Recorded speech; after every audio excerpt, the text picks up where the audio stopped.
Hello, hello, hello. How is everybody doing today? Happy Sunday.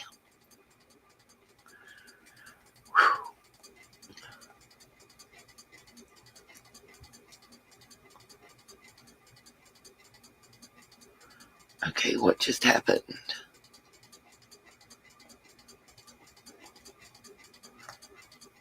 Okay. How's everybody doing today?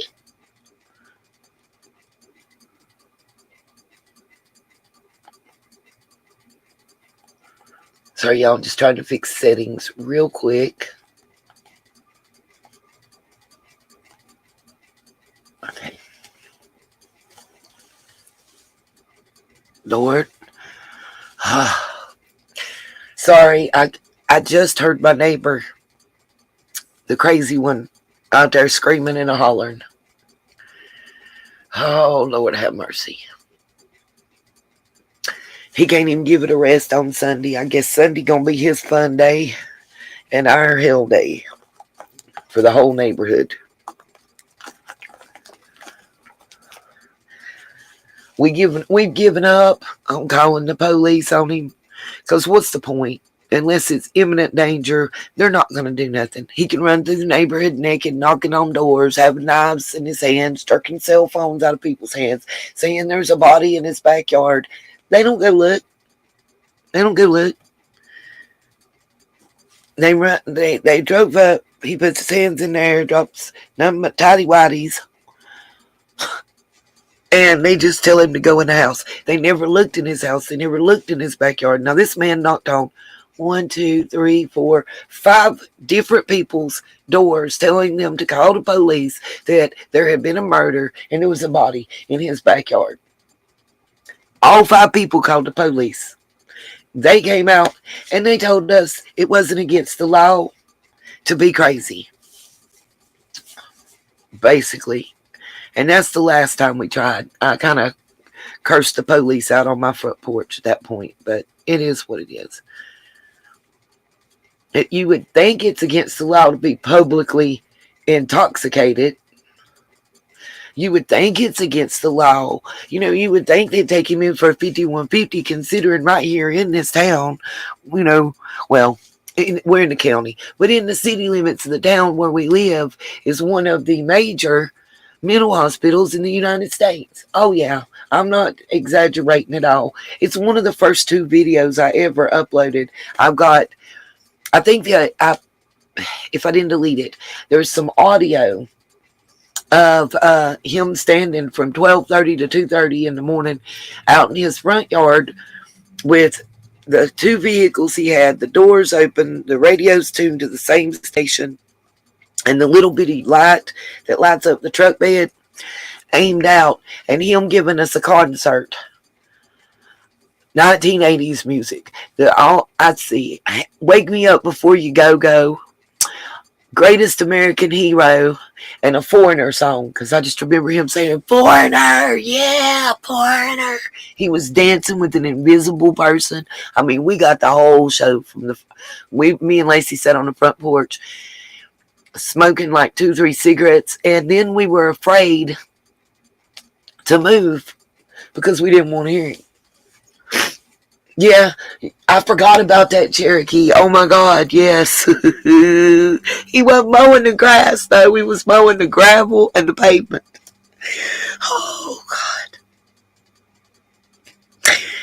Listen, y'all would not believe the things that I have seen, He's a little on the cray-cray side. Yeah, 5150. That's what outdoorsy life. That's what I said that to the cop. I said, no, it's not against the law to be crazy, but public intoxication is, and he's in the middle of the road, not on his property, when y'all rolled up, and when he was stopping cars coming up and down our road, telling them what was going on right in front of you. And then, on top of that, he was in his tidy whities. That's a sight, let me tell you, within itself. I went blind for a short period of time. And then He's telling y'all there's been a murder, there's a body in his yard. I didn't see not one of y'all spanky looking fat asses walk around his house to even the door of his house or the backyard. And you had 5 different people. Big Matt, he's not safe crazy. That's just one incident. Thank God the wife ain't there no more, but she'll be back. She's left for 6 months and a year and 6 months and a year, and she comes back because she gets dope hungry, I reckon. I don't know. But we done had her show up with blood. I've had naked wrestling at 7:30 in our front yard. Not theirs, in our front yard. I took them their sock back. And then, let's see. She showed up beating on our door and everybody's door, bleeding, bloody shirts everywhere, saying that he had her tied up with duct tape for 3 days in the spare room closet, and that he had strapped a water hose to her mouth with duct tape, and that's how he was giving her liquid and food. And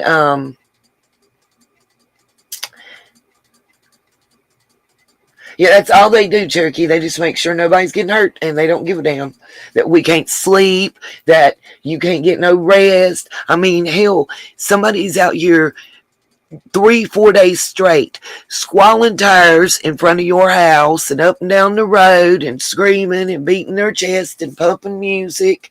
We do have a noise ordinance, but if the music and the hollering's not going on when they roll up, they don't hear the violation. Doesn't matter if I videotape it or audio tape it, because the next door neighbor got cameras because of it. Oh, and to think that nothing's going on, his truck got stolen, the old one that wasn't working great, and 48 hours, less than 48 hours later, it was found on the interstate, about 20 miles from here, going south, and on fire. Then, let's see. I still say they killed my dog. I don't care what nobody says. They wouldn't stop feeding her table food.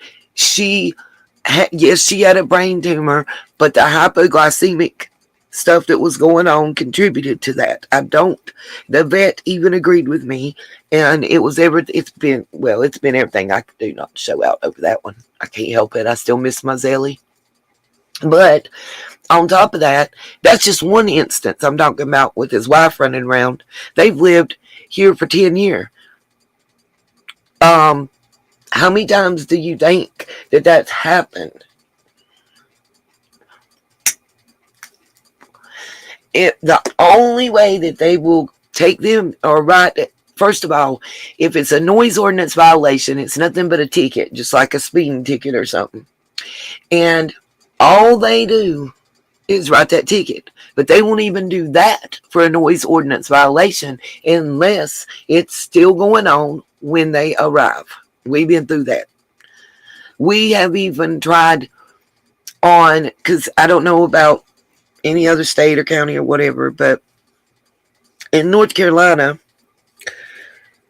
and in the county where we live, if the police, even if you own your property, if the police have to make a lot of visits to your residence in whatever period of time they determine, I've heard long, I've heard short, whatever, for either drug or violent crimes, they can actually take you to court and force you to sell your property. We've even tried to get that done because in less than 2 years' time, more than 53 police calls to his residence. And if you add the one he rents out, then you're going close to 100 calls. Well, the 2 he rents out. See, that's the problem. He got money. He's ex-military. According to the wife, he told her that what he did to her in the closet was what he learned while he was in the Marines stationed in Germany. And the police told me if I could see his record from California, I'd really be scared. Ain't that some great shit? Ha! No, we don't have the same dispatch as Hawkins County. I can give them that. I'll give them that. They don't do that. Immediately 911.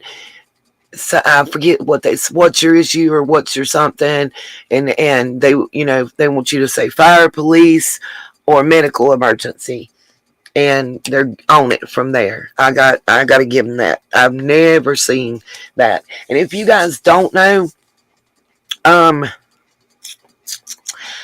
trying to find the WJHL article that it came from, the news clip that Dazed and Confused got it from. If you hadn't seen it, I'll show you.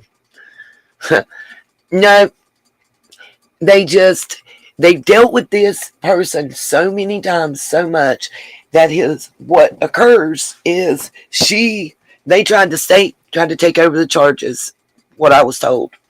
Don't worry, I cussed out the chief of police on our front porch. Didn't know it was him. Because they said, tell my mama, go take out trespassing charges against him for the naked wrestling and the beating on the door and the body and stuff. That was the advice we got for both of those calls. And I said, she's 75. At the time, she was 75. I said, she's 75. Y'all want a 75-year-old woman to go get him arrested and him be back home in less than 2 hours, and she's going to walk out here and have 4 flats on her car or a brick through her window, and y'all are going to come tell us it's not against the law to be crazy. The fuck off our porch. And he looked at me and I said, I pay your salary, boo. Bye. If you're not going to do anything to help us, stop wasting our time. Because I'm going to do something to help us. And you better let him know, don't come the fuck over here no more with his shit. We're not dealing. Don't knock on our door. Don't come in our yard. We're not loaning him $20. No, he can't get a can of gas. No, we don't have a cup of sugar. No, we're not giving him a ride. No, we're not even calling 911 for him.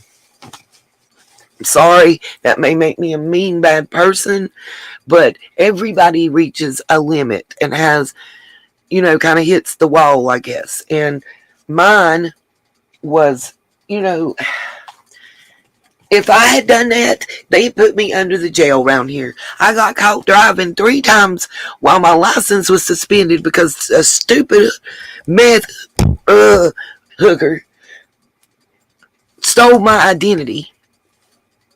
And it cost me altogether, let's see, for the identity theft issues, I had to freeze my credit for 5 years. Attorney fees, court costs, and everything else, it cost me nearly $7,000 that round. Then when the driving charges and going to court for that and getting my license back was nearly $4,000 altogether. So there went all my savings on one, proving I was me and getting my identity back. And what happens? Instead of 9 felony charges associated with forgery, receiving property by false pretense, uttering by false instrument, because it started in 94 before there were identity theft laws, 9 different felony counts of that. They let her kind of plead no contest, I think is what it's called. She didn't admit guilt or claim innocence, and bottom line is it left me with no civil recourse. And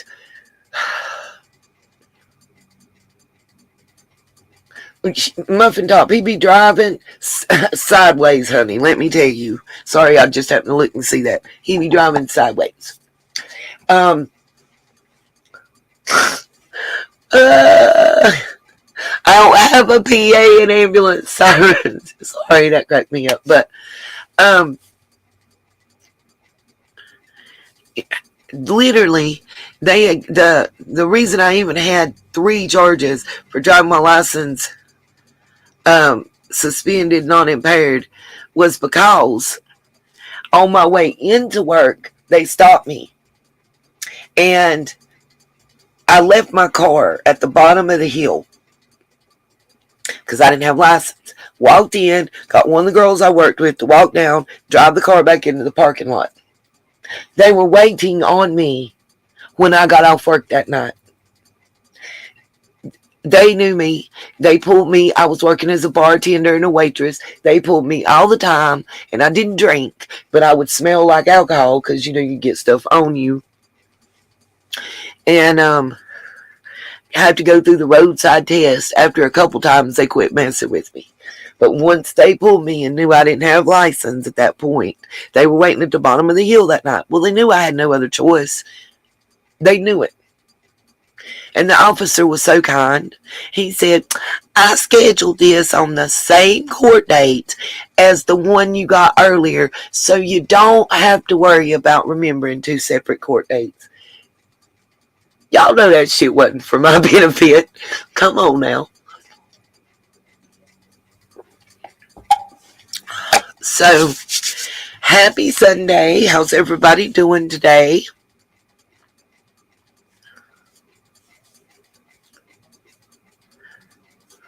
Now, my rant's over.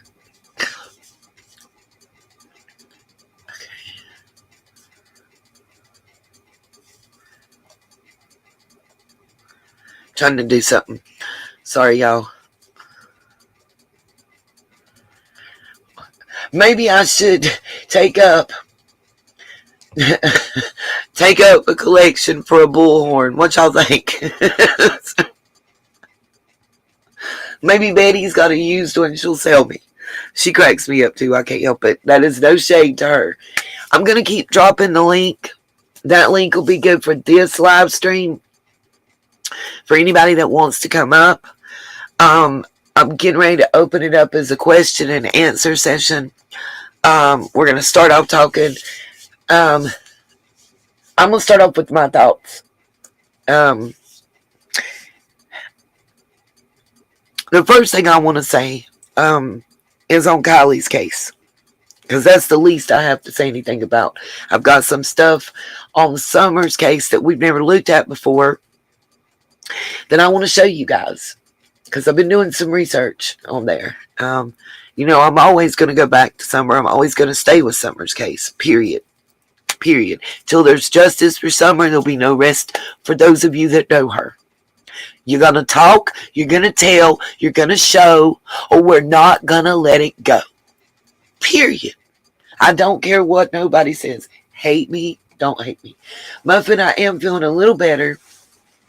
I woke up this morning drenched in sweat. I changed sheets, covers, pillowcases, even my blanket that I lay under had to be washed. My clothes, my hair, everything was just wringing wet with sweat. But I'm hoping that's a good sign, and that means my fever broke in the middle of the night. And I'm feeling way better. I woke up just dreaming of cheese pizza. I tried to eat macaroni and cheese, everything else. I could not get it out of my head. So thank y'all. By the way, anybody will help support, hit the Cash App, the PayPal. Hold on, I got a call.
Okay, guys, sorry. You know what, Ernie? If that's really, really you, cool. I don't got a problem with you. But if it's not, or if it is, all the screenshots from everything that you had to say in that last live stream have been turned over to my local police department via Options Women's Shelter, who I stayed with in my DV recovery. You are threatening a documented DVSA survivor. If you don't believe me, scroll back to one of my very, very, very first live stream ever, because I did show my paperwork. I want you to remember that. I'm not speaking to you disrespectfully or anybody else, but if you come for me and I didn't send for you, I'm going to give you what you came for.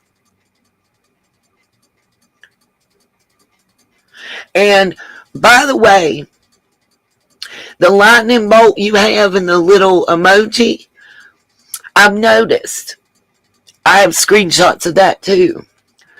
There's a couple people. Okay, if that was Ernie, you'd know the answer to that question. There's a couple people in your chat that have that same thing.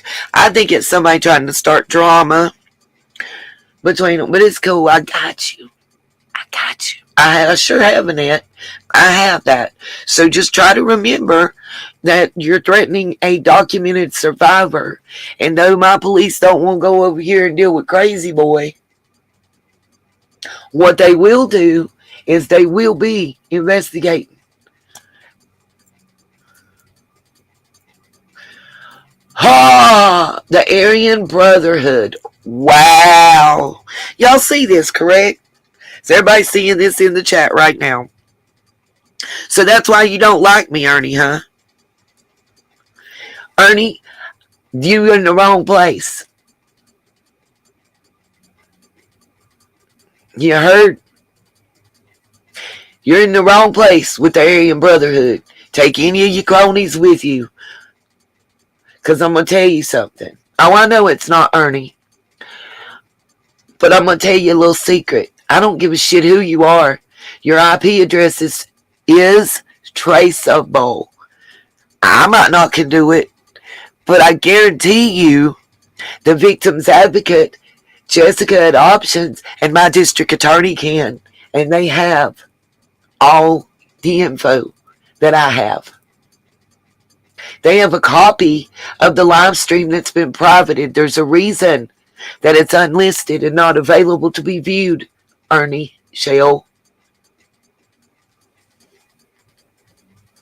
The real Ernie Shale can come here and speak if he'd like. The fake one cannot. Yes, cybercrimes. Okay, Ernie, so? I don't deal with the Aryan Nation. Y'all won't like me. The first thing you'll have something to say about is my grandchild, and that's the last words you'll have to say to me. So, Ernie, where's Summer? You said you have Summer. Where's she at? I know it's not him, y'all. Ernie himself is a catfish. Have you seen? Oh, Ernie just got himself booted by the Nightbot. Y'all don't like StreamYards, but I told you, StreamYards is coming. I knew it, y'all. Streamlabs is on it. Oh, that's so funny, Ernie. I don't even have to troll thing.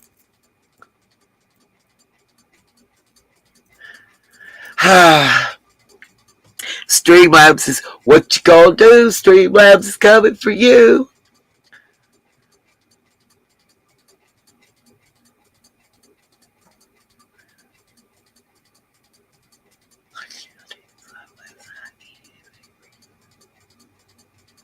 What, Lisa? They were watching me talking to Dazed last night? Is that what you said?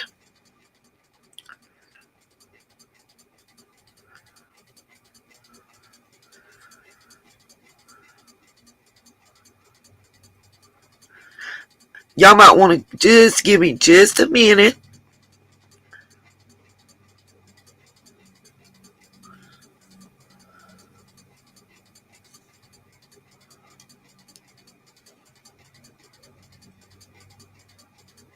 Because I'm going to fix something. Yes. Dazed is freaking hilarious.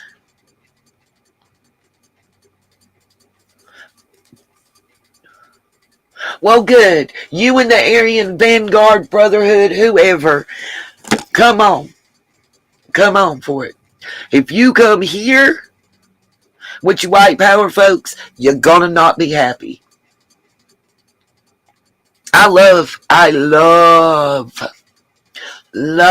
Dazed and Confused. Well, come on, Ernie. Come on. I tell you what. I was about to order this here pizza to have it sent to me. God knows I woke up craving cheese pizza. So, Ernie, I'm going to take up a collection. Y'all hit the Cash App and the PayPal so I can order enough pizza and dessert so Ernie can have some too. Yeah, here, let's drop the link. Come on, Ernie. And while you're in here, let me show you what I found. See, I believe... somebody's at the door. Somebody's at the door. Hold on just a minute. I'll be right back, y'all.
Oh, I hope it's unmuted and y'all can hear me now.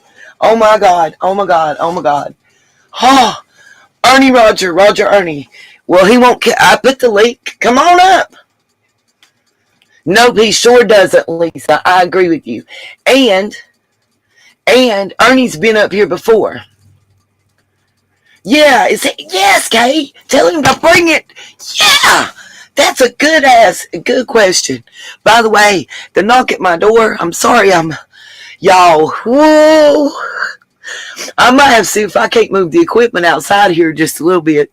It's about to get real. No, what Publishers Clearinghouse, big bad, love that. That would be awesome. Y'all hear me shouting. No, it was my other neighbor. Yeah, there you go.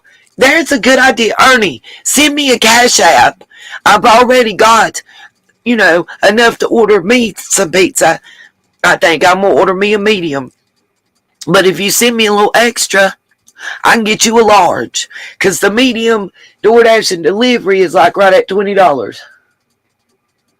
No, it wasn't the police in the wagon to the nut house, Ernie. It was my other neighbor wanting to know, have we called the police on homeboy yet? Apparently, he's on the lawnmower now, y'all.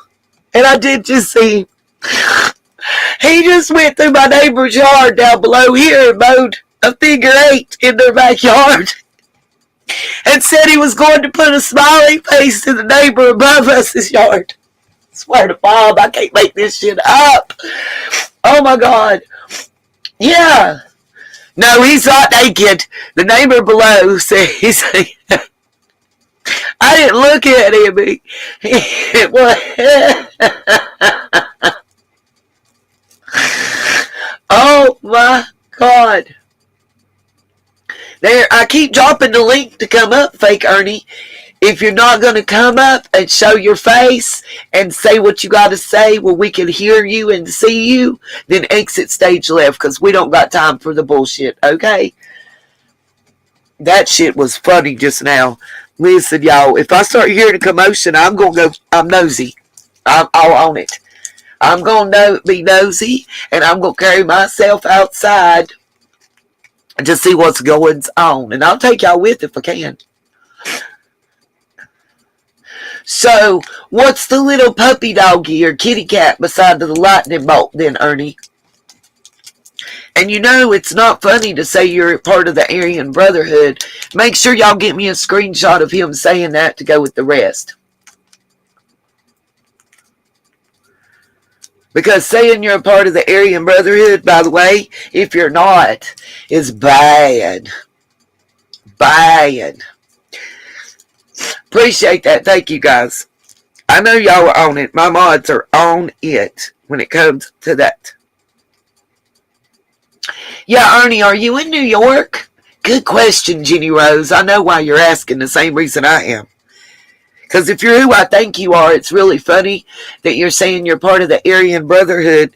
Because last time I saw you, you were claiming that you were part of the Bloods and that you were a West Coast bounty hunter.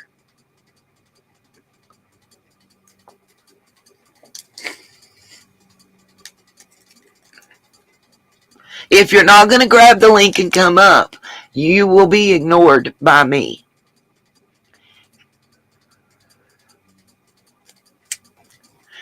So where are you located, Ernie? What state?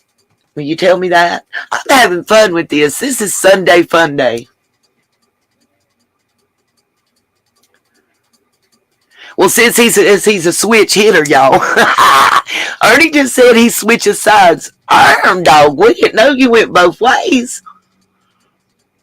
But that's what he just said. You don't need StreamYard. I don't use it. And to come up with my link, you don't use StreamYard. Try again. Betty Joe, I wanted to make me one myself. I went in there and I had some Sara Lee wheat bread. And, right, Carrie. You're in Kentucky? Listen, I love Kentucky. You know, I'm not a big fan of bluegrass, though.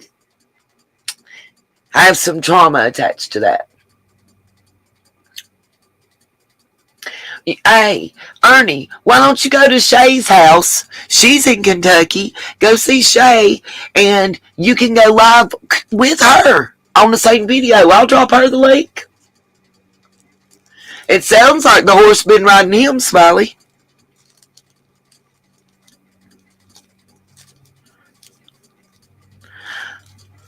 I mean, Ern, to say you switch sides, and then we know you've been in jail, well, there you go. We know how you got by there. Ernie, was you somebody's biatch, or was they your bitch? Since you won't come up, I'll just ask you crazy questions. And if you want to come up on panel, I'll be nice like we were before. Remember, Ernie's been on my panel before, the real Ernie, and he didn't hesitate to come up. And also, so have Tina and Xander. Are you and Tina and Xander getting along, Ern? Skern?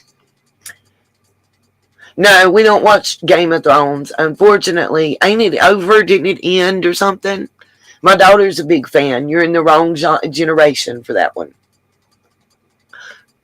Thank you, Muffin Top. That's what I'm going to keep saying. Ern, where's Summer? Exactly, Smiley. The real Ern knows that he don't have to have StreamYard to grab the link to come up, too.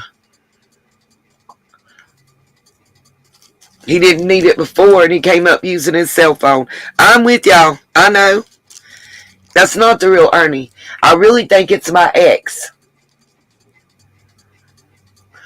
Thank you, Big Mad. I agree. The real Ernie takes links faster than JSB says, I love that. Everybody, post in the chat. The only comment I want to see everybody post is, Ernie, where is Summer? Since he want to be here, let's all direct it to him. Ernie, where is Summer? That's all we going to say every time we see you comment. That's the only response you get. So you might as well go somewhere else. We got something else to talk about today. We'd rather talk about picking our toenail jam from between our toes.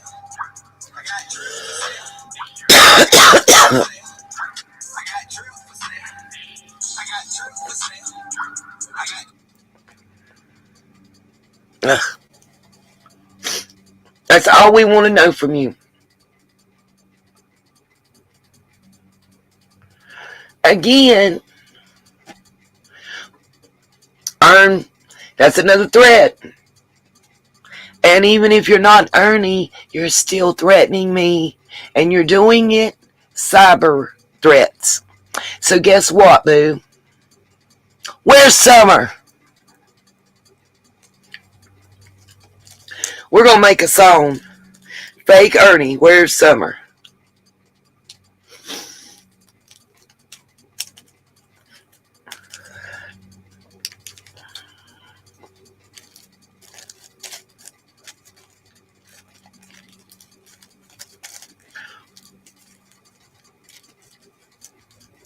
What I do, Muffin, you were saying it's not a smart move. Oh, to threaten me? Thank you. Appreciate that, mods.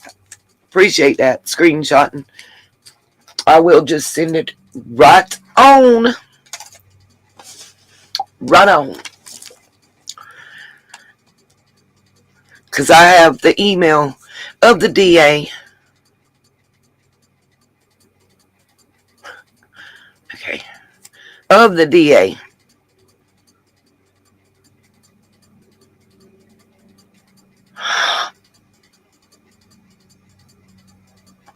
Ernie, that's what we won't tolerate here.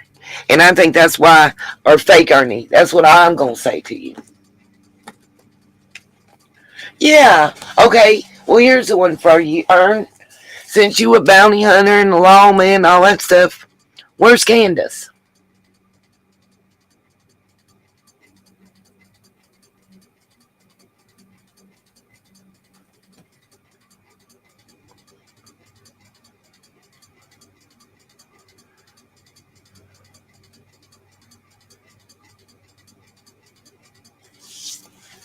I'm not going to block you because you want that attention. And that's what I'm not going to give you. I'm waiting on you to roll up. Tell me when you're close, okay? I do beach blanket. I've done dropped the link 14 times. Ernie, fake Ernie, whoever you are, troll Ernie, I'm going to pray for you. Because, honestly, you're a very sad individual. Very sad individual. But I'm going to keep you talking because the longer I keep you talking, the longer that certain people that are watching can trace what you're sending. So keep it up.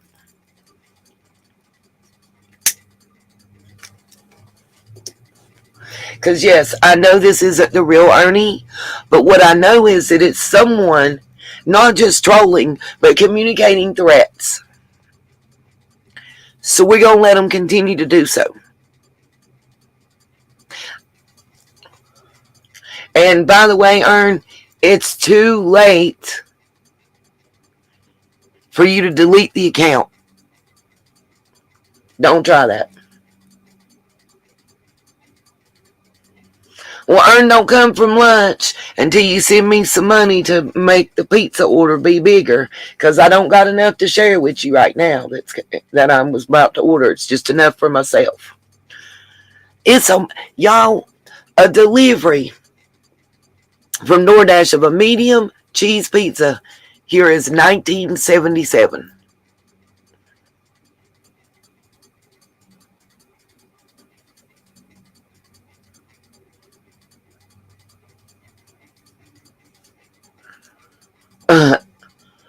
Ernie, why are you putting that up?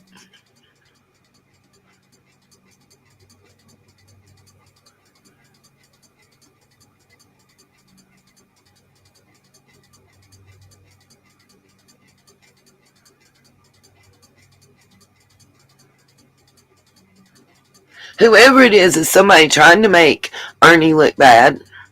Absolutely. Beach blanket. They even had her name in their mouth, and I said, she's not coming and sending people to me. I don't got beef with her. I don't align myself with Benny. I don't talk about her. I ain't got nothing to do with none of that. So, and I'm not even discussed it and thought about it because it has nothing to do with the topics that I discuss. So, therefore, and I'm not in for the little internet drama and whatnot. Here, we like to be a family. We're a group that have bonded together because of our past.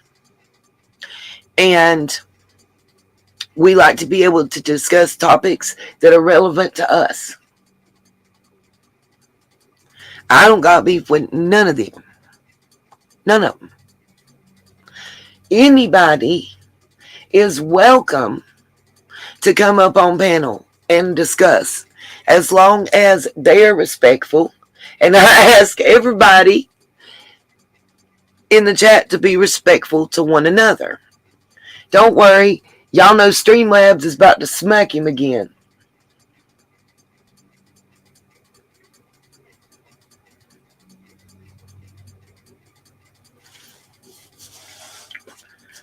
So what is Ern faking himself everywhere? Ern, so far nobody's sent me no PayPal or Cash App or Venmo to help me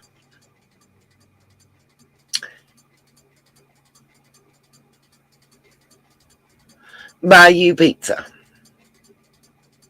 Right, Muffin, I'm starting to like Streamlabs too.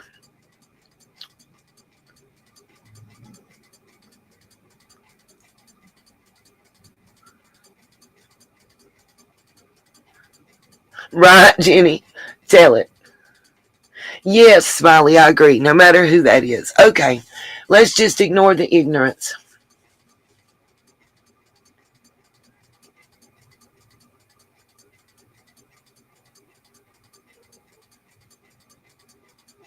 Yeah, I agree, Betty Joe.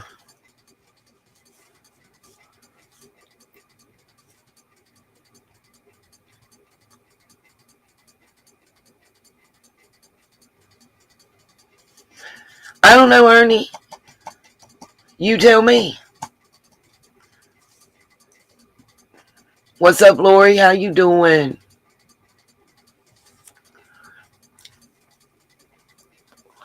Right. Such ignorance abounds in So there's a couple things that I want to look at and talk about.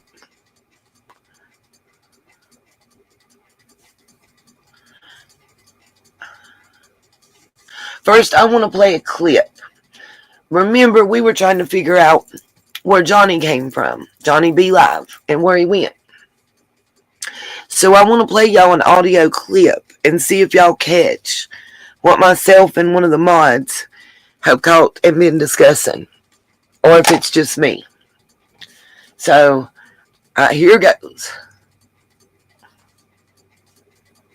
With purpose. They have a YouTube channel. They do a great job at what they do. They actually asked to come here and or to Tennessee there and do some waterway searches with their technology. They have some pretty good technology, and I was just kind of curious. Their technology is mostly looking for vehicles. Adventures with Purpose. They have a YouTube channel. They do a great job at what they do. They actually asked to come here and or to Tennessee there and do some waterway searches. Did y'all hear anything? Sus, just a little sus in what he just said. Did y'all catch that Freudian slip that it took him a second to even catch?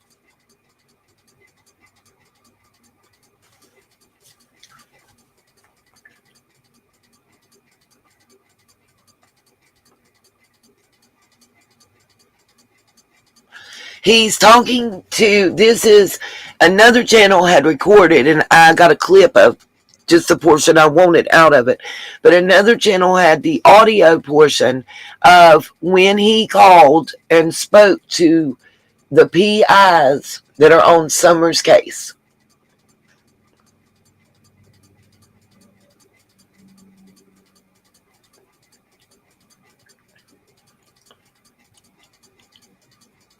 Okay, I'll play it again. I see some people that didn't hear it. I want to hear it again. So here we go. Pictures with Purpose.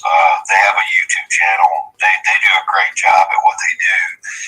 They actually asked to come here and or to Tennessee there and do some waterway searches. So he's talking to the PIs that live in Tennessee. And he has to catch himself and back up and say there. But at first he said, come here. And that flowed naturally. Listen to what I'm saying about how naturally that came out of his mouth. Because there's a difference. When you're speaking and you're telling a lie, unless you're just like a professional at it, most of the time you got to think. You have to think about it before you can say it. But when you're talking about the truth, and you're just saying it as you know it, it comes to you naturally and it just flows. And this is the part that's sus to me. And remember, guys, I'm not downing Johnny. I don't want nobody to take it that way. I really like him. Y'all know he was on my panel. We talked. I really like him. He reached out. I noticed that he reached out to specific creators. No matter how many he looked at, he asked y'all to refer him to creators. And there were a lot. I went and looked. There were a lot of creators that he was referred to, that he went to. And a lot of them didn't get a positive response from him. Smiley got a positive response. I got a positive response. And I know I saw one other creator that did. And that was good work. Keep up the good work. You know, basically keep up the pressure. Keep doing. He even gave me tips on how to do some interviews and get more information. The reason that I'm saying this is I agree with Cherokee. Why would someone in Texas be afraid of threats coming from Tennessee? Texas don't play. He referred people to me as well, Smiley, you know. And I'm not saying nothing bad about him. Actually, what I'm saying is kind of good, depending on who you are. If you want Summer found, it's good. If you don't want Summer found, it's not good. He's also supposed to be a radio personality. Now, if he's got a radio show and he's a radio personality, wouldn't they be advertising it? I'm just saying. What's up, Darlene? He doesn't have a link, Darlene. That's the problem. He has deleted for the second time in less than 30 days his complete channel. And the first time he did it was after he called Hawkins County Sheriff's Department asking questions and spoke to Detective Pruitt's supervisor and said that he received threats. And he almost took his channel down completely because he didn't need YouTube, because he has a radio show and, you know, he doesn't need the money. And it was like 3 or 4 days and it went back up. Now this time he's taken it down and it's been quite a while. I can't find any social media presence advertising the radio show that he supposedly does out of Midland, Tennessee. Or anywhere. I mean, Texas. God, sorry, y'all. Tennessee in the brain. And there's nothing. Now, this is him. I saw the whole live stream, Betty. This was Johnny. You know, and I'm wondering about SF Investigates. I saw him on Zav's channel in the middle of the night last night when I woke up. I don't even want to talk about him. Sitting there and talking about how him and the daddy and the mama and the grandpa was laughing and cutting up about dumb criminals and murderers. And it just didn't make sense. Yeah, absolutely, Big Mad, and so was I. And I began looking into it because the only case that I know of him covering that I've seen him around in has been Summers' case. Right, I agree, Cherokee Girl. I also question why he he was telling Smiley. Did he ever email you like he told you he would? Because he never emailed me like he promised me he would. He never reached out to contact me anyway. And those of you that know anything about YouTube, he's creator, so I know he knows.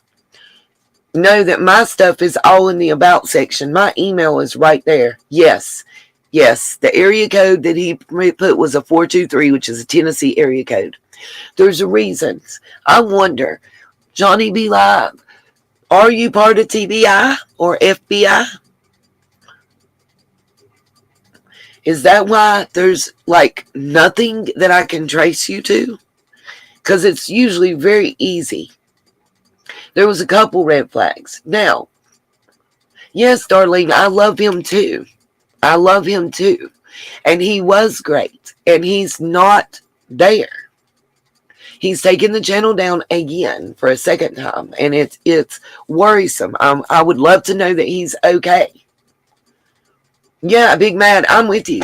Hunty, if I find out that he was part of the FBI or TBI and he was doing an investigation, girlfriend or a private investigator of some sort or something, y'all, I'll be happy as hell. Because I'll be like, somebody's doing something for Summer. Somebody's doing something for Summer. You know?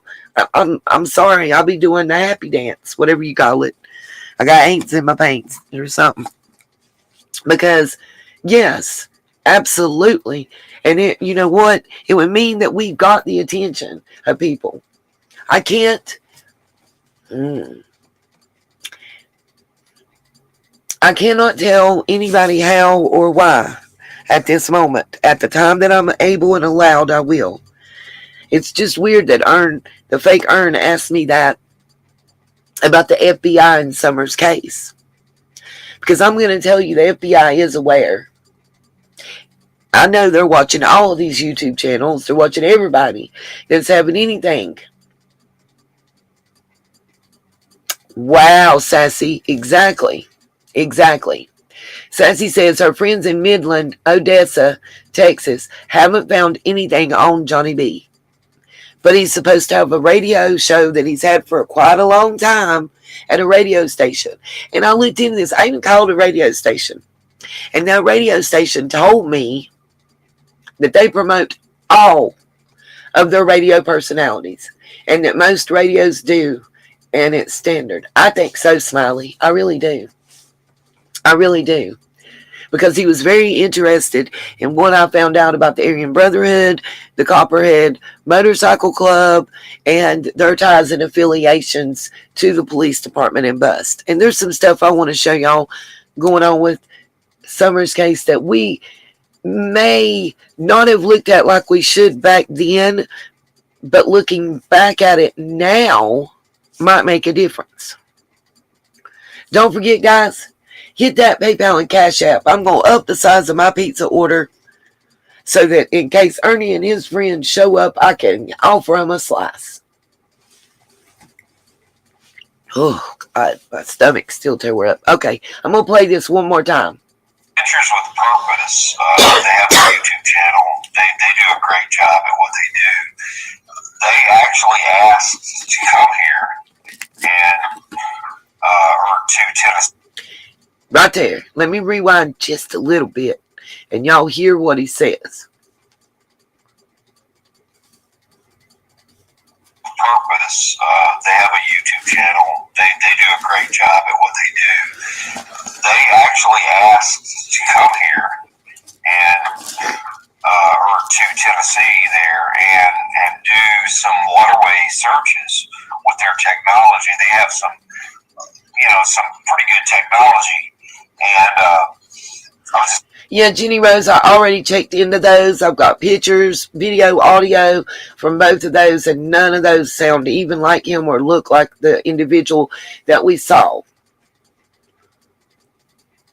No, Little Deb, the Chicago, the Tampa, and even the one in Tennessee. I have checked. That's the problem. I have run background checks through assistance through some of the members, and nothing fits. Jenny Rose, Kansas, and Wink, Texas comes back to one individual, but I don't believe that it's him. If it is, then he doesn't have a radio show. He's a truck driver.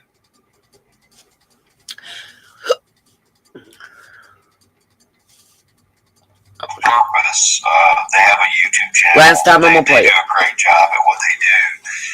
They actually asked to come here and or to Tennessee there and do some waterway searches with their technology. They have some pretty good technology, and I was just kind of curious. Their technology is mostly looking for vehicles. Ventures with Purpose.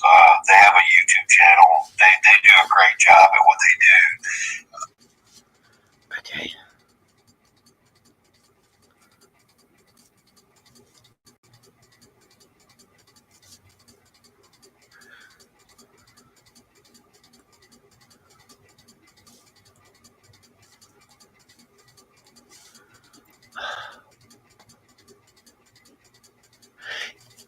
Thank you, Big Mad. That's something I noticed. No, Darlene, he did not. He did not. He said that it came from a private blocked number, and they called him back after. Nope, check that one, Jenny. That was one of the first three that I found. Y'all have no idea how many that altogether we found for him. Or for Johnny B. Johnny B Live, Johnny B Good, all that. Like, I have spent days just because I am kind of worried. No, I don't have a picture right now. Yes, there's a long list. You're right about that. Age plays a factor. Anybody under the age of 40 would not be him. Most of us have seen him in a live stream. You guys are going to bear with me for a moment. I'm going to have to run to the ladies' room. I can't not. Hold on. Yep, he sure did, Muffin Top. Makes you wonder, huh? Because they didn't act like that to me when I called.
Okay, y'all, sorry. I'm back.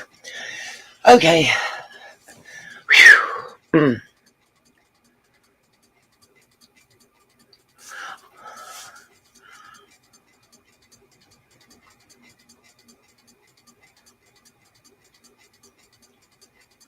Someone has to know something. I agree.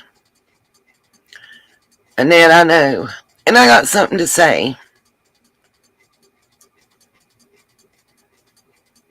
Hold on, I'm trying to reread y'all stuff. Give me a second. I'm with you, Muffin. I've been on it.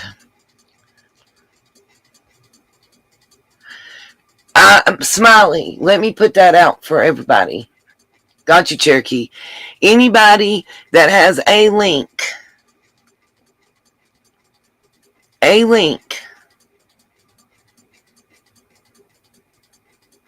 that's the other person I thought so, Robin. Anybody that has a link or a screen recording of the phone call that he did to the mayor of Hawkins County, Rogersville, whatever, please let me know. Reach out to myself or Miss Smiley. We've been racking our brains trying to find it.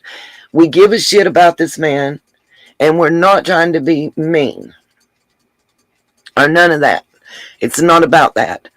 I just want to know that he's okay. I know I received threats. Y'all seen it in the chat, no less, today. But I received threats. And none of us got to see the mayor when it was up for like less than 10 hours. He took that down, and then his entire channel disappeared. I'm checking my email now.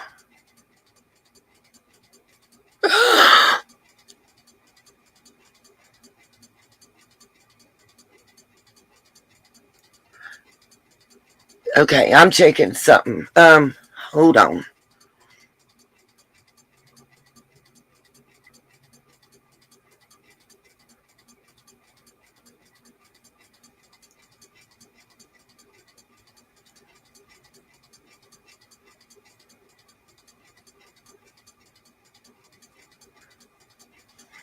Make it. Oh my god, that does look like him, y'all. Hold on.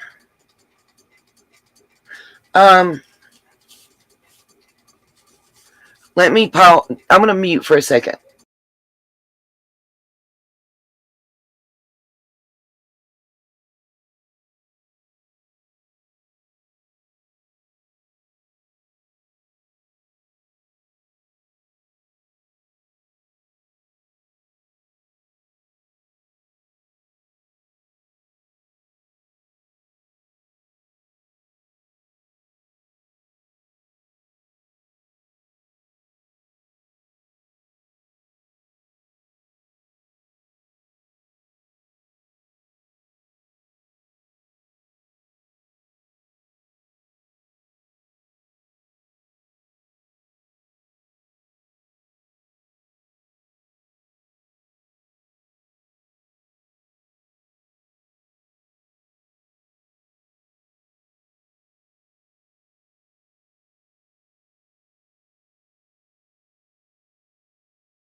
I'm gonna play something and tell me if it sounds anything like the voice recording I played earlier.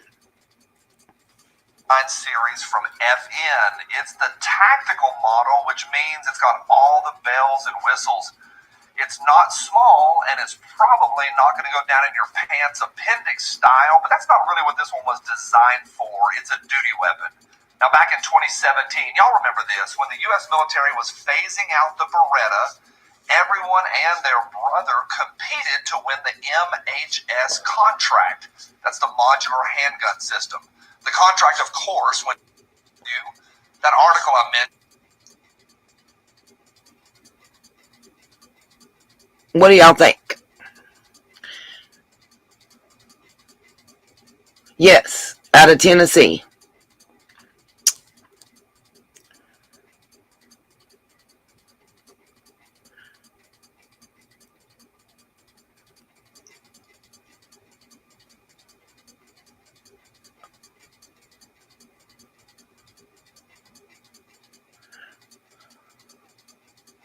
Exactly. I hear the same twang.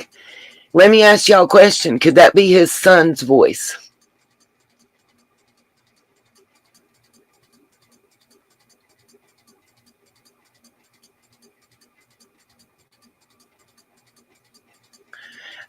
I agree.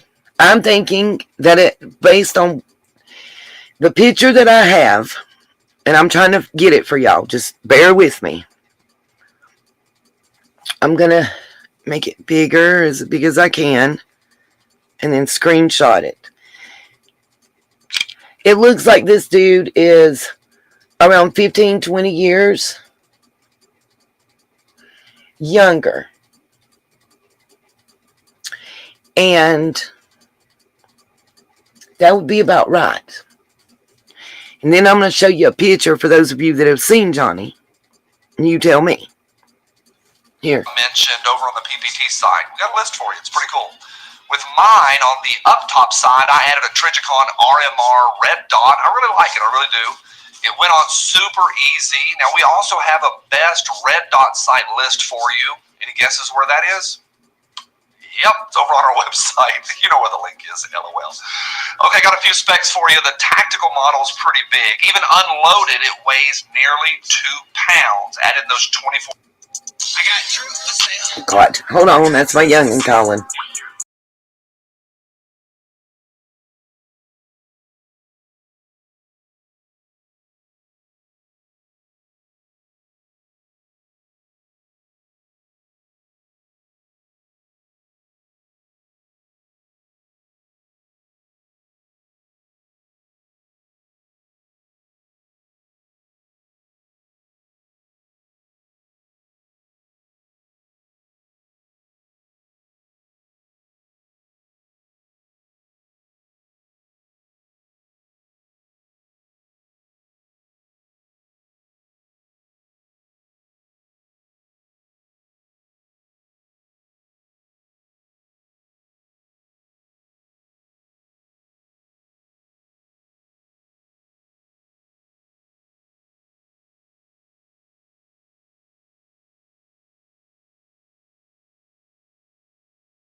Rounds with the extendo mags. It's massive. 8 inches long. Sorry.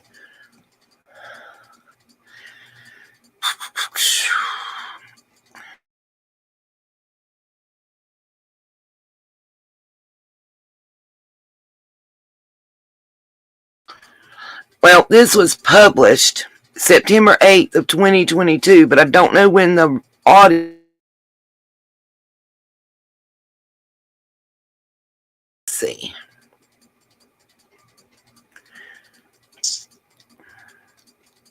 Trying to pull it up a different way. Accuracy wise in my hands, I was on target every time. Shots where I wanted them. No big surprise there. All right, let me tell you what I like, and I think there's a lot to like here, but here's 3. Okay, so this video and audio and everything else was posted just 3 days ago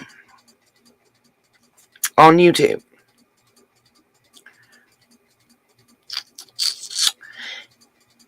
And I really, really, really believe, I know I've seen pictures. This is not him himself. I think it's more likely that it's his child. To the person that sent this to me,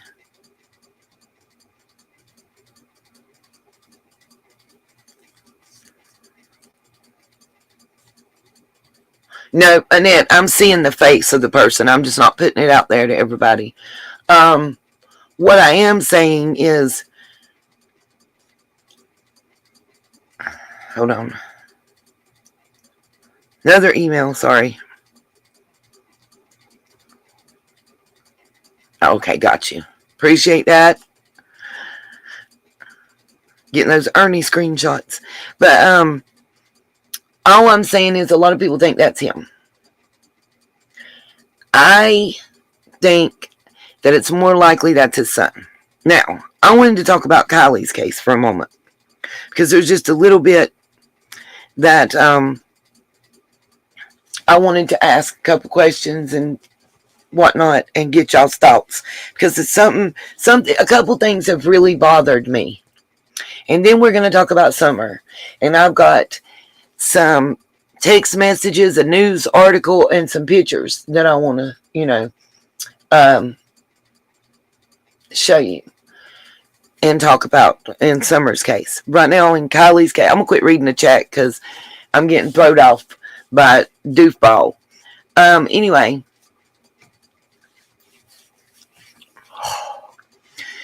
as I was saying, there's a couple things. Hey, Mama Bear, how you doing?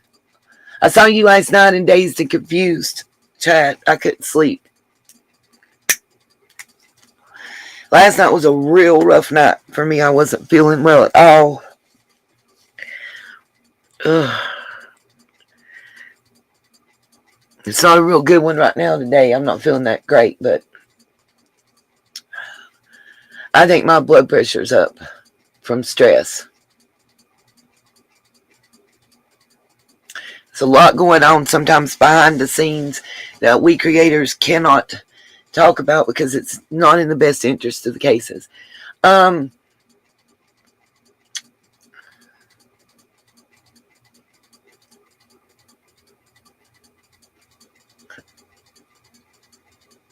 it ain't Ernie Laurie. That's why we ignoring him. Let him get his kicks. If it makes him happy to post crazy mess, let him go ahead. I emailed you back, Mama Bear. Do you need me to email you right now?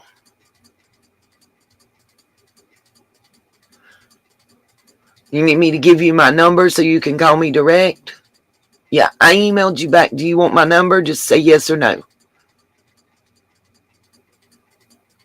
Okay. A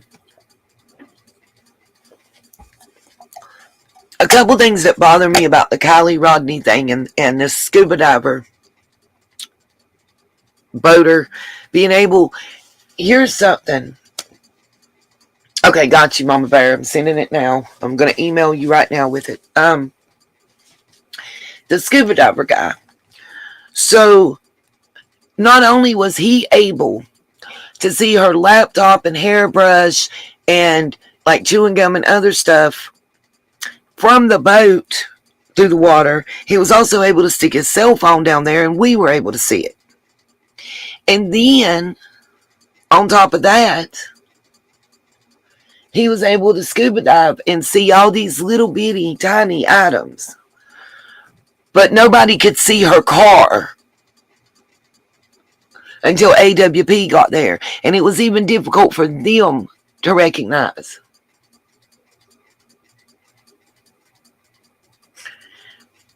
Y'all don't find that a little odd at all? I mean, I want your thoughts too, but that's where my mind's at. You know, I agree, Katie. It was very visible through the water. Not just the laptop, but the little tin of the Bob Ross, the painter Bob Ross, the little tin of mints, and then you could, you know, the hairbrush and all that stuff. You either, that is the most sucky police force ever, or somebody planted that stuff, or he's a liar. That's really the only three options. Call me cray-cray, but to me, that's the only three options. Yeah, I find it very odd that the mama just seems to take, you know, everything just in stride. You know what I mean? Like, I don't know. Hold on a minute. I'm messaging Mama Bear. It's hard to remember your own number.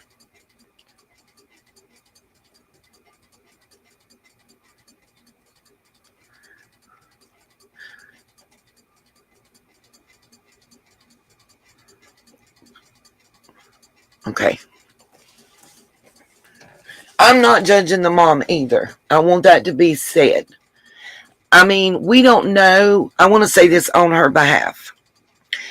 Yes, her behavior's odd, but I've said this before, guys, and I really do mean it.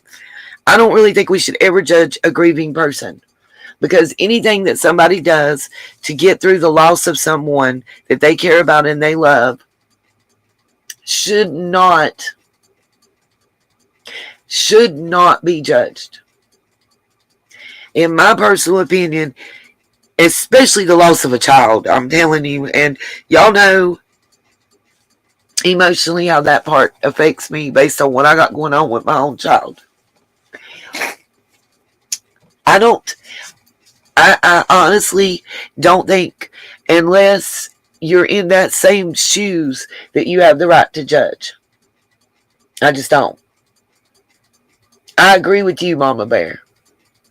And I think, y'all, I told y'all, remember Eddie Haskell, Leave It to Beaver, I think that's where he was on. I just remember him being the perfect model best friend child in the parents' eyes. He came over and, yes, ma'am, thank you, ma'am, slick down hair, perfect look. And he was the Dennis the Menace of the neighborhood. You know what I mean? Like, he was the original bad boy. And I'm really wondering, we're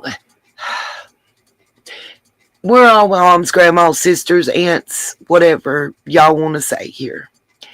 Do y'all really ever want to think of your child as being the outcast or being bullied because they're different? Or do you want to accept and think of your child as being that person that's popular and loved and adored by everyone? Real shit. And I really think that that's where the mama's at. We also don't know.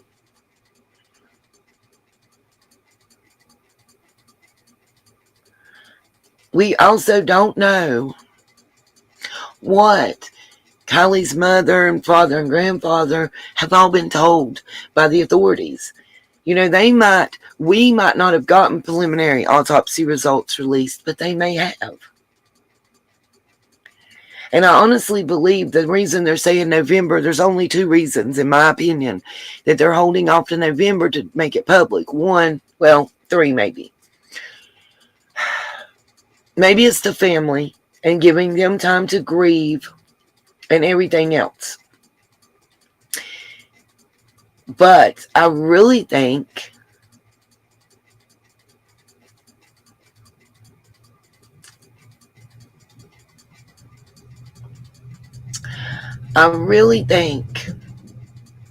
that it's one of two things that's causing the police to say November. One, they think everything will die down and go away by then. Another case will come up or whatever. Or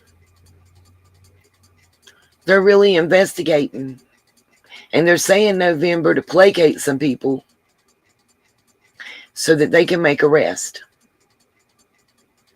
And I'm telling you now, if you were at that party, if you Venmoed that Venmo account, if I can find it, y'all know the police can. If I can see every transaction on that Venmo account, because some are public and some are private, that's how Venmo works. I make mine public because my Venmo has only been used in association with this channel. But you can make them public or private. And when I see a lot of online gambling charges And I was like, well, maybe this ain't her, because I thought you had to be 21 to do that. But then I look, and the dates match up for the dates that they were talking about, that they had ordered pizza for everybody, that the Lost Trail Lodge sent that Venmo account that's listed on the makeshift bar from another sanctuary party a month or so before the one where Kiely went missing. I see that, and I'm like, And it was for pizza on the day that they were talking about on the news that they'd ordered pizza for all the volunteers that they were feeding them and stuff. Where they were having the team to team meetings, they're giving pizza and food. Remember Sammy and Mag said that? Well, that day that they're standing in front of those brown doors talking about they're having pizza and food and the meetings at such and such, the business account for the lodge that Kiely's family owned sent Sammy alleged Venmo account $20 for pizza. So, don't know if it was a reimbursement, but it does make me believe that that is really her account. And there was other charges. And then, once that, everybody's talking about, there's two things that occurred, and Sammy went silent. Adventures with Purpose found Kiely's car, and that picture of the bar with the Venmo information was made public. Now, interestingly enough, just a tidbit for y'all. It's on a live stream. I caught the replay. It's Chronicle of Olivia's channel, and she had Bullhorn Betty. I don't know if you guys saw it, but they played an interview, and then they were talking about the info that they had received. And I really do believe these people would reach out to Olivia because she's more their age. That's what I'm thinking. And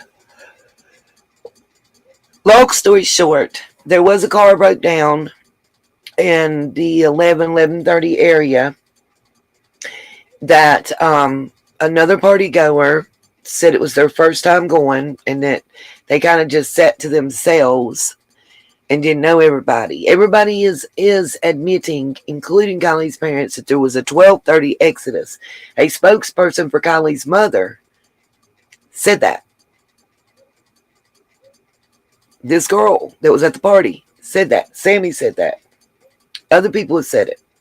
Campers that were there have said it. So it's kind of hard for them to say no. You know what I mean? It's kind of hard for them to say, nope, that didn't happen. Because there's too much proof out there. Too much corroborating testimony and evidence. The other thing about that came out was a person that asked not to be identified told them and sent them apparently screenshots and a short video that they did not show that I saw. And I didn't watch all of it, I'm not going to lie. But they had quit talking about it and moved on to something else. So I assumed that they weren't going to show any video.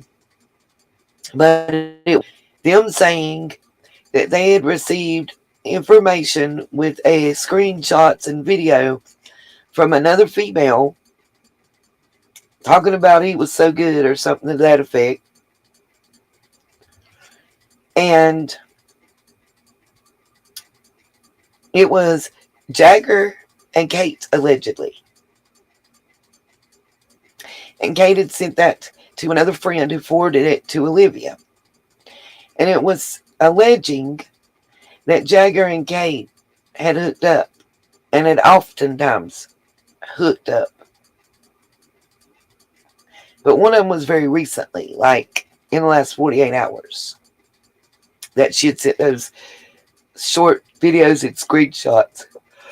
And then I saw, and I'm just updating y'all on everything I did because I couldn't sleep last night. I was feeling horrible. And when I finally did get rest, it seems like my fever broke. But right now, I'm not going to front to y'all. I've already taken Tylenol, and my fever's coming back, and I'm freezing at the moment, wrapped up in 2 quilts. And y'all know how often I be having hot flashes and burning up. So for me to tell you I'm freezing means something ain't right. But anyway, then also, I've really been thinking a lot about the tow truck driver thing. And here's my take. Okay, well, first let me go to the Zap Girl. So I was up watching Zap Girl last night on, I can't remember if it was on which channel it was on, but Zap Girl was on panel, Right Up Church was on panel. There was 2 different ones. And that SF Investigates came on panel. Oh, Mama Bear, it's like, Molly, you saw what video?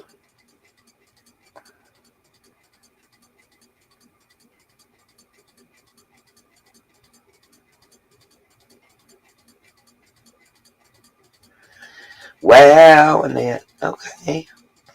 That makes sense. Yeah, it's been on and off, Lori, the fever has. Yeah, I know, Karen. We've been ignoring him. We just ignore ignorance. Mama Bear, I sent you a message, an email with my number. If you want to call me, call me. You might want to text me first. We know it's you. I don't answer numbers I don't know anyway. I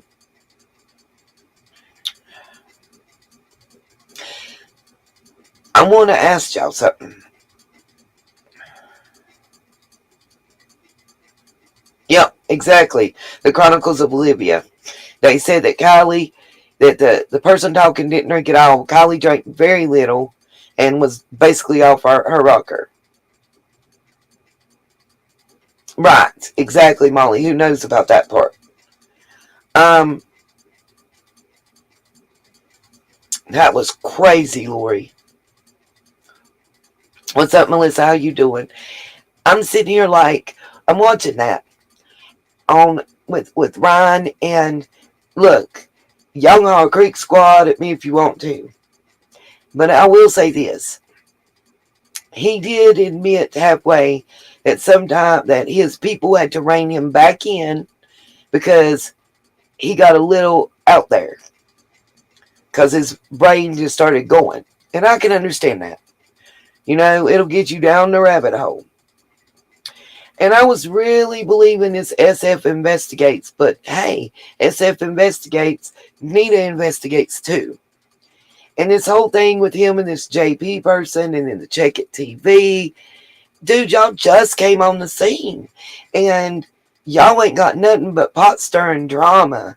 And then you come in, you know, the hypocrisy of YouTube just throws bounds. Real shit. Okay?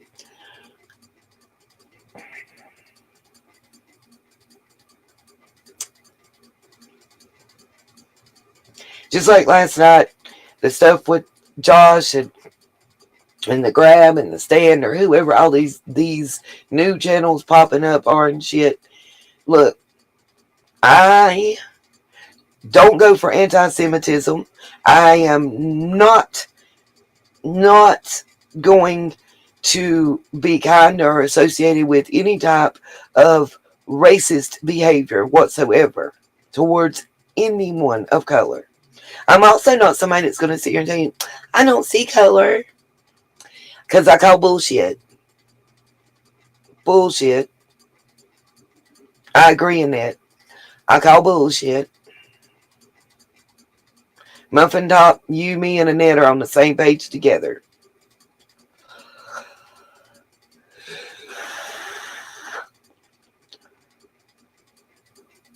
I agree, Kay. Have y'all seen the video where Sammy is out at Prosser Lake with the little headlamp on drinking Coors the night before the Check It TV guy found the laptop and stuff?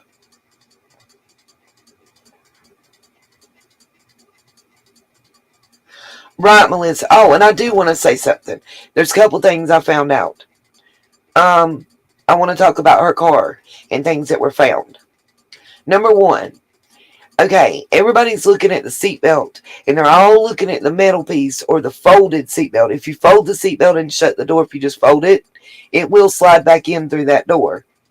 I watched another YouTuber. If you can pull it out a little more, you can pull it in. Okay? Now,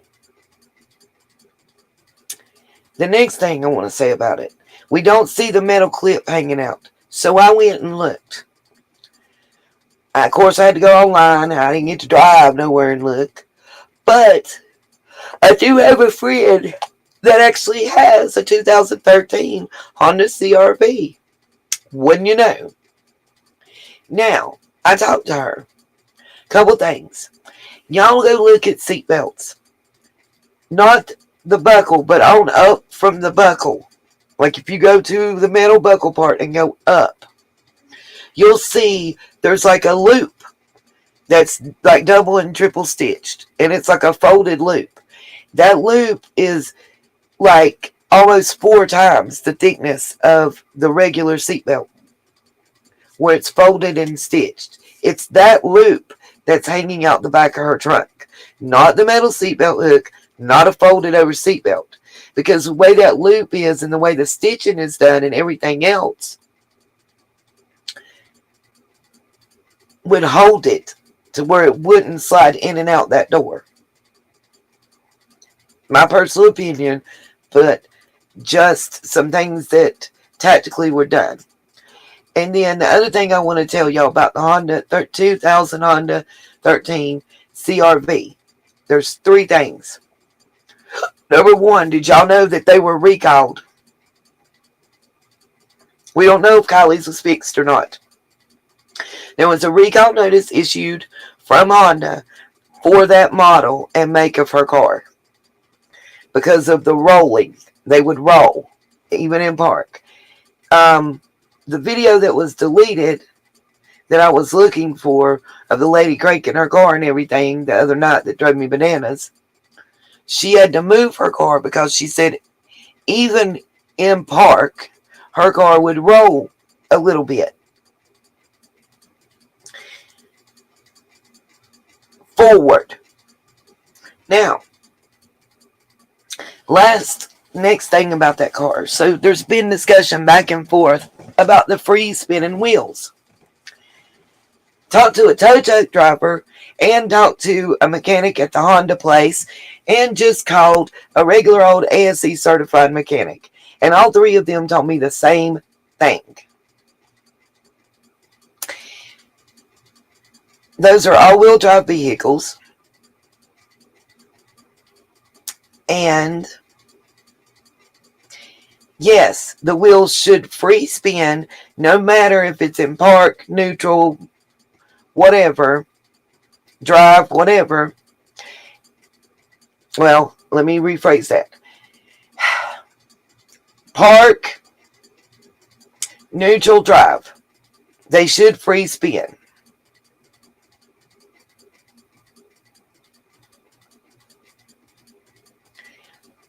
Forward only.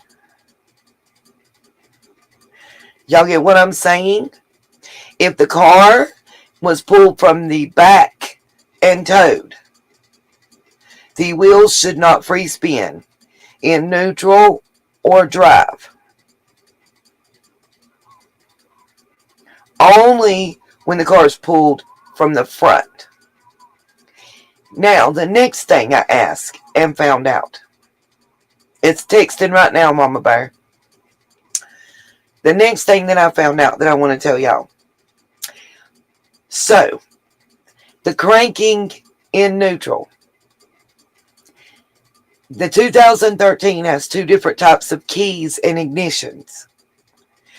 The beginning part of the year, they had a key kind of like Lacey has for her car. It's the big key, but you click the little button and it flips the key out. It also has the unlock and lock and alarm and buttons. It has lock, unlock, and alarm button in that order. on the outside. Okay?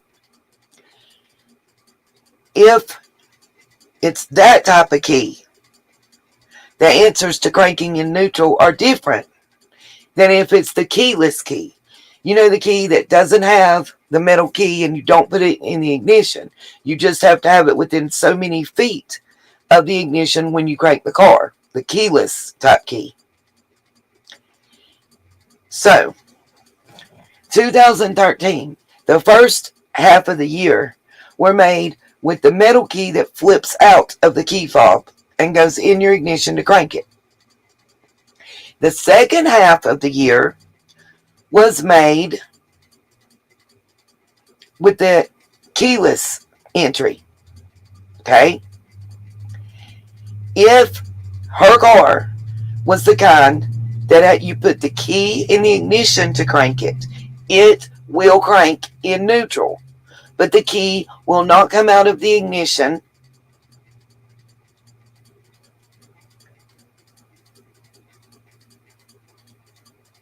And when you open the door, it's going to beep just like you were in park and left your keys in the car. But you won't be able to pull it out till you put the key in park.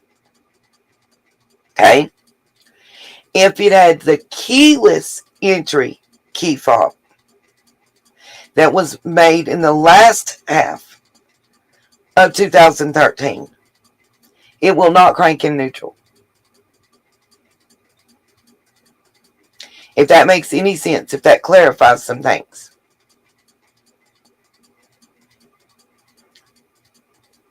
And that's the understanding. Like I said, I didn't just call the Honda place. I asked specifics. I went to Honda.com.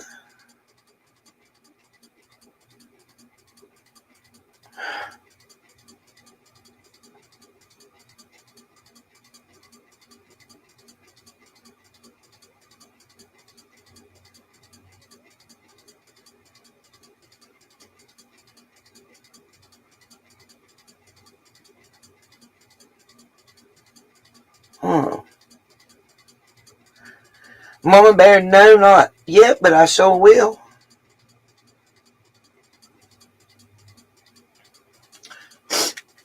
Okay.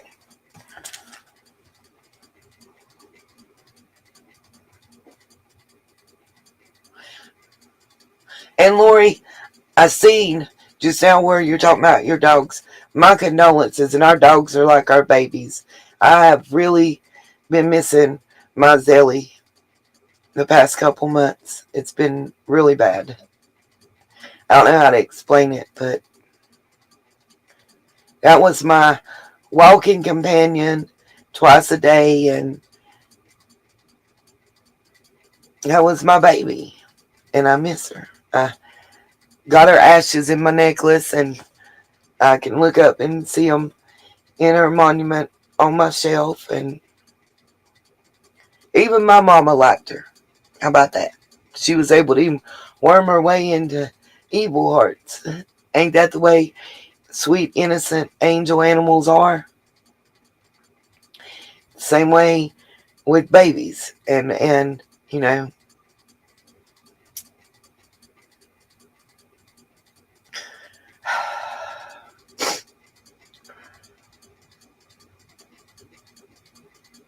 absolutely, Muffin, I noticed that. It was a very sloppy retrieval. By the way, still speaking on Kylie's case and the computer and other stuff. So, and God, I'm probably going to murder her name. But the sleuthy girl, she posted on Twitter about how the Check It TV guy did the exact opposite of what she advised him to do after he messaged her asking what to do.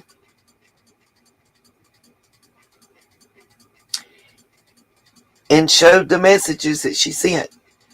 Like, dude, everything that you touched is no longer able to be used as evidence.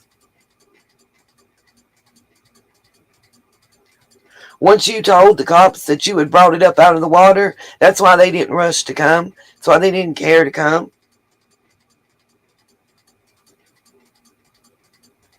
They already been made to look ignorant as hell because AWP found a car in less than 35 minutes that they couldn't find for 14, 15 days.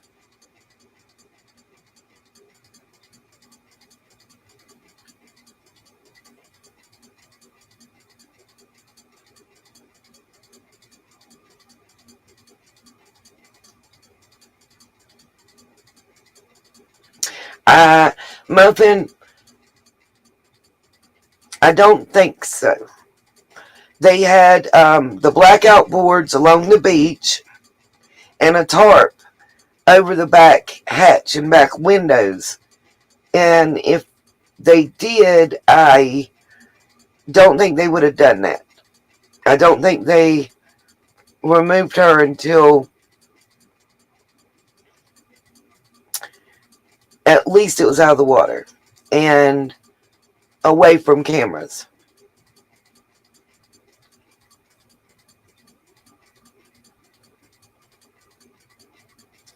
I don't understand why. Here's what I can't understand.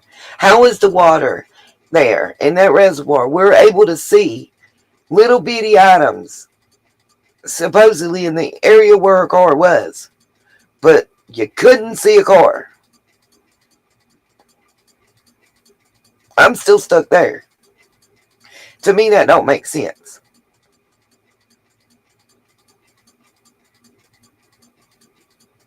Yep, they did muffin top. They blacked it out.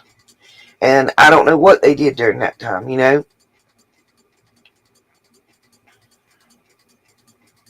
Nope, they sure didn't, Debbie. That's what I thought, Karen. I think they have to. No, the depth was different. The depth was different. The water line had receded. You know, they're in the middle of a drought. But, look, even if the water line had went down by 5 feet, 8 feet even, you can see something that's 1.5 inches by 2 inches in a boat from in the water. But you couldn't see a big ass car. You had the same equipment that AWP had. I got pictures of it on the beach. I got pictures of it and them out in the water, talking about how careful that their divers were being to not disturb the surface water. But y'all didn't see a car.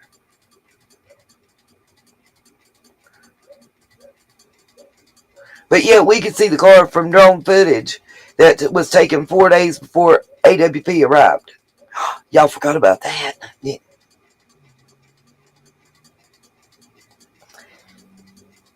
Exactly, Mama Bear.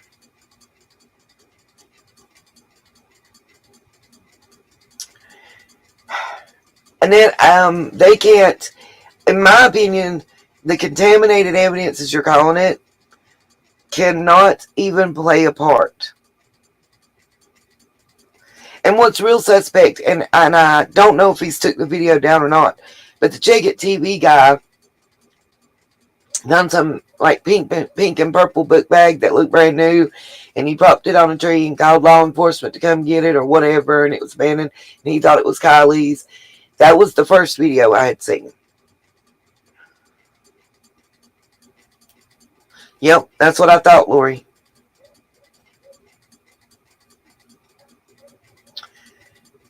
That thing was brand new.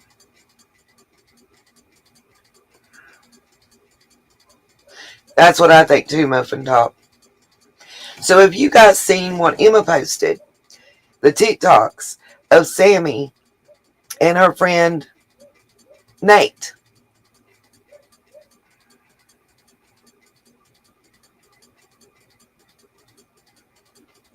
Right, Melissa?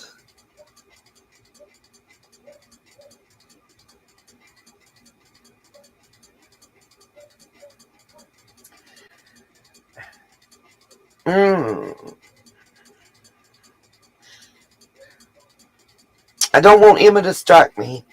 So what I'm going to do is I'll pull it up and I'm going to show a little clip of it. And if my mods will drop her link, y'all can go over there and watch the whole thing. It's not very long. It's a short snippet. And I'll just show a portion. He sure does, Lori. That's my point. Now let me paint a scenario.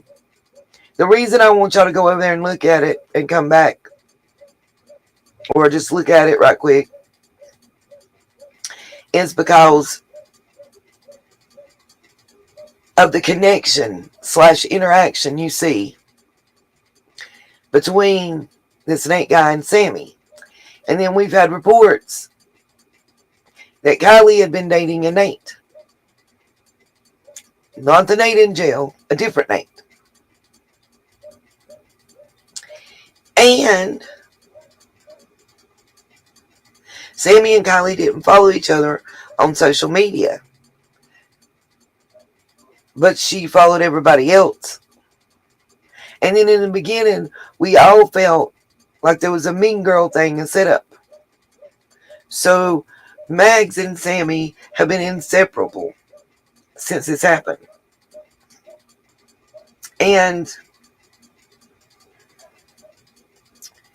sometimes Mags looks scared.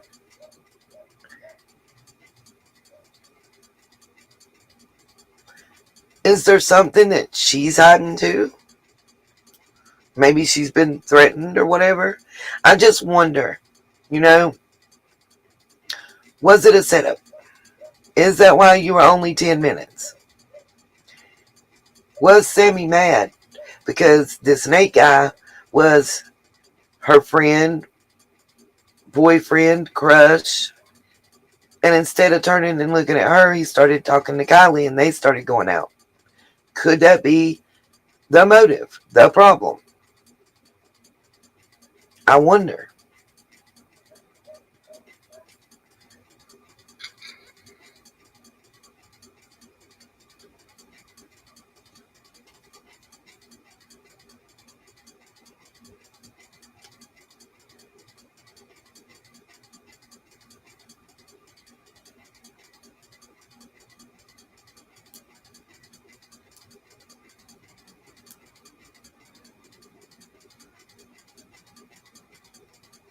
And I'm not going to sit here and lie. So those of y'all that saw the Upchurch stuff, I got a question. Did y'all ever see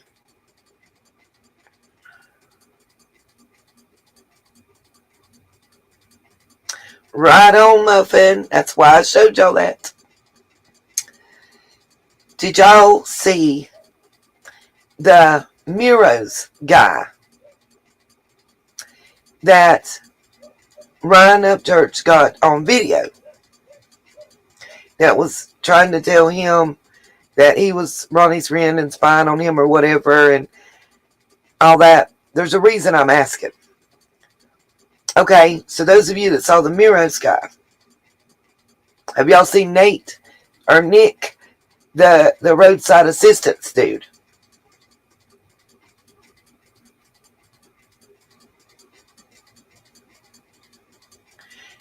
Do y'all not think they look alike? Or is it just me?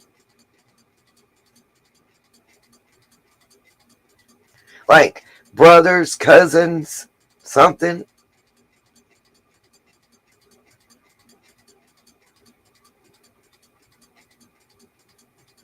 And the Miro's guy was tied to the Ronnie dude, which we all know was fake. I mean, I know was fake. I know. I've been known. It was a pre-scripted call. Somebody from the YouTuber that pre-scripted the calls camp actually privately reached out to me because they didn't agree with it, what was going on.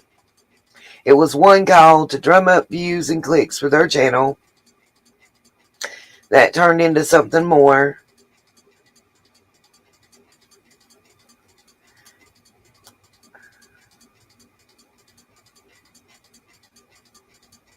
Wow, Muffin.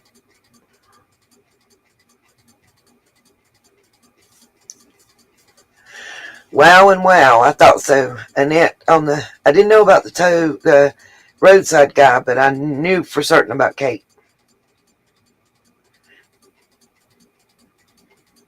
What's up, H squared? Good to see you again.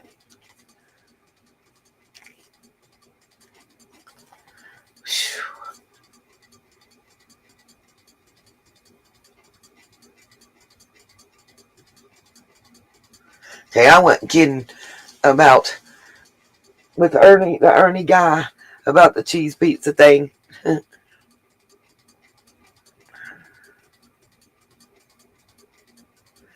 Got you, Net.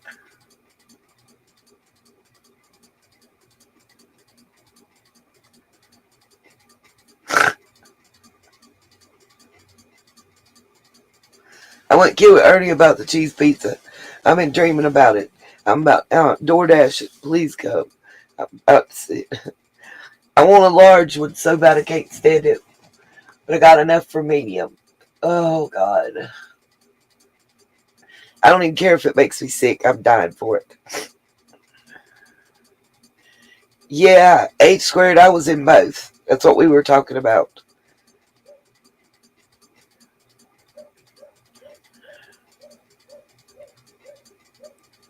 Exactly. Let's not forget that even the police's spokesperson came out and said that adults were intimidating people and telling them not to contact law enforcement, not to talk about the party. No, not Ronnie arrested. No, I don't know anything about that.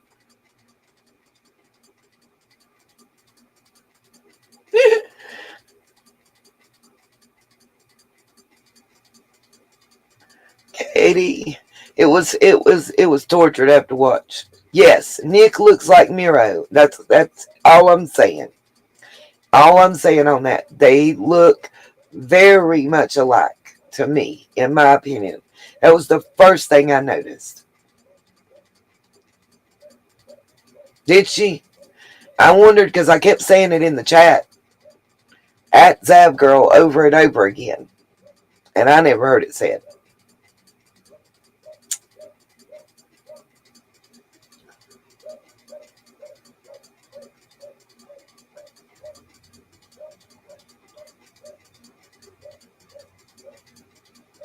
I can't, Melissa. I don't have a way to do it. I wish I did.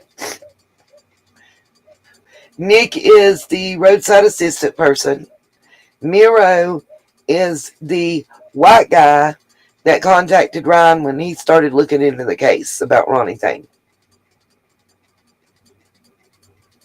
Oh, you good, Muffin? I didn't take no disrespect, baby.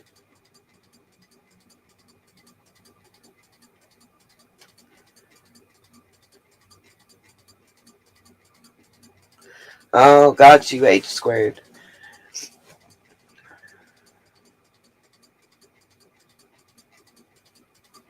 Heard, understood. You good? I got nothing but love for you, Muffin Top.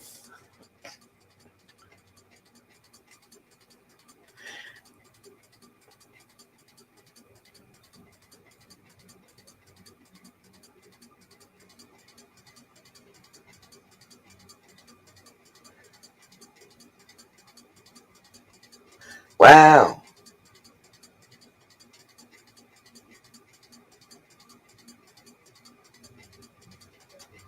Oh, thanks, Muffin. Guys, I got stuff I want to show. I'm not feeling too great. I want to hurry up and do this food order and eat, and then I might do another live later, but I want to get through this that I've got queued up. Um, let's see. Let me pull up Emma's thing real quick. Y'all just hang in a moment. I'm pulling up.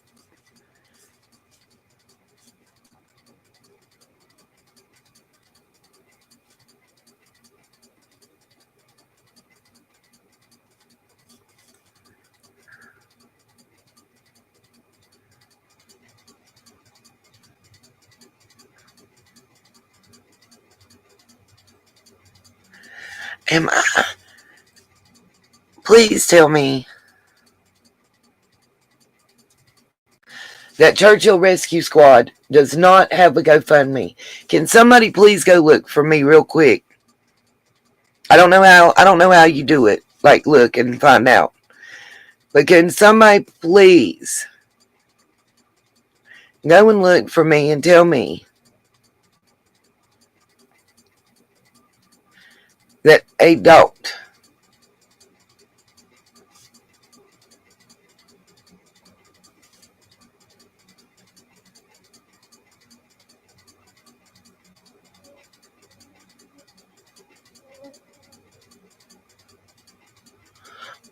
which Karen, email me and tell me which one. Don't say the name on here, please.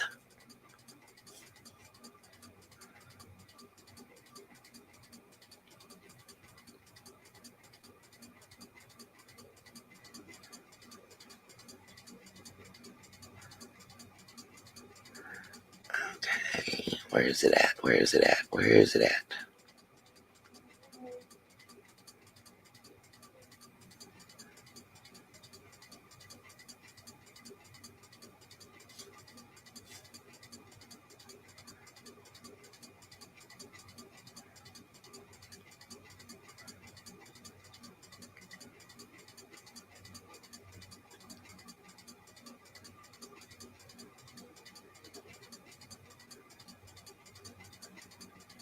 Come on.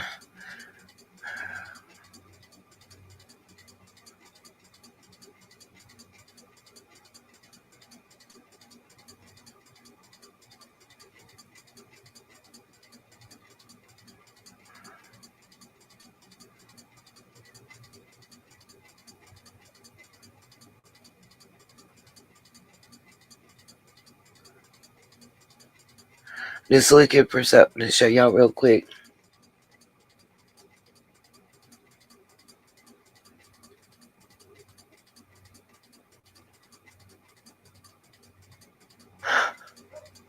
No! An $80,000 GoFundMe for Churchill Rescue Squad. Are you effing kidding me?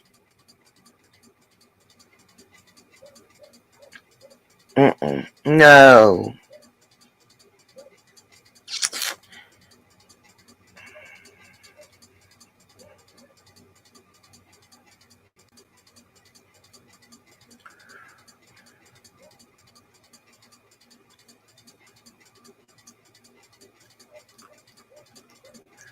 You got to be kidding me.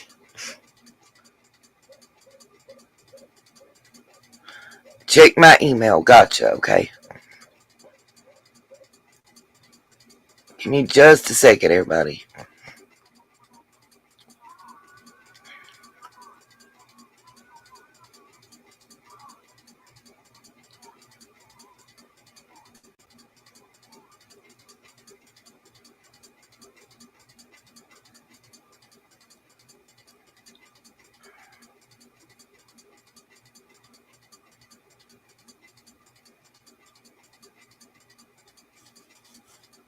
I know I watched it again.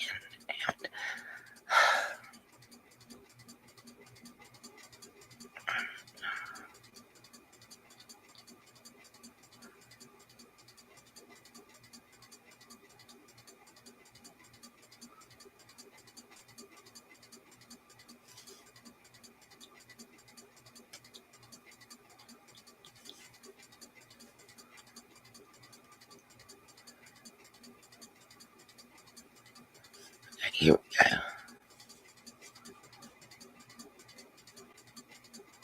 go. This is the best thing I've ever found.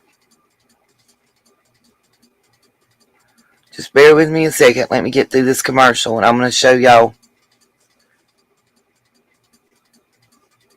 part of it. It's 2 minutes and 45 seconds long.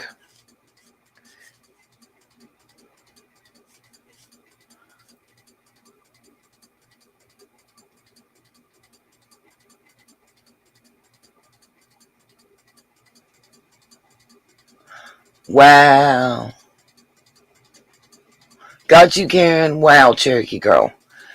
Hold on a moment. Everybody.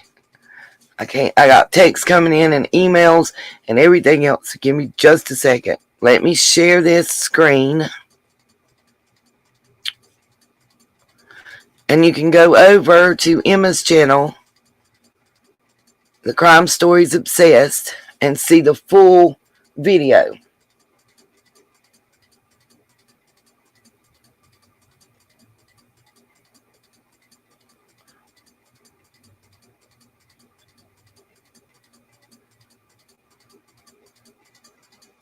Got you, everybody. Just give me a moment.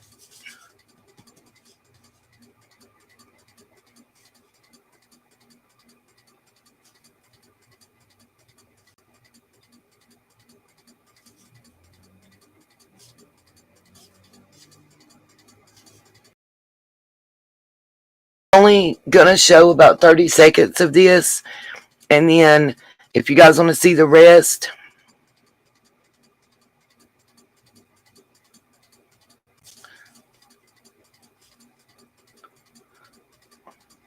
you gotta screenshot Smiley, screenshot it and send it to me. Alright, guys. I'm going to show you about 30 seconds to see the whole video. Go over to Emma's Crime Stories Obsessed UK.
Okay, guys, sorry.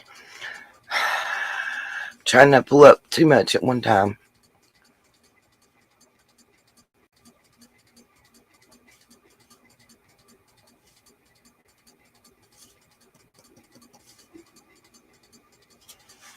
I'm looking for something. Y'all bear with me.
I wish this wouldn't move so slow.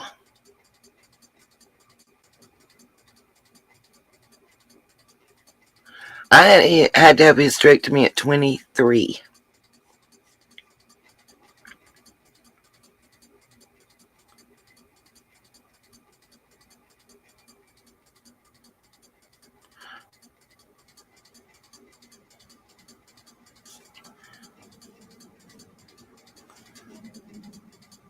Okay.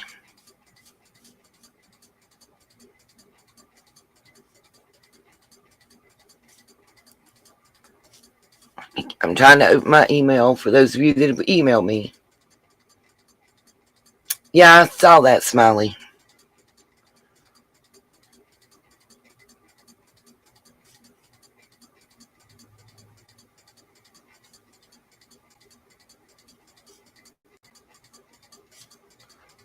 Okay, got you. I'll show y'all the GoFundMe. Just give me a moment.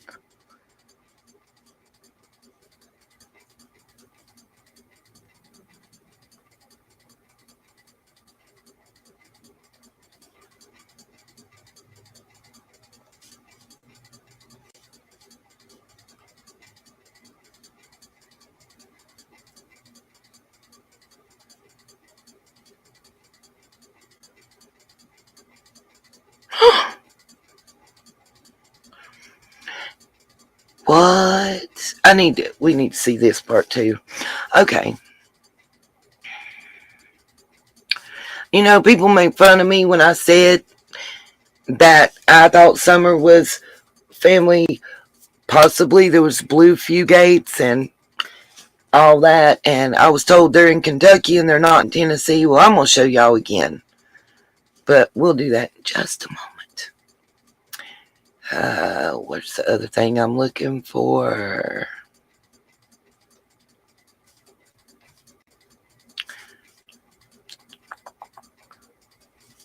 Because I had my hysterectomy at 23, you guys.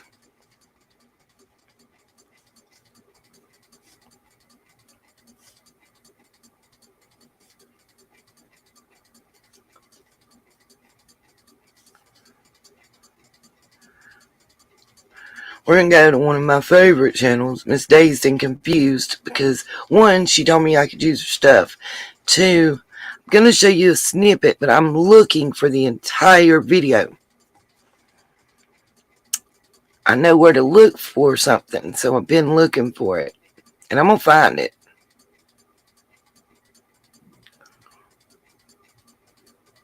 I'm going to show y'all the GoFundMe and everything. Just hold on. Just give me a moment.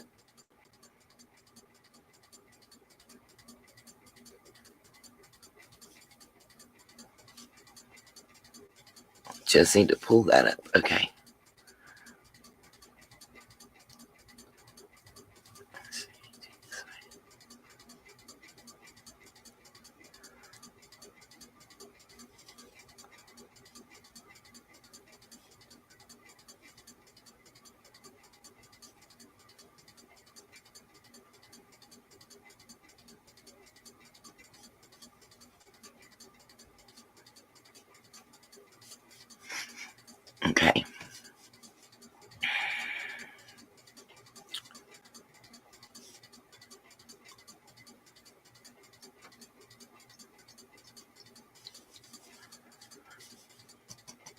Oh, I hate the swirl.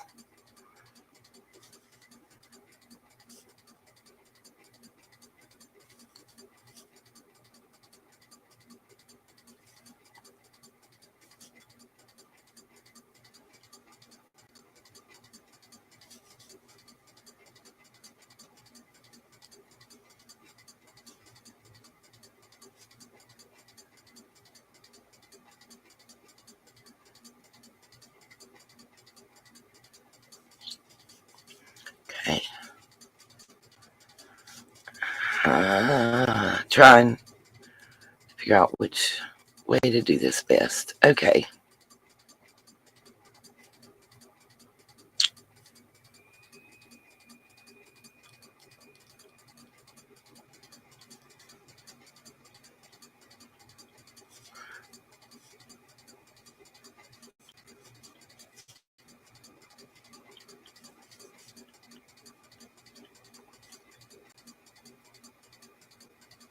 Well, for those of you asking, here you go. It should be popping up.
Sorry, y'all. I had to run back to the bathroom again. I apologize.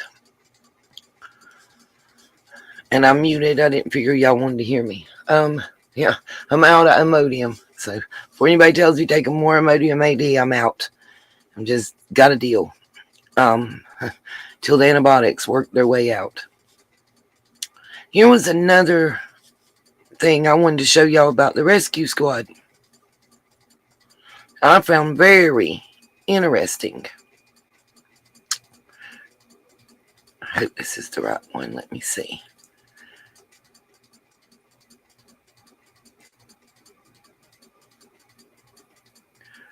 1920.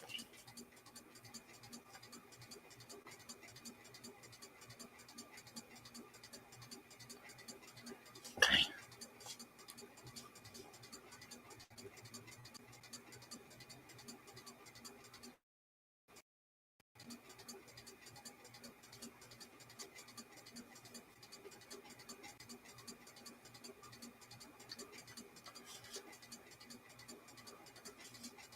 Should be coming up on the screen soon.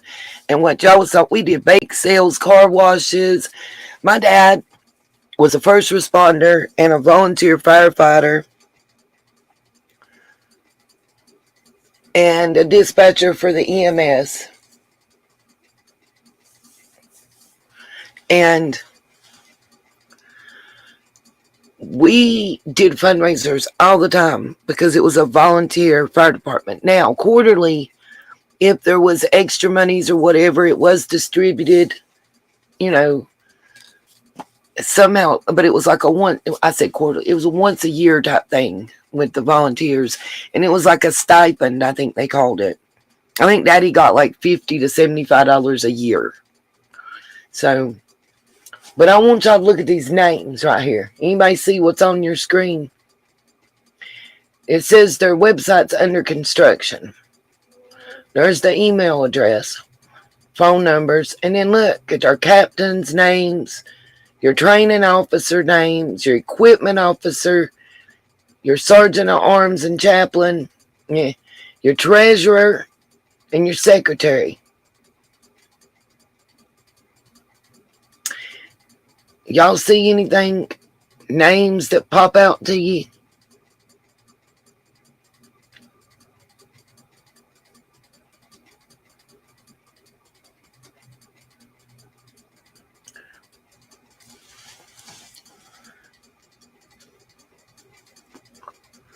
Surnames, that is, that pop out to you. Last names that pop out to you.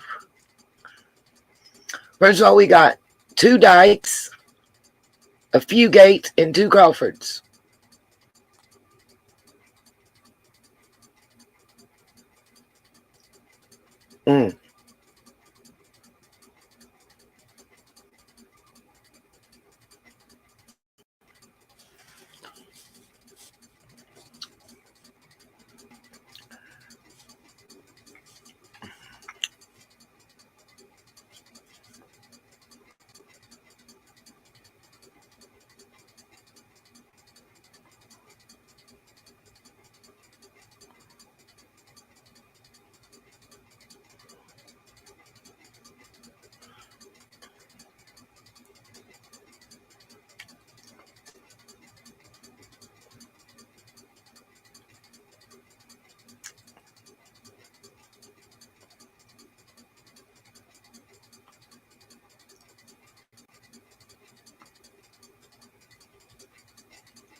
See, I'm looking for something on the Hawkins County webpage.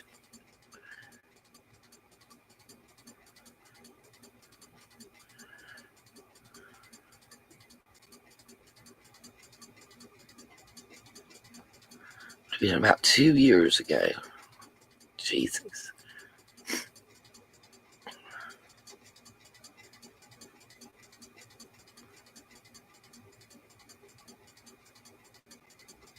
Yep, that's what I'm thinking, Annette. Right, the Fugates. Remember the tie that I showed y'all to the Fugates?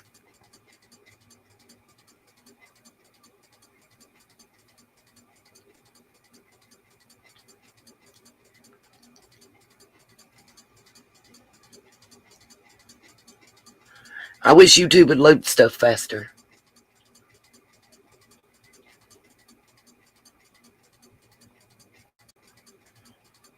People told me I was crazy. They're only in Kentucky. They're only this. They're only that.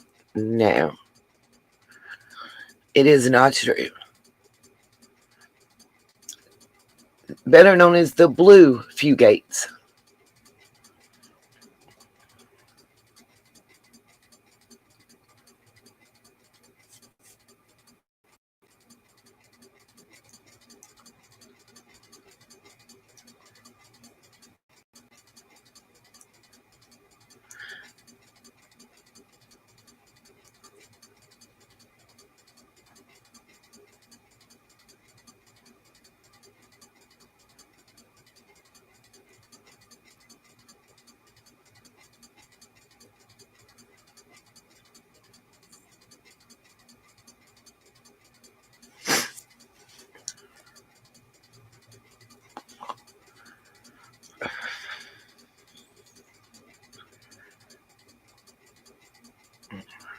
Okay.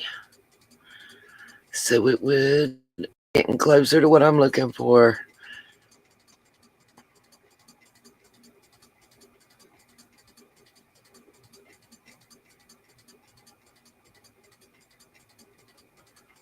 If YouTube would just load faster, it would help. Yep, sure was, Cherokee girl.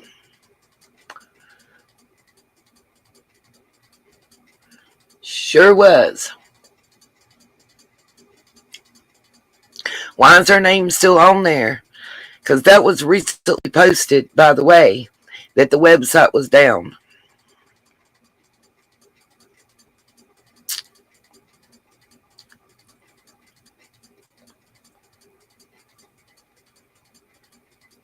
Okay.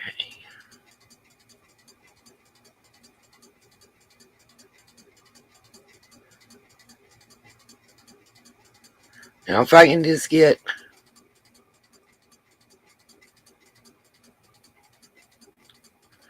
to let me scroll back far enough through these videos. I'm looking to find out what happened and what the Hawkins County... I'll show y'all what I'm looking for. Hold on. Oh. Damn.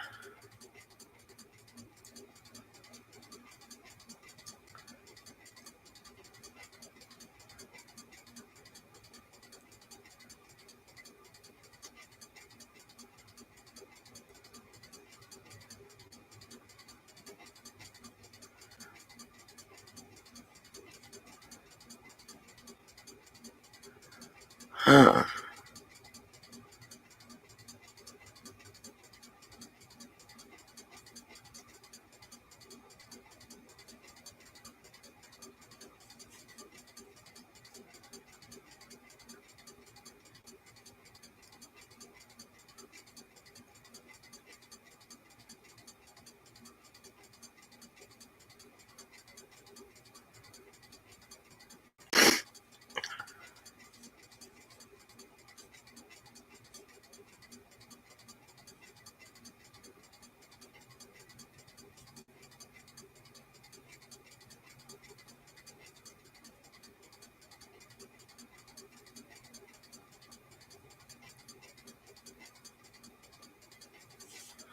Okay.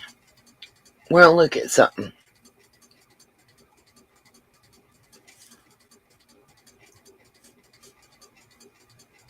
We're going to look at something Dazed and Confused put out. And I'm pretty sure that this is a portion of the whole video we watched the other night. But I've been trying to find out. I'll show you. Just bear with me. I've been trying to find out what happened in 2020. So I went back through the videos all the way back 3 years ago. Why is those videos deleted, Hawkins County? What happened in July of 2020? We're going to show you. I'm going to show y'all 2 videos. Yep, we sell plates. We have plates, and then we'll have a bake sale. We even sold like the little pocket calendars, you know, like You know how the school kids sell stuff? We used to sell stuff like that. Like the you know, the little knickknacks and the door-to-door stuff and the candy and all the stuff like school sell. That's what we used to sell for volunteer fire departments. Yep, Smiley, sure did. And then people would bake cakes. You'd sell it by the slice. You'd sell it by the whole loaf, banana nut bread, spaghetti dinners. Spaghetti dinners were a big pull. Salad and spaghetti, $5 plates, and had an extra dollar, and you got your sweet tea, your Kool-Aid, or your soda. And then everybody, like, the way that we would make it is all the volunteer firemen and their wives. It was called the Ladies Auxiliary. What we did, and I say we because all of us kids were always there. That's how my knee got stuck in the fire truck and how I learned to shoot pool was at the fire department. But anyway, I digress.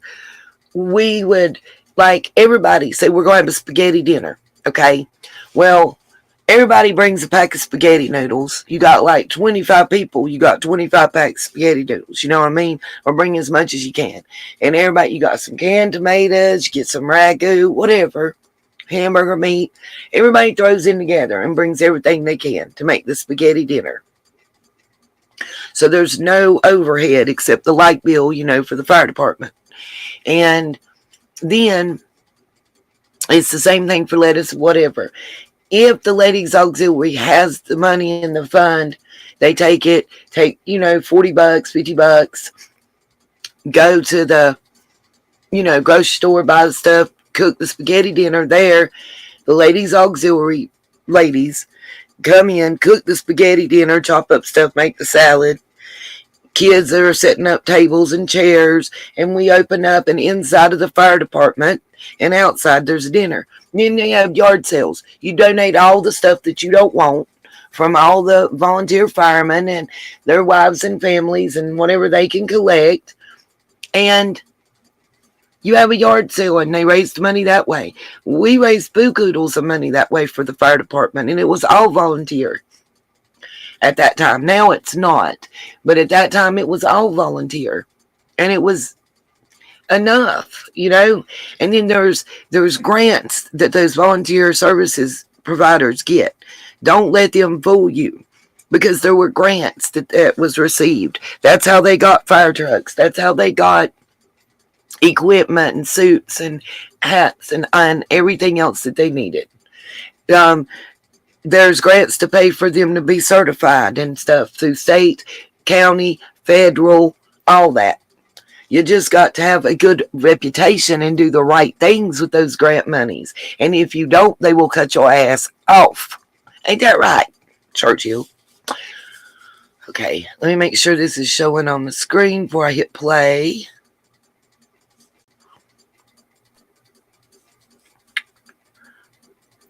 So here's the first video I want y'all to watch.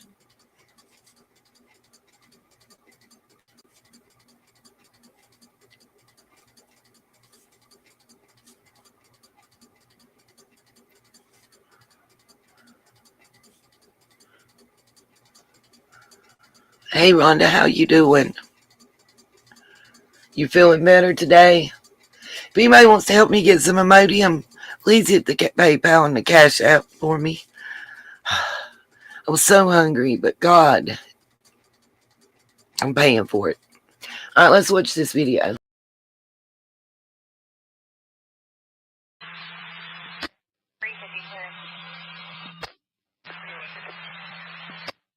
Route from 110, 110 Ben Hill Road off of Beach Creek should be the first residence on your right. Reference to a missing 4-year-old.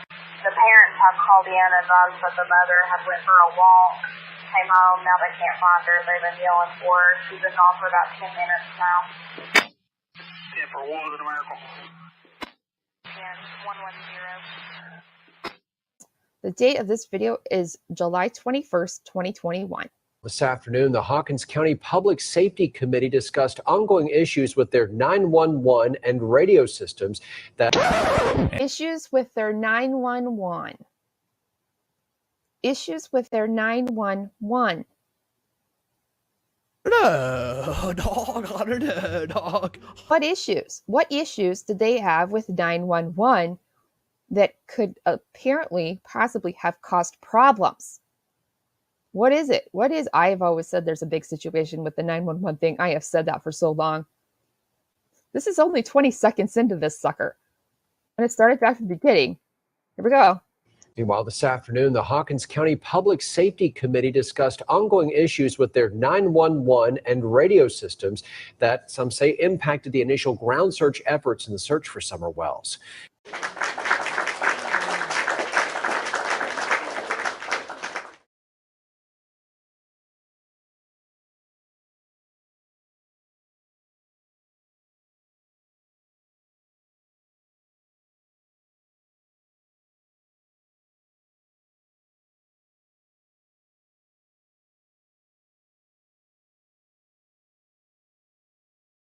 Crime is more expensive than ever, but I just discovered a money saving.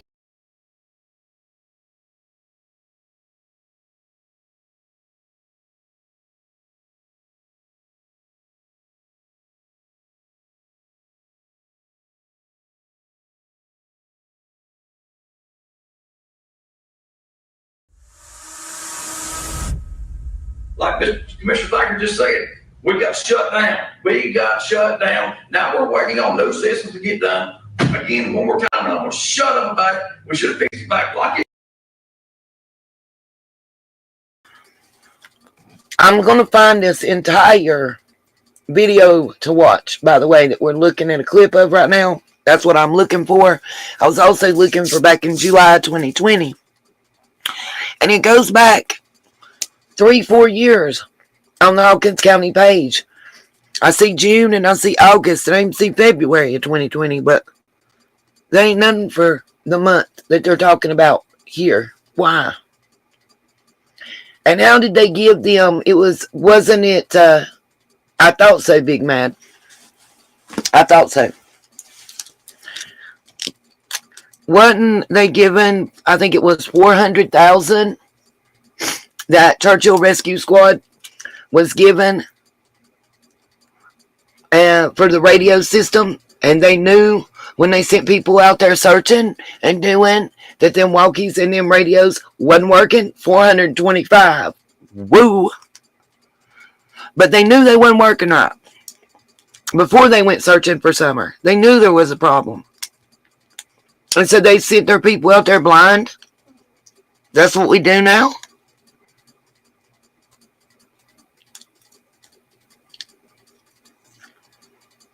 And by the way, let me tell y'all, if you didn't catch the live yesterday, I may show a portion of that video again. Wow. So they've spent $725,000 and still don't have a properly working 911 and radio system. Is that what I'm being told? And y'all don't think that's crazy? Where's the money? Where's the receipts?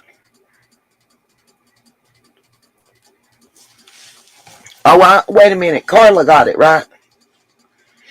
Maybe Hawkins County Commission, Sheriff's Department, Churchill Rescue Squad, and Mount Carmel all need to get together and have a freaking meeting. And all these people that have been got recently in the past since 2018 for embezzlement.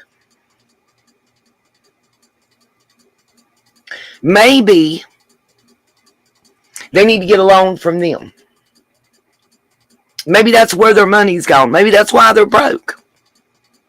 And by the way, if this person was embezzling the amount of money that they did in 2019 from the agencies that they did,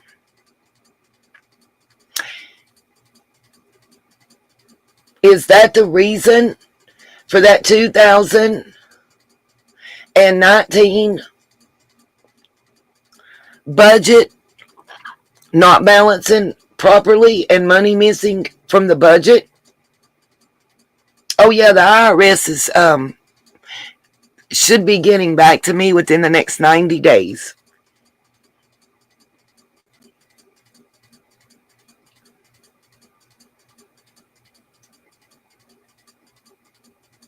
Got you, Big Mad. I was trying to find it on their channel, on the Hawkins County channel I have. I wanted a video of it. But y'all know that 2019 budget, right? And I showed you that $39,000 general fund that those monies can be allotted to any part of county services departments or city services departments. Wow, Big Mad. Now, that being said, that's also in 2019 budget. If y'all remember, I showed you that that account marked 39,000 is the account number. Okay? And it goes on page 5 from having almost 6 million to page 2 having almost 2 million in that fund. And there's no additions or subtractions or notations as to where any of that money's went anywhere. It literally leaves off at the bottom of page 5 and picks up at the first time it's mentioned on page 6 of their amended budget, missing almost $4 million.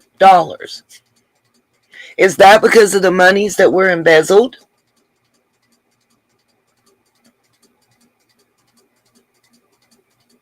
Is that where it's at and why we can't find it? I want to go back and finish watching this, and then we're going to Google what Big Mad just said to Google and see what we see. It was to start with, and then moved on and processed and done something better. Not stopped, done something better. That was the motion that was made. Yes, sir. By this county commission, the motion was made. 1 year ago. Huh? 1 year ago. 1 year ago. So it is not us. We're waiting on the authorities that have power to be, that have the control. 1 year ago, what happened in July of 2020?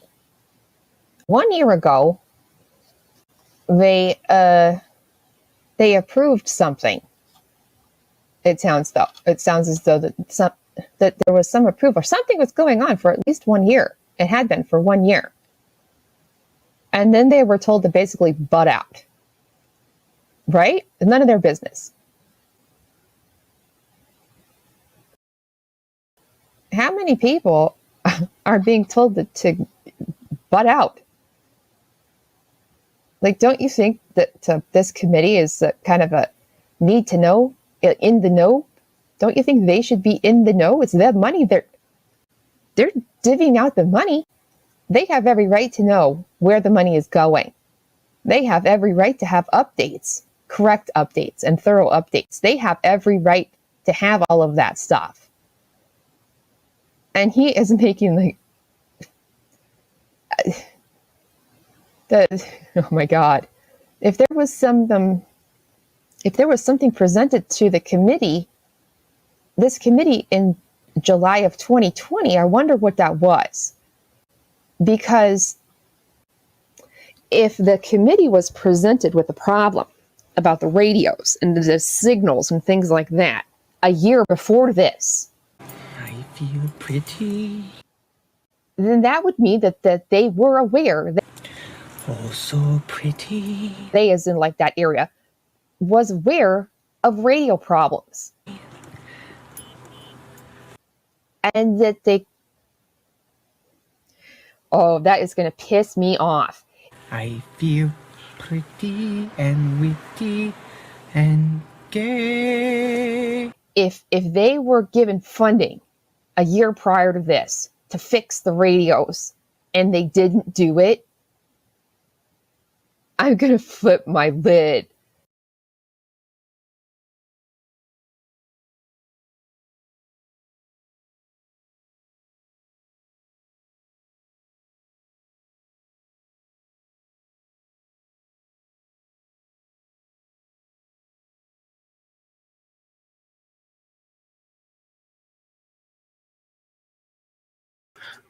Okay, so now let's go to Hawkins County's page.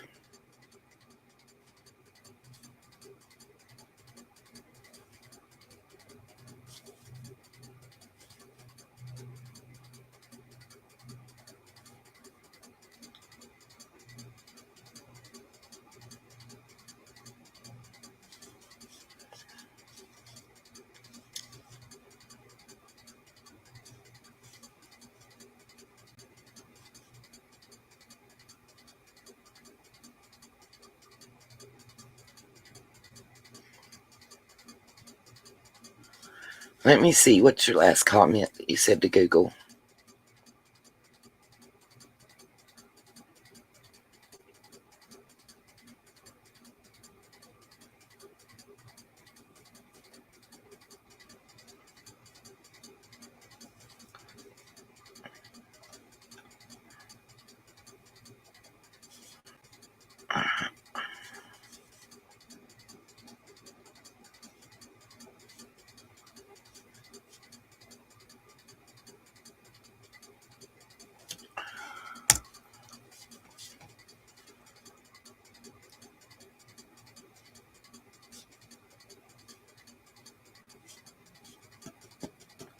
Come on, Google, work.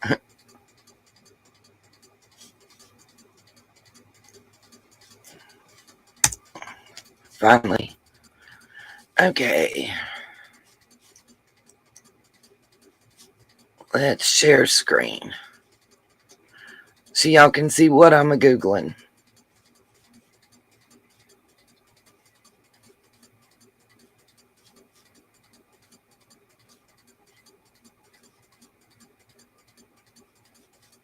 Exactly, Cherry. Thank you. I know there is.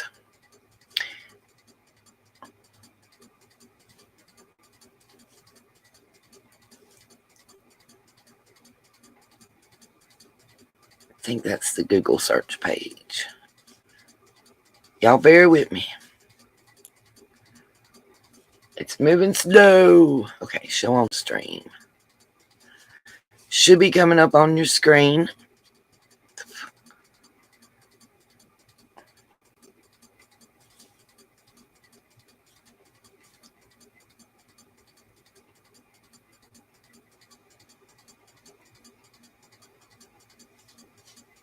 So it's the February 2021 regular session agenda. Let's click that and see.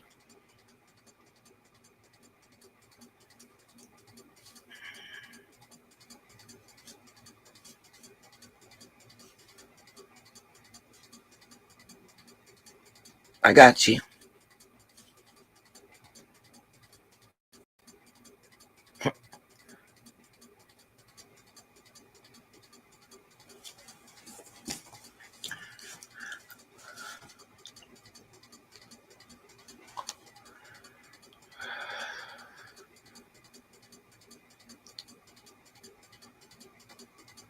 I'm just waiting to letting it catch up to me.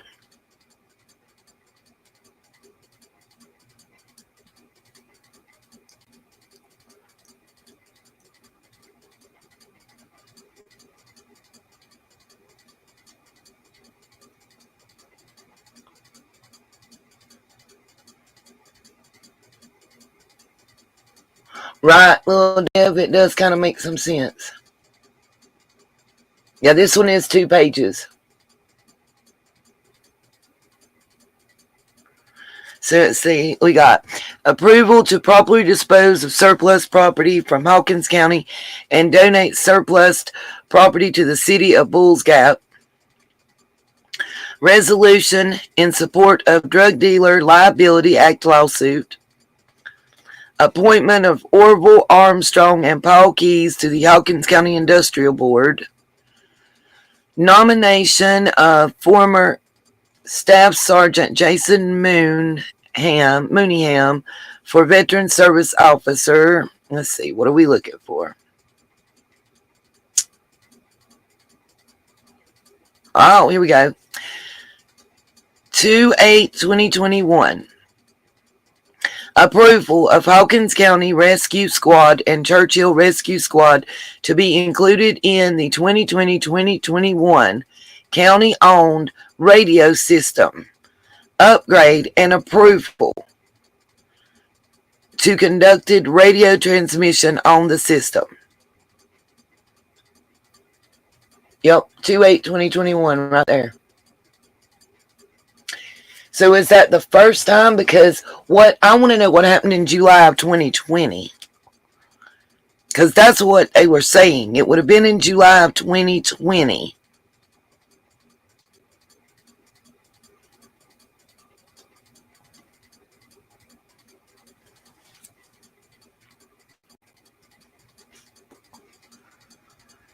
Yeah, I see that. It's got February and March right there.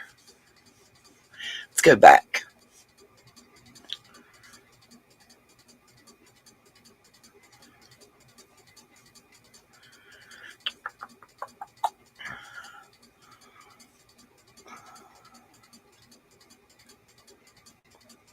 Let's see what I can find at July of 2020.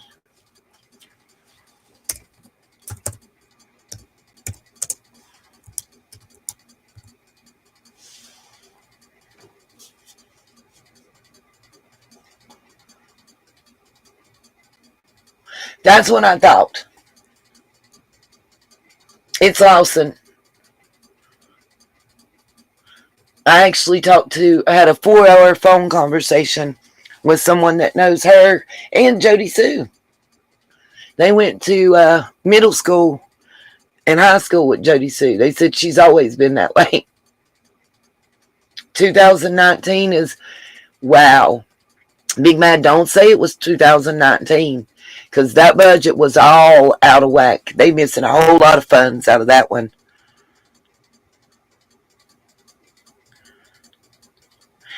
Why can nothing come up for 2020?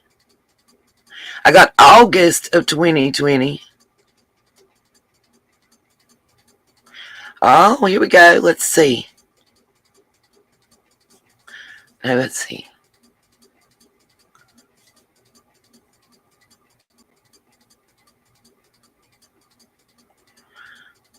We got June 22 meeting. That's 2 hours. Hold on. Oh, looky here, y'all. It's got a money issue, an amendment to the budget, and transportation concerned.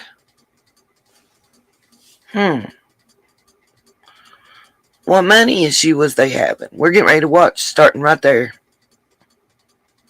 Because that's not on that page. Why has it been took off?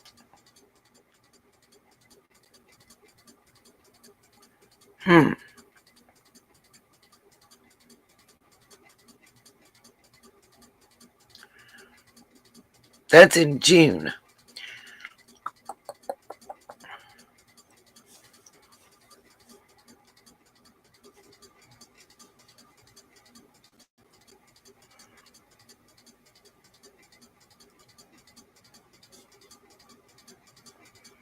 And this is, it says July 10, 2020 at 10 a.m. But this says March 28th.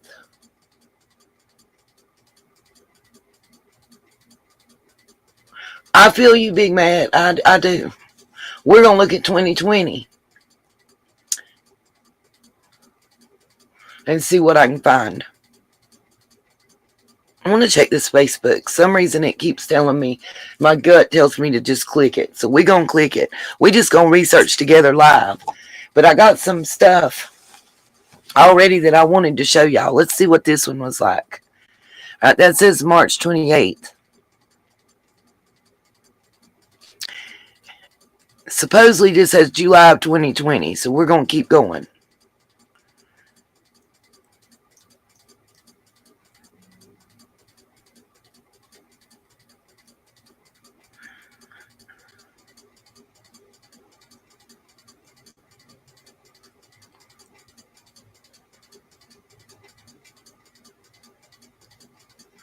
Yeah, that's all. This is all 2022.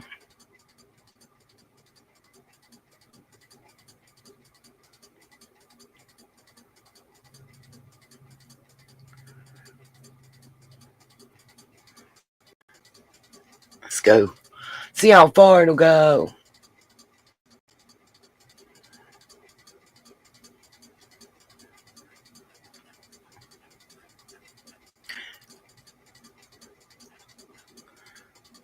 According to this, it says it goes back to 2020. If it don't, we'll find it another way. I might have time today. I'm feeling like who done it and why. Is there anybody that wants to donate to help me get some Imodium? Please do. I'd greatly appreciate it. As to be honest, I'm out and I may have to go back to the bathroom again. I don't need 80K either, okay? Just so y'all know.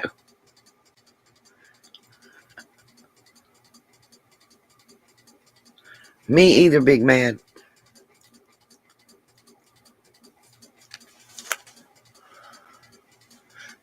And I can get free Walmart delivery, y'all. Lacey still has the Walmart Plus for that she paid for. Yes, they do, Mama Bear. More than they're letting on, and I'm going to show it. Come on, let's keep going. Where are we at now? What year am I in now? Lord, we're still just to March. Ain't that a pretty helicopter?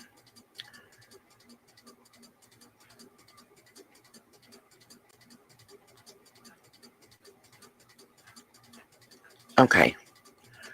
I'll have to look at that later. It'll take 10 years to get back. Let's see what this images is.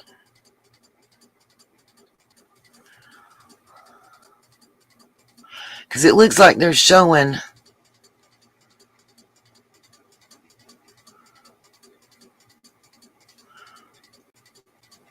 some paperwork.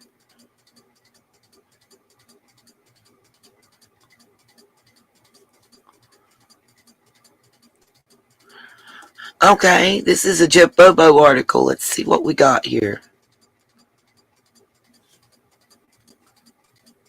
Make sure y'all can hear me, okay?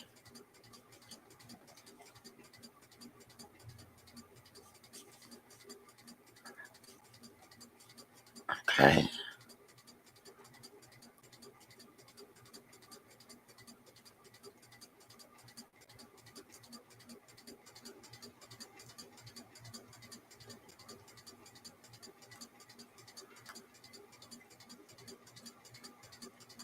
Well, that ain't much. Oh, hold up. We got to listen. Hold on. Let me mute and share this screen. Oh, no, I'm finding some stuff. I hate to tell y'all. Just hold on. Can y'all hear? And I'll play.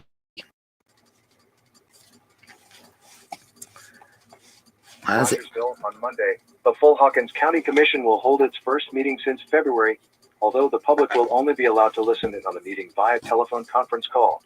Although there have been several committee meetings over the past couple of weeks, the March and April County Commission meetings were canceled due to the COVID-19 crisis.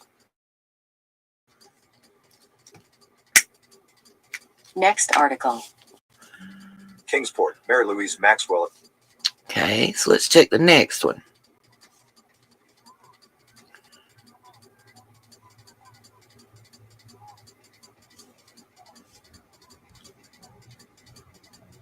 I wish it pulled these images up to where I could read them better. That takes me to the same daggum article.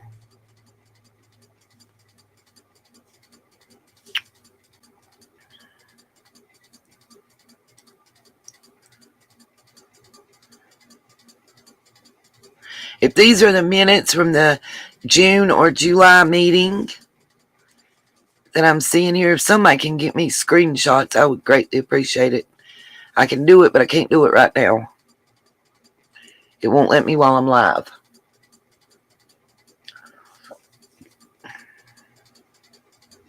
We're going back to look at something else. I am not giving up. I have just begun to look.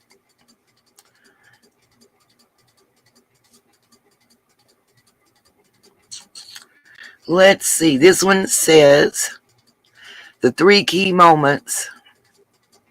Let's see if it'll let me start right there. Cross those fingers. I know this is a big responsibility. Hey, whether you're looking for a Chevrolet, Buick, GMC, or a Cadillac, Courtesy in Kingsport is your one-stop shop. Stop by Courtesy today and check out our huge inventory of cars, trucks, and SUVs. At Courtesy, you uncomfortable to discuss that amount of money being amended to a current year budget. We're not at July 1 yet. This is an amendment to the 1920 budget for the school system. We have already met as a committee with a committee from both Cherokee's area and Volunteers area, and they are hard at work in drumming up support, financial support for this project, which would benefit the entire county.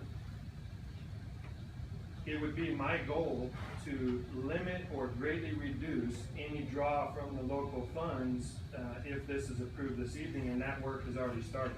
I couldn't tell you what we're looking at, but prior to this discussion and this board action about a year ago, we had several vendors totaling up to $500,000 ready to sign if the board would have taken action.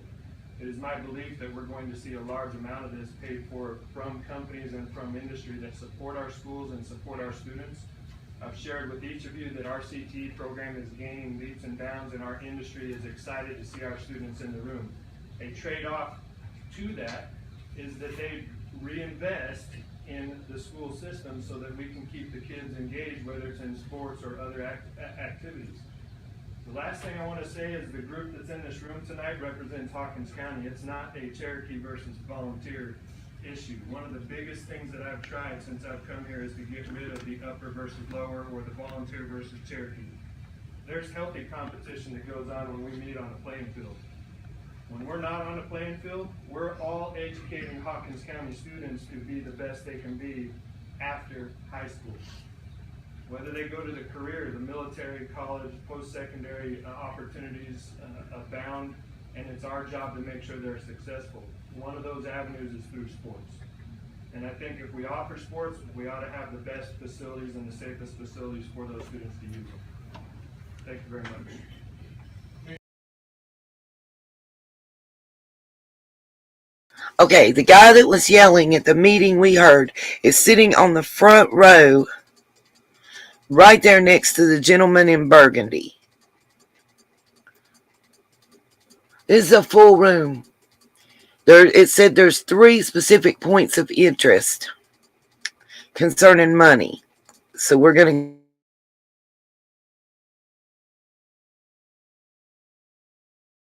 to... So I have a screenshot of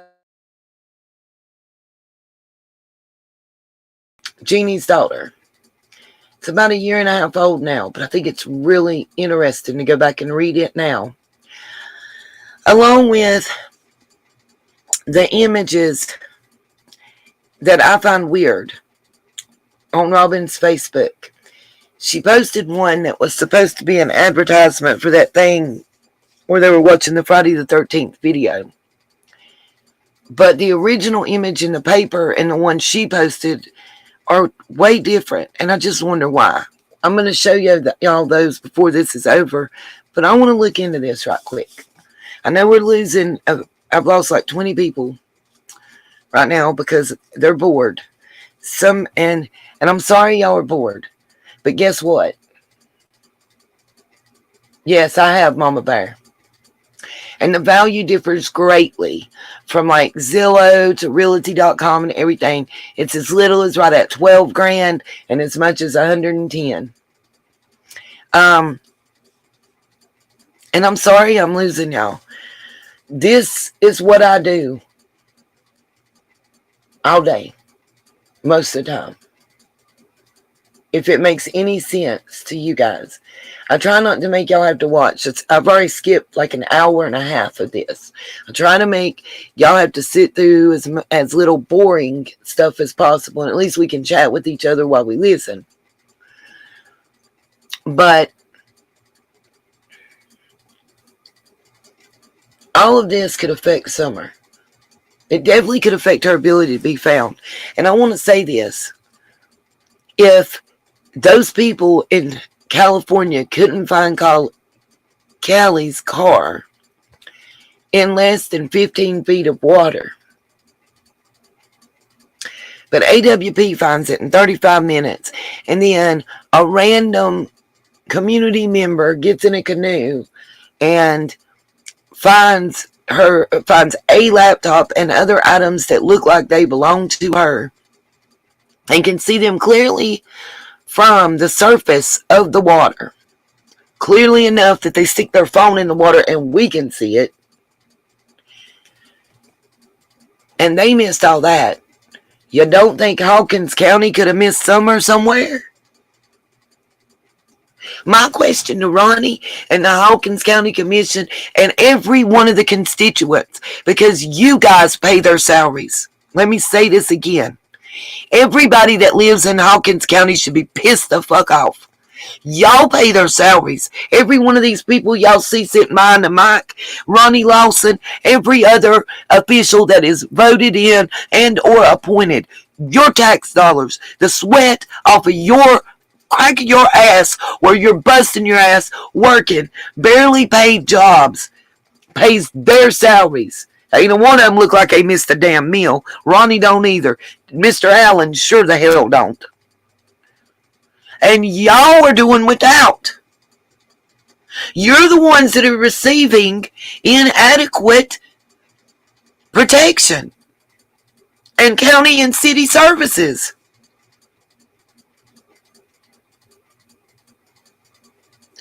Somebody has got to have enough backbone to stand up. Somebody needs to run against these people and get them out. You may have to shut down Churchill Rescue Squad and start all over again. The way they're rated, I looked into that. The way they're rated for donations and nonprofit organizations, I called the Better Business Bureau. And everything else, it's not good. Hold on. Okay, little man's here. I'm going to help get him in.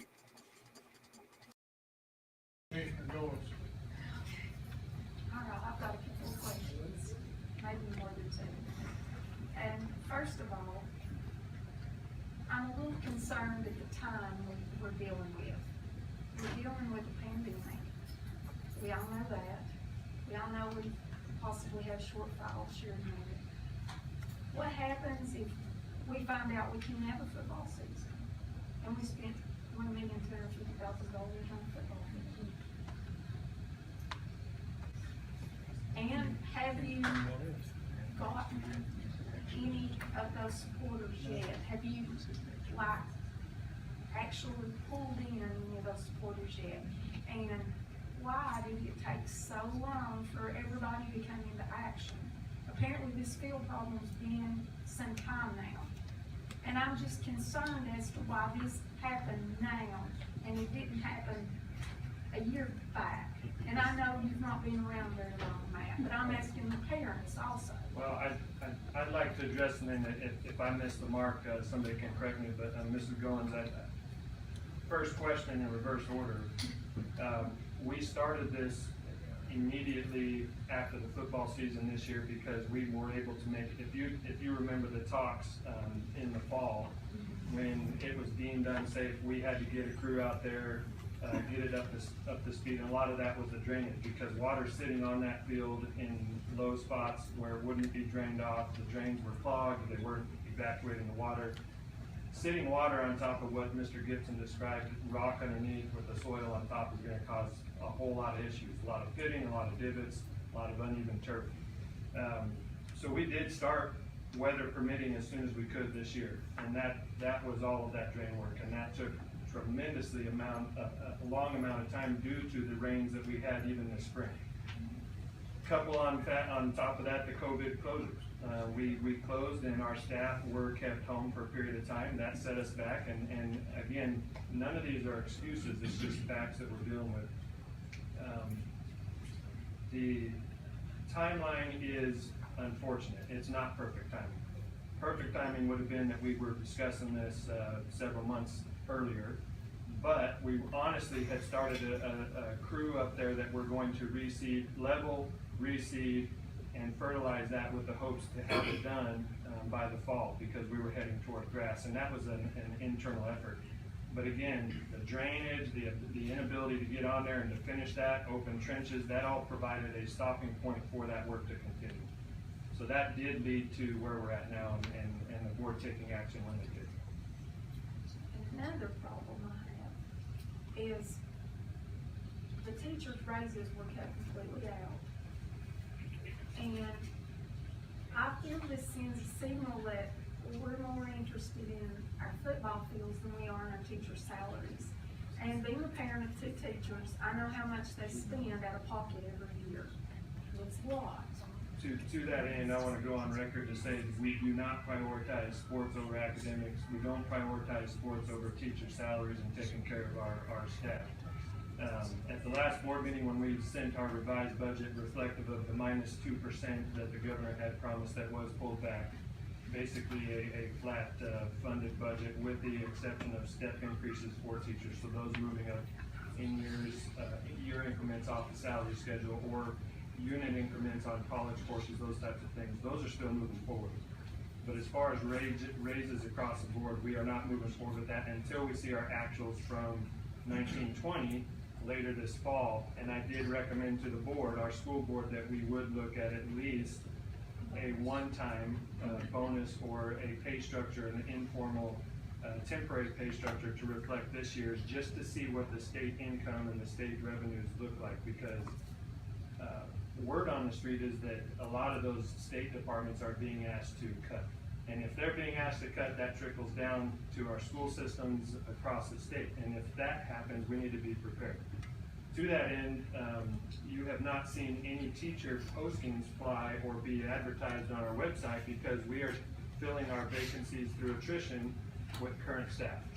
So we are moving teachers when there's openings. We're moving appropriate credentialed teachers to those openings in-house until we get to the point where we're at or below that BEP funded formulas per student to teacher ratio.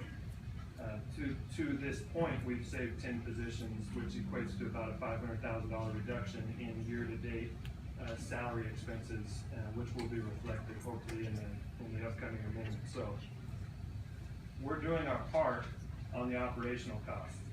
Another elephant in the room is that we're trying to equalize spending across the system, and one of those board actions is looking at locally funded resources or schools that fall outside the BEP funding formula, and we are looking at closing 2 rural small schools, and that's not an easy decision either. But it's also a business decision, and like I started our conversation this evening, one of my jobs is to make sure that we're fiscally solvent and responsible with our taxpayer money. That's my job as well. Correct. And it is everybody's job here, and I don't minimize that. What I will say is that if it passes, what I would tell you is that it is the work's already started to make sure that through donations, advertisements, tax-free purchase of those materials, because we can purchase those directly because we're a tax-free organization, we can save $25,000 to $27,000 right off the top by direct purchase of those materials. So there's things we can do if this passes to minimize that burden. The board thought it was very, very safe to assume that we would not exceed 1.25. We think that it's going to come in far lower than that. And whatever we do spend, my goal would be to greatly reduce, if not zero out the cost for our local expenditure. And what will our estimated amount that we'll have to take out of fund balance for the coming year? In the current budget before you, or that will be before you, it's estimated to 4.2. Last year was 3.3. The year before that was 3.1. Now, actuals, what we pulled 2 years ago, we estimated 3.1, and we drew $700,000. So we overestimate our expenditures and underestimate our revenues so that we come in a safe margin, because I don't want to stand before my board or any of you and tell you that we blew our budget to pot. So we're going to be very conservative with that budget. And also, as you can tell, I've thought about this for days. I mean, it's very important. Also, now, if you're saying do volunteer first, and then Cherokee down the road, of course, we know that Cody keeps his field in immaculate condition. Correct. How many years down the road, and will that money be just left there until we use it, or how does that work? The money you see before you would cover both projects. So our goal would be that immediately following the football season in 2021, we would start work on Cherokee, assuming that we were able to complete volunteers on target this summer. this is probably a question for the volunteer boosters maybe. How much money would we lose if we don't have a home football season? Oh, well. I'm the volunteer band treasurer, so I can tell you that off of concessions alone, we make about $8,000 to $9,000 a year. We've already lost Fun Fest. That's $10,000 to $15,000 off of our budget. It costs us about that much just to get on the field with the show. The music, the copyright, instruction, uniforms, flags, all of those things. We don't put on the shows with the elaborate stuff like you do. But we still do very well in competitions. Okay, so total, how much would you say per season would fall to be? Well, I'm sad. DoorDash showed up at the same time as Little Man's here, and I think I just lost my pizza. I can't tell him no. You think Hawkins County can loan me the money to get nothing?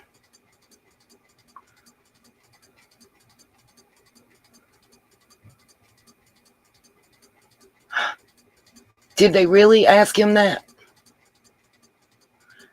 Call who? What? I missed something.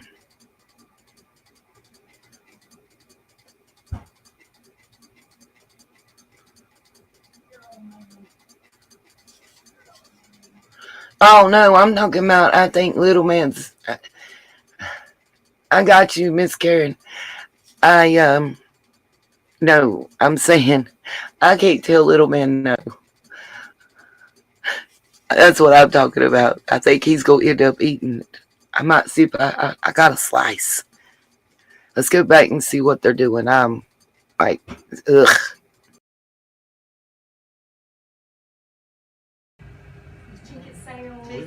We don't get ticket sales. That goes to the only thing we do is parking and our little Falcon's Nest thing. So yeah, that's all we get. And how much is that? Oh, you could probably for 5 games, you're looking at $1,000 maybe. Possibly could the kids do fundraisers to help raise extra money to pay for this and fund back to the Board of Education? Is that a possibility? Fundraisers for the turf project? Yes. It is a possibility. You're talking about a very large. Oh, by the way, in case y'all didn't know, so I called Ronnie Lawson's office last week. I think it was either Monday or Tuesday.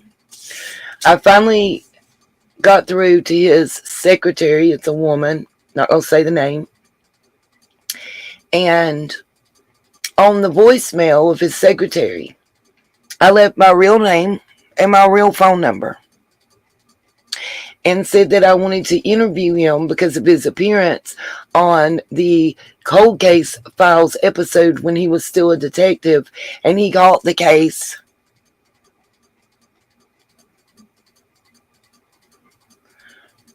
That came from another state, the murder case that he helped solve.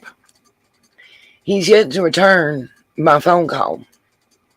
But they've tried to intimidate and threaten me. Somebody has. Somebody with some money and some power in the Hawkins County, Sullivan County areas. And guess what? I'm not going to let it happen. And I'm in a bitch-ass mood with you, Katie. Because this is just making it worse. And then the more I'm going to show y'all, the worse it's going to make it. Thank God Little Man came home for the night.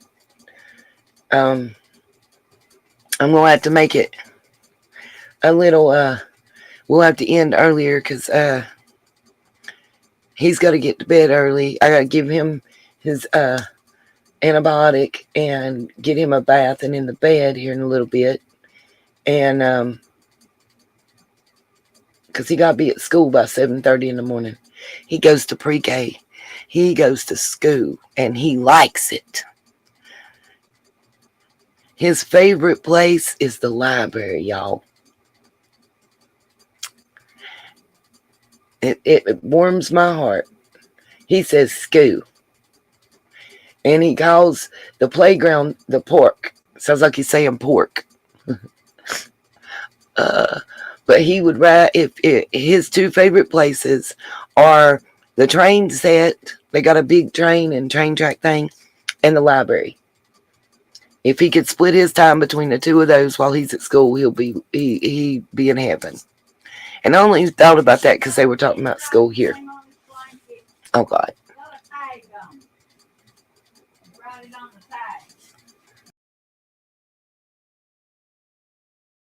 Amount of money, and I think that the efforts that the Booster Club committees that represent both ends of the county, I think that work would be more beneficial toward that end because of that large amount of money. But we would look at everything to generate those funds necessary to answer your question.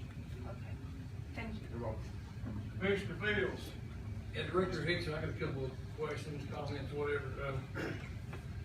First, I don't know if you were up on Volunteers Field when Dr. Samples, you see, he's a turf grass expert, and you know what his ideal was. You know how much his estimate was to fix Volunteers Field versus putting this down to get it in very good playing condition. You have that figure? I don't have that figure, but it was significantly less than the $240,000 that we had. It was $35,000 is what Dr. Samples said. The field would be fixed and in perfect condition for $35,000. I don't know. I'm just asking. No, and I will clarify that was before our rain, and that was before the drain estimates were taken into consideration. That was just leveling the field and planting the sprigs and fertilizing appropriately for the upcoming fall season. So. I hear you, Miss Karen. She reminds me of another bitch-ass woman that I'd like to go see. We mightn't go together. I can't turn it up any louder. I'm sorry, that's as loud as it goes. Got a question. Since all these involved in Summer's case were members of this community at this time,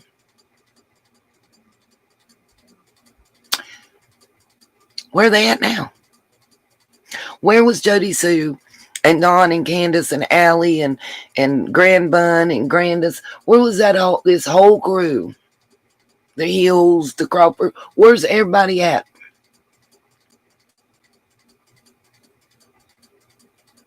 Yep.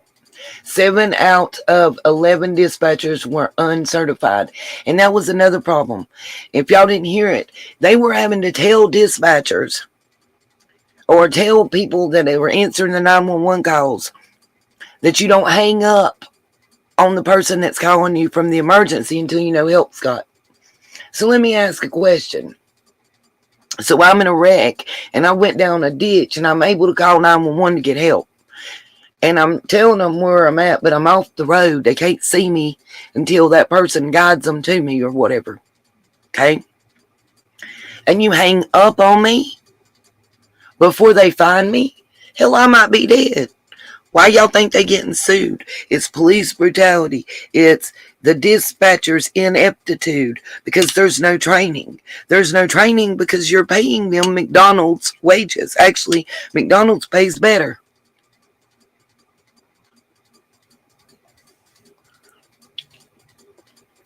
Real shit.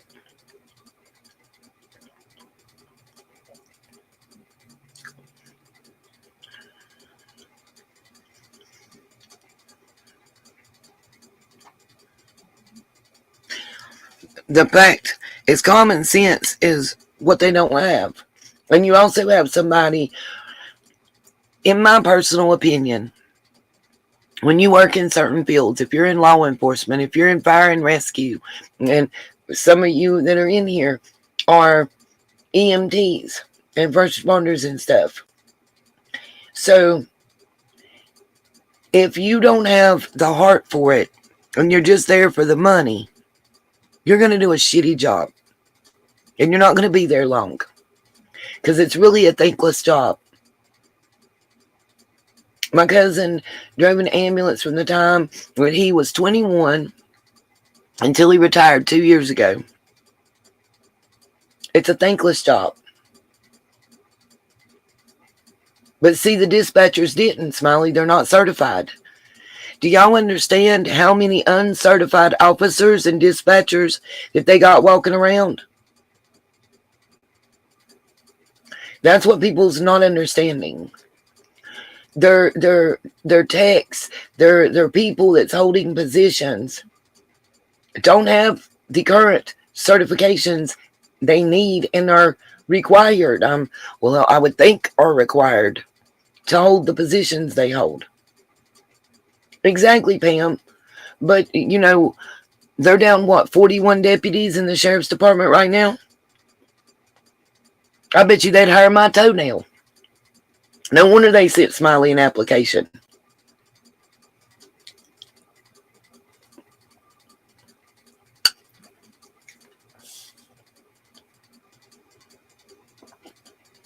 Rhonda.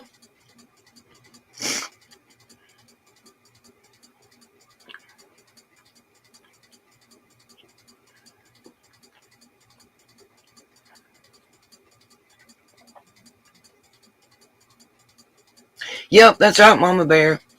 It's the Identity Network. What I was told, I have not been able to find it. That's why I was trying to talk to him.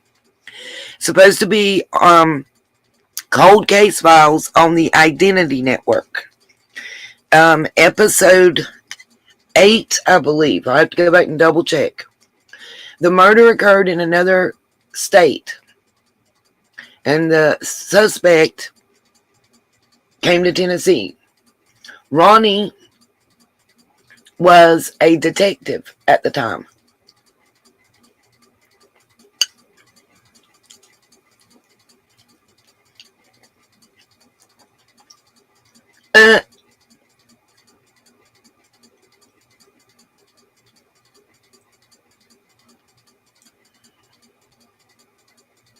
Right, but obviously, Cherokee Girl, they're not doing what they're supposed to be, or there wouldn't be so many of them still uncertified or decertified. Well,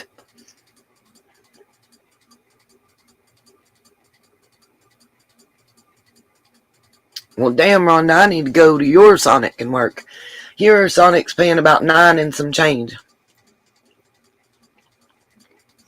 I did put in an application. Staples told me they could offer me $9.39 an hour and no more than 24 hours a week. I told them I'd take it, but I ain't heard back yet.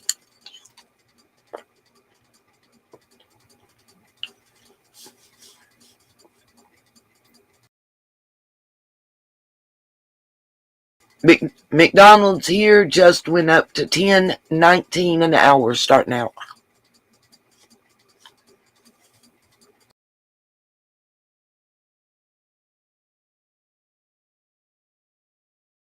If we did that just for this year to get us past what's going on in the economy right now, would that not buy us some time?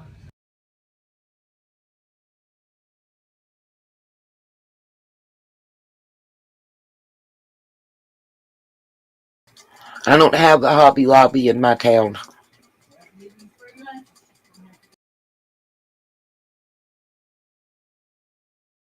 I don't think in our estimates and talking to the contractors we've dealt with, I don't think we have enough time, given the condition of the field, for turning it back to grass. It's a weed pit right now due to the digging up of those trenches for the drains. Those are ready to be backfilled.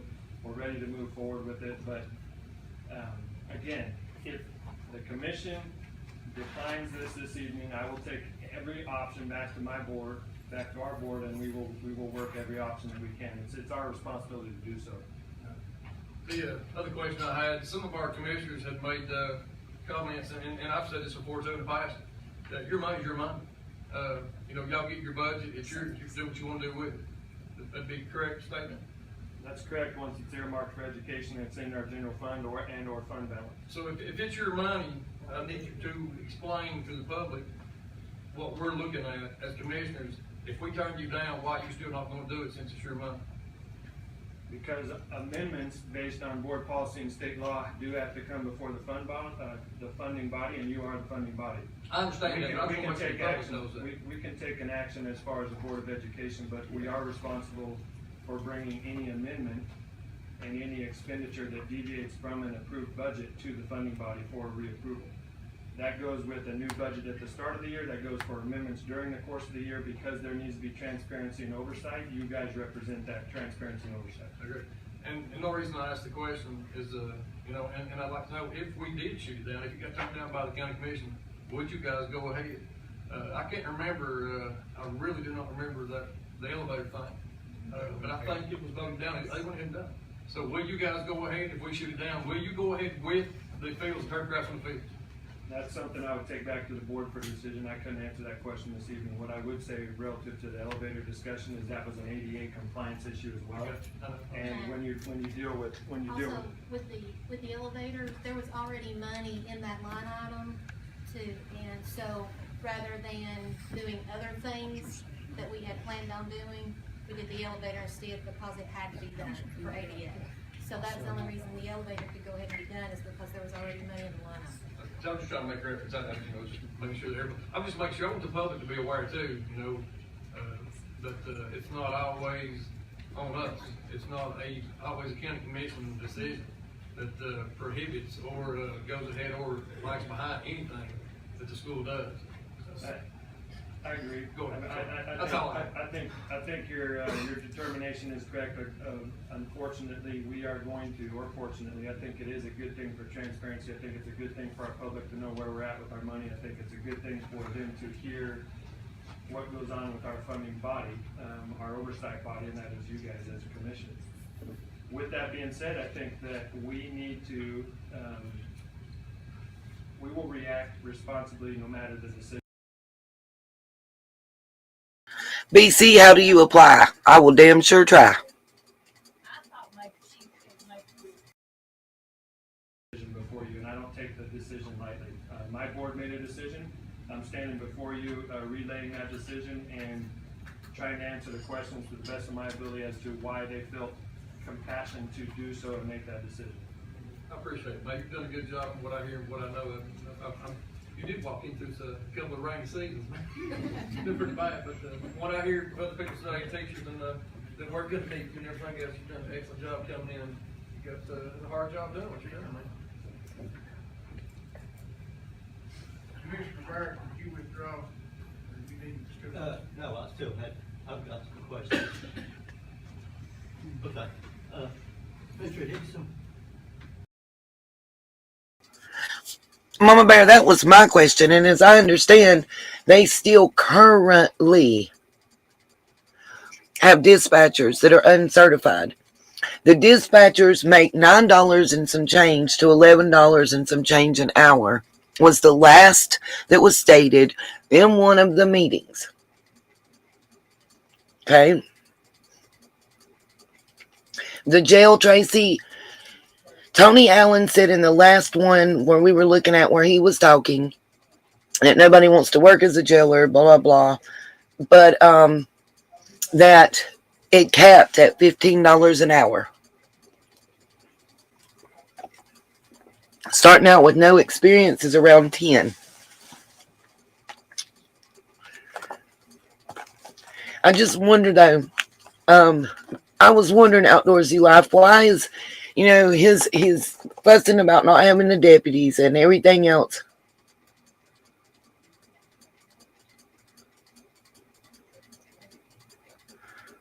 I'm going to try, BC. Hell, I'll do anything. I'll change tires. I don't care.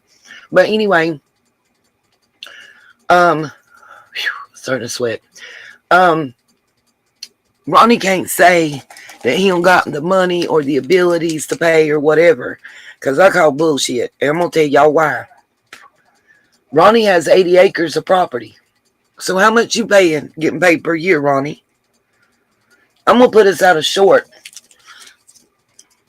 at Ronnie Lawson. We're going to have the turtle head. I'm going to get a screenshot and I'm going to make a short to put out to him.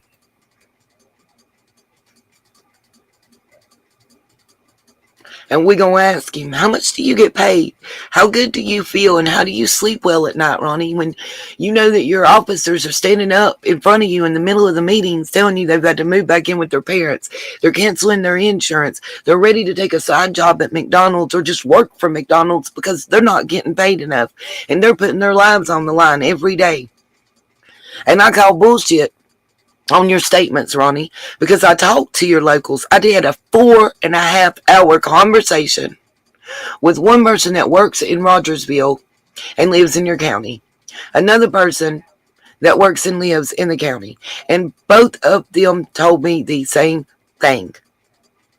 That your officers don't go to Beach Creek unless there's 2 or more in the car and there's more than one car going. They don't care if it's because a pebble got thrown. And they really don't want to go and get out. They won't get out at night unless they have no other option. After dark, your officers are still afraid to get out in the Beach Creek, Ben Hill, Van Hill, Light, Holler areas. Why is that, Ronnie?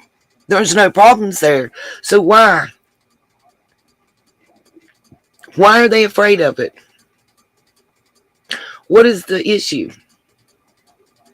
Nope, he don't own that mansion. That mansion has 100 acres. Well, like 99, 98 acres, right in that range. But I'm serious. I talked to 2 people that don't want to be identified because they're scared. They told me a whole lot. They grew up in Beach Creek. They told me a lot. So my question to Ronnie is why? Why?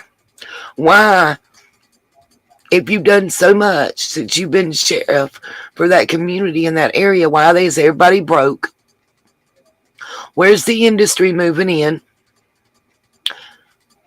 Why are your officers not even able to pay for insurance or live independently? Why you send all your baby doe and class action lawsuit against big pharma monies to Carter County?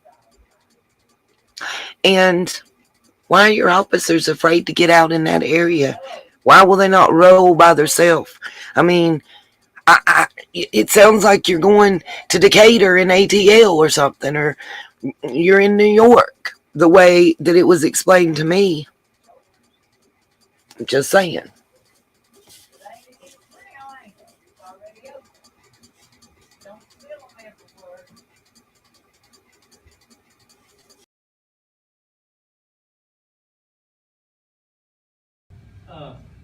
And this kind of goes along with this question that Commissioner Goins had. You alluded, unless I've understood you correctly, about maybe having some corporate sponsors. Okay. Kind of like Commissioner Goins, I would feel better if you had something on paper. Okay. Economic climate, corporations may be subject to change the mind. Can I just, not to interrupt you, Mr. Barrett, but those that were approached last year were apprehensive to sign any kind of contract that Mr. Castle at the time was a promissory note, or if conditions are met, if the board takes action, I promise to donate X, whatever the case is. They were apprehensive to do so because the board hadn't taken action. Now that the board's taken action, they know that it is a serious decision that they've prioritized and that they're willing to move forward to and put the money where it needs to be in order for that project to happen. That allows vendors and corporate sponsors to come along board and say, I feel a lot better turning over my donation to the school system because the board has dedicated those funds out of the reserve in order to pay for such a project. Now again, I know it's a lot of money, but my goal would be that if it's passed this evening to greatly lessen or zero out the cost of the school system by way of those donations and those sponsorships. Okay. But I do agree with your premise. I mean, it would make me feel a lot better, and I think it'd make everybody feel a lot better in the room if we had the money up front. Unfortunately, big corporations aren't always likely to sign on the line unless they know that the board's serious about moving forward with something. Along those lines with the, you know, the climate and stuff, economic climate, the virus, things like that, you know, you're trying to predict the future. We are, you know, basically. But, okay, we're not even sure, basically, if school will start this fall. Now, if you mix in social distance,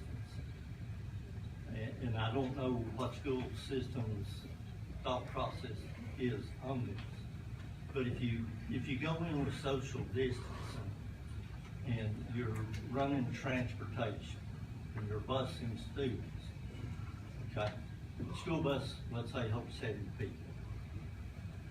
If you have to change that due to social distance, then you may potentially have to run 2 bus routes to pick up all the students.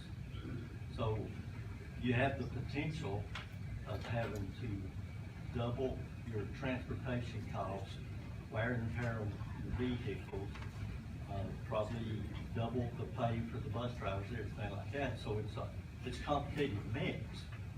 And we as commissioners, you know, we've got the turf issue facing us. We have, we saw a prime example here tonight of radio issues and EMS issues. You know, thank goodness we, you know, had people here. But all of that, we, as commissioners, you know, we had to figure out what to do. And it's tough. It's tough spot to be in. Yes, sir. Everything you stated is a factual concern that we're dealing with. First and foremost, we plan on opening as usual first part of August. And we're rolling out a plan the week of July 4th. Along those lines, we have contingencies if cases grow, if when we get into the flu season, those numbers tend to spike or increase to the point. That's a figure that I've been given from both sides. Time and effort in mowing, watering during the summer, water bill. We'd be looking at some home games maybe played at the middle school to start the year, but we would have the bulk of the season for turf. So it is believed that we could have it ready. I'm just worried that most into this turf, and you know, I mean, Director Hicks is going. He's will answer any requests we have about anything else at some other time. This meeting is beginning to get very lengthy, and we need to make sure that we're directing our questions towards the turf. And I would like to relinquish my chair to the chairman pro tem, Mr. Barrett, and I'd like to speak on this issue. Charles, already on board. And Mr.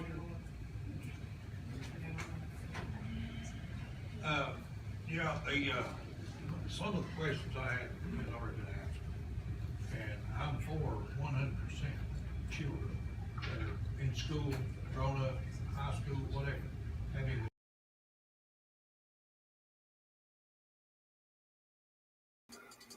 There's the back of Turtlehead's head right there. So Ronnie's here. Good playing field to play on. The calls that I got one that was all for it, the rest was opposed to it. The biggest reason was simply because of the money that's being spent at both schools when Cherokee at the present time does not need, they've got a good field. Another thing was, at the end of this next fiscal year, those people reminded me that as far as they knew, 2 schools in Knox County were going to be closed down in order to save money. Then you come along now, spending this money for turf and spending on one school that don't need it. That's questions I have. Okay, fair enough. And I received those same questions, Mr. Thacker. I would say that Cherokee's doesn't need it right now. You're absolutely right. That's a factual statement from whoever you got a call from. It's a factual statement now. You've heard directly from the coach. I think that what we're looking at is an investment, like I said to Mr. Thacker Mr. Klontz a couple minutes ago, and that is that it's an investment in the long-term savings that we realize year after year. What about the bids that, It's a source well contract which prevents us from having to bid it out because it meets the criteria in the state rubric for meeting those minimum price points and quality concerns that need to be universalized across the board. Closing schools is not an easy decision. If it were up to me, and I've said this publicly at my own board meetings, we'd keep those open. If we could afford to keep those open long term, we would keep those open. I graduated from a high school that had less than 90 students. I see the value in small school education and what it means in relationships with students, teachers, and the communities that they serve. We have to make business decisions, whether it's right or wrong, or it's not the best. I know. Probably, and I'm, Judge Ross, he's taking a big. Thank you, Commissioner Byrd. I feel it's important that I need to speak. That's why I relinquished the chair. I would like to recognize again each and every football player from volunteer this year tonight. If you just stand, or if you're standing, raise your hand. They're out in the hall too. You got the girls soccer team here too, Bob. And the soccer, okay. And the band. All right. Okay. I didn't mean to overlook anybody. But listen, this is my point. If you vote no on this resolution tonight, you're saying, hey kids, you all don't matter no more. Absolutely.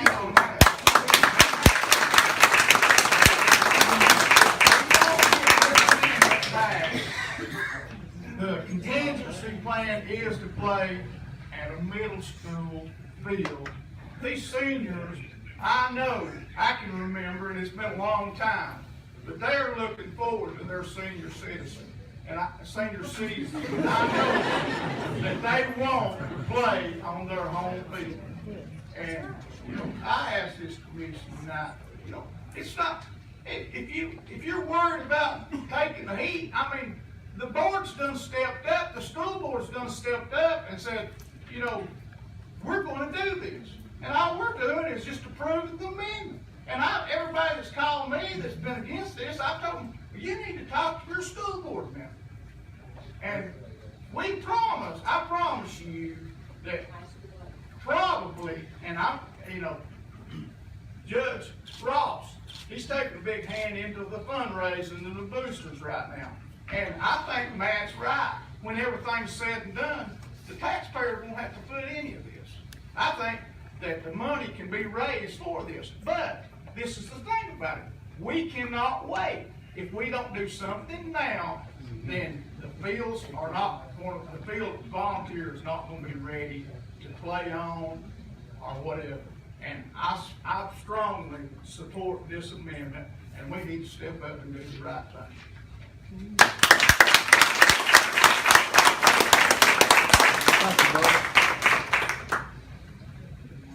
Okay, I believe the board is clear as far as questions and things like that. So, I guess this time I will turn it back over to Commissioner Brewer. You got to carry it out. I'll get it carried out. Okay. All right. I guess we're ready to vote. Chairman Barrett will be doing this by voice because we didn't have a way to set this on because they pulled it out, so we'll be doing it by voice vote. Yeah. Be a voice vote. The yes votes will be for Bringing them in. be for. Okay. I'm getting myself mixed up now. Okay. Will be for the amendment. Well, the resolution. Or they pulled this one out. Where they pulled it out. Okay. So. Yes, is for more reading. So, yes, Mr. 12A. And it's solely for account number 76-100-707 and 39,000. Just those two line items within that. the regular capital outlay. Okay, so yes vote is to approve the amendment.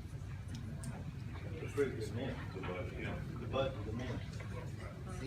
Okay. All right, is everybody clear on it? 'Cause I'm not sure I'm clear with that.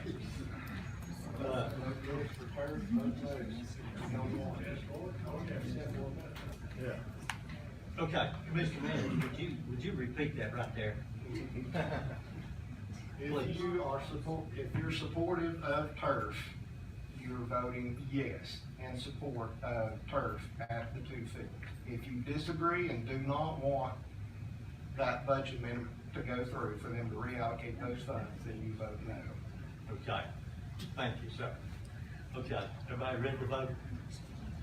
All right, Madam Secretary, call the roll. Commissioner Danny Alves, This is a tough one, I'll tell you. This, yes. thank you. Nancy Barker. Yes. Jeff Barrett, No. Rick Brewer, Yes. George Bridwell, Yes. Larry Clontz, Yes. Linda Davis, Yes. Mark DeWitt, Yes. Bob Edens,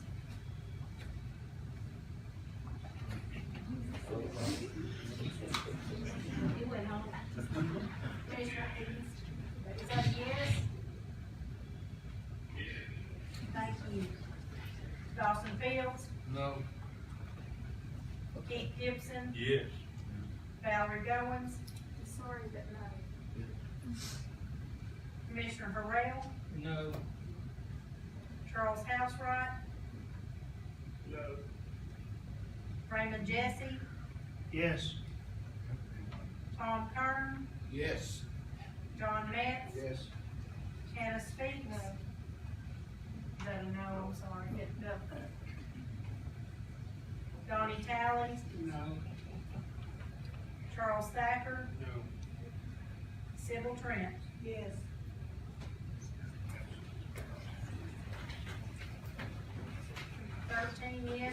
Yes. Yes.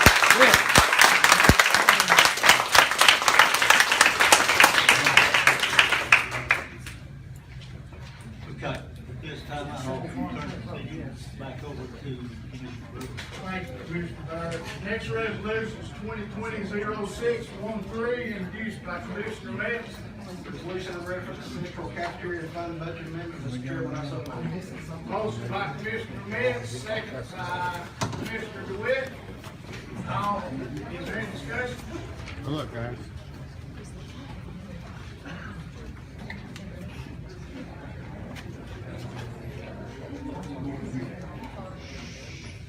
If not, I think everybody can cast the vote.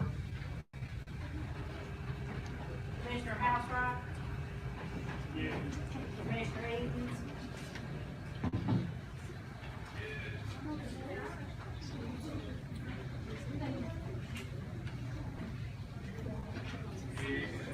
thank you.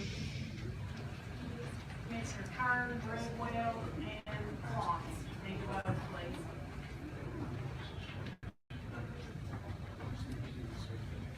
Yes.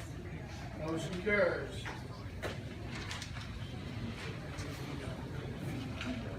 Next item on the agenda is 2020-0614, introduced by Commissioner Metz. School Transportation Fund Budget Amendment, Mr. Chairman, I so move. Motion by Commissioner Metz, second by Commissioner Fields. Is there any discussion? Not. Everyone can cast a vote.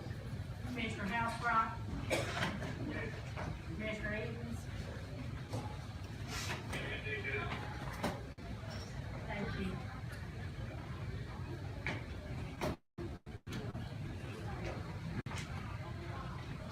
Yes. Right. If motion carries, I got a question before we do the notaries. Do we want to recess for about 5 minutes?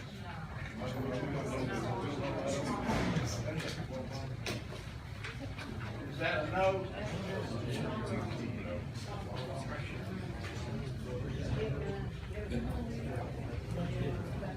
Okay, next item on the agenda is notaries, Commissioner Fields. Approval notary public, Regina Dyer per address, self-employed Mooresburg, Tennessee. Stephen C. Frazier per address, self-employed Kingsport, Tennessee. Sheila C. Lutz per address, Kingsport Press Credit Union, Rogersville, Tennessee. Stacy Mays per address, City of Churchill, Tennessee. Rebecca Parker per address, Rogersville Housing Authority, Rogersville, Tennessee. William Phillips per address, Phillips and Hale, Rogersville, Tennessee. Amy L. Schreiner per address, Hunter Smith and Davis LLP, Kingsport, Tennessee. Elaine M.S. Sims per address, Cattails Bookkeeping Services, Edison, Tennessee. Vicki L. Skelton per address, City of Churchill, Tennessee. Joseph Slaba per address, Wiley Woods LLC, Mooresburg, Tennessee. Mr. Chairman, I so move. Motion by Commissioner Fields, second by Commissioner Burrell. Is there any discussion? Not cast your vote. Commissioner Housewright. Commissioner Evans.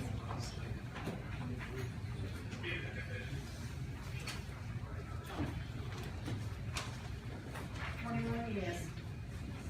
Mr. Chairman, motion to suspend the rules of consideration of resolution, outward resolution 1. Second.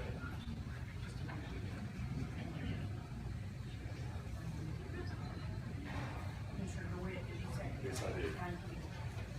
Motion by Commissioner Metz to suspend the rules, second by Commissioner DeWitt.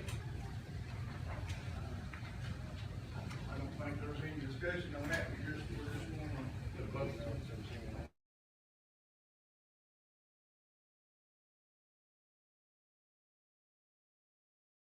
The rules, cast your vote. Yes is to suspend, no.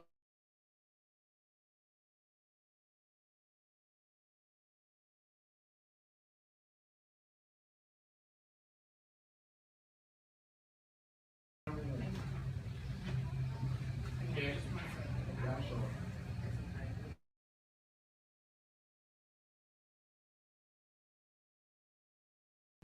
Commissioner Housewright.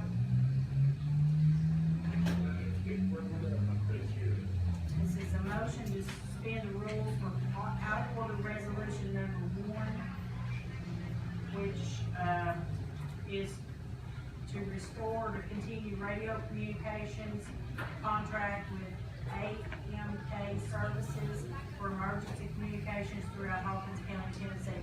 You or Commissioner Edens do not have a copy of that because it came around late Friday afternoon. But one of the commissioners will be reading that. So this is a motion to suspend the rules to hear that resolution. Thank you. Commissioner Edens? Thank you.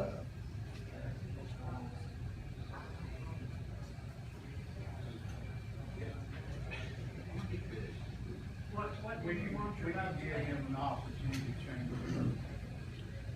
I've tried to change it. I'm sorry. Did you vote? Is it yes vote, then so we can change it, or not? I mean, we need to know what it is. I need to go to another. No vote.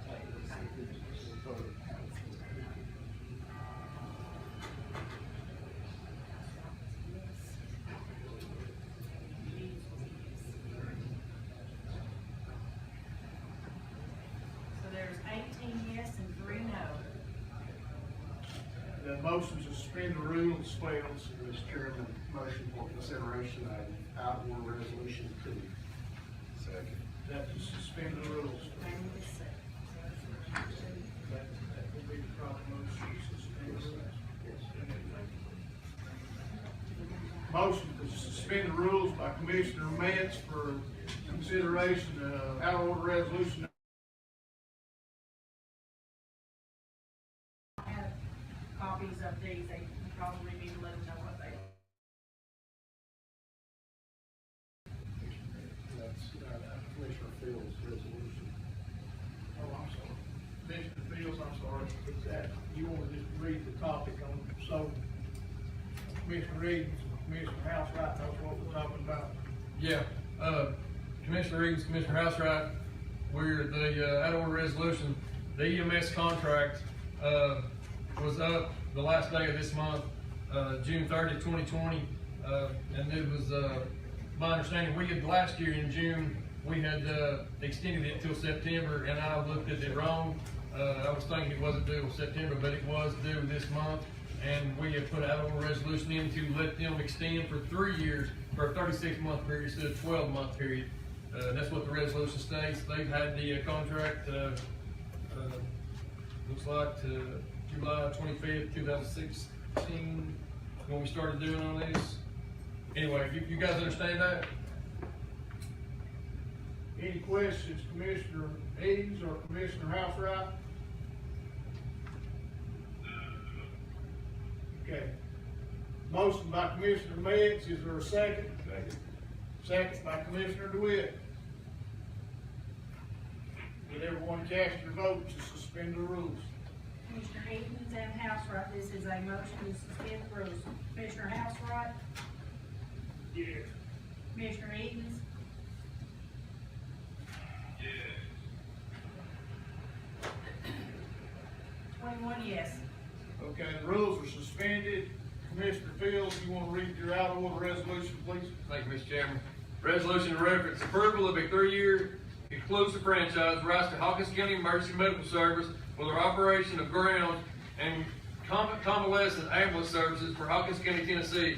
Whereas on July 25th, 2016, Hawkins County Board of Commissioners approved Resolution 2016-0703 granting exclusive franchise rights for the operation of ground and convalescent ambulance services to Hawkins County Emergency Medical Service for a period of 3 years with the expiration of June 30th, 2019. And whereas the following resolutions have been approved by the Hawkins County Board of Commissioners for ambulance services in Hawkins County, July 25th, 2016, number 2016-0703, September 26, 2016, Resolution 2016-0907, April 22, 2019, Resolution 2019-0402 out of order, May 20, 2019, Resolution 2019-0504. Whereas on June 17, 2020, the Public Safety Committee approved a 3-year extension of exclusive franchise rights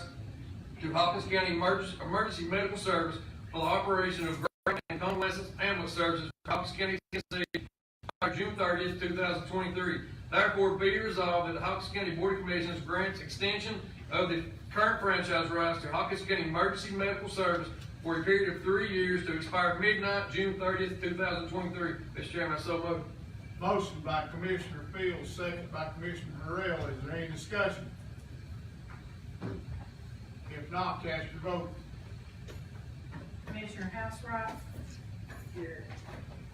Edens? Thank you.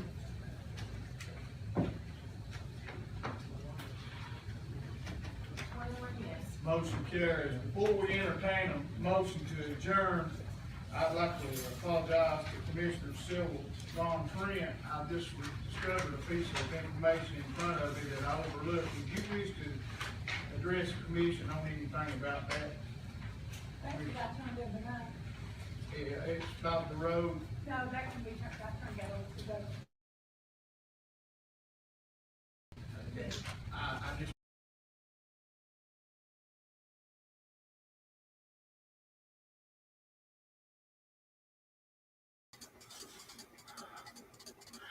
Sorry, y'all, I had to run to the ladies' room again. Didn't make it. It took a minute. We're going to see whatever they're talking about right now. And I do want to say this. For all the people, prison. Sorry, y'all. For all the people that live there. And it's, talking but not talking and everything else. I got a question. Y'all notice that it was hall room, standing room only, the people that live there is all the way out in the hallway. It's crowded. They're waiting to hear the vote. They're speaking up. They're talking. I'm going to say this, and this is true for a lot of small towns, okay? Not just Hawkins County. But y'all got all your leaders telling you you're broke, and all these people that's embezzling and stealing money and everything else. But y'all are in there turning the board meeting upside down and inside out over re-turfing the football field for the high school. Do y'all see a problem there? The 911 system still doesn't work like 3 years later with all kinds of money poured into it. And y'all were not in there turning the board upside down and inside out for that. You're not in there asking them, what's up with this article that I'm going to show y'all in a moment because we're near the end of this. It's a little something for those of you that have stuck around to get to see the good stuff, I guess, which is Tennessee Comptroller releases Hawkins County Emergency 911 investigation findings. We'll read that together because I hadn't read it yet. We'll read it together. I have a feeling it's not going to be good. Real shit. Then I've got Miss Crystal's background check. Miss Crystal Crawford. From the rest.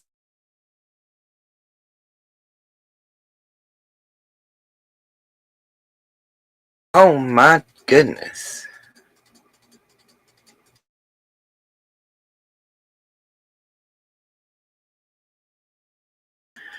Wow.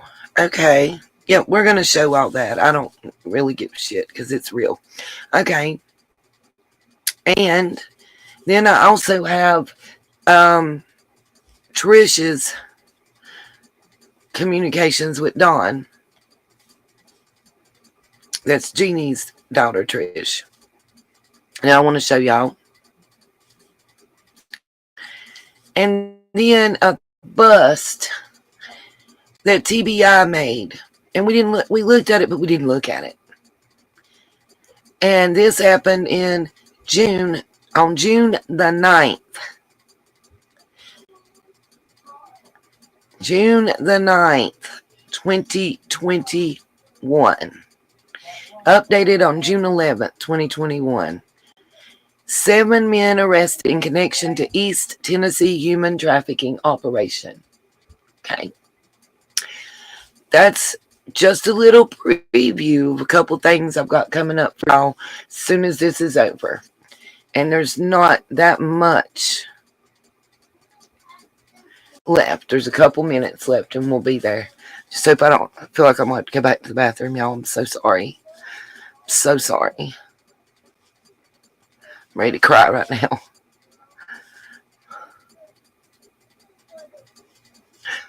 True story, Muffin.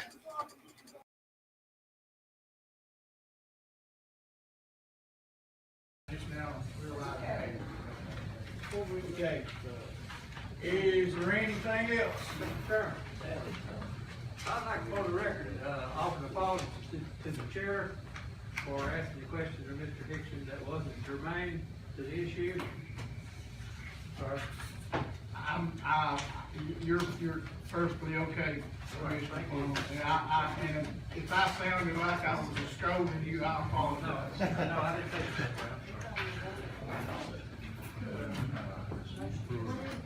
Motion by Commissioner Clark, to adjourn, second by Commissioner Fields. All everybody, please vote.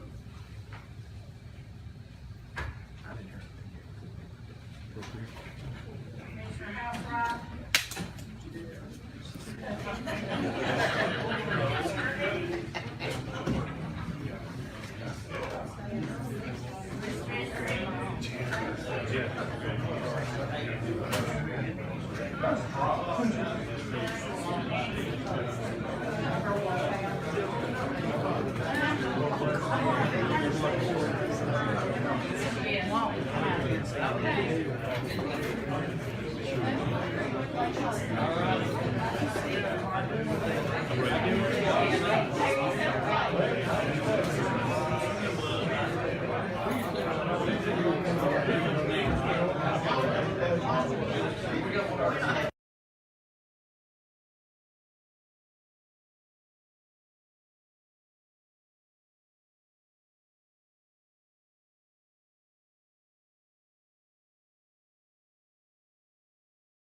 Sorry, I've been running. I'm going to read this article and then I'm going to sign off. Actually, I want to show y'all another article, but just y'all bear with me. My friends are running up and I think she's going to go get me some Pedialyte and some Imodium. Sorry, you guys. I feel like I'm letting everybody down right now. Okay, so this article says, after investigating multiple years of records, the Tennessee's Comptroller's Office released the findings of an investigation into the Hawkins County Emergency 911 system on Monday. The report compiled by the Office of the Comptroller. Oh, hold up. Maybe it'll let me see it. Oh, we're going to download that one. I'm downloading. What's it doing? Okay.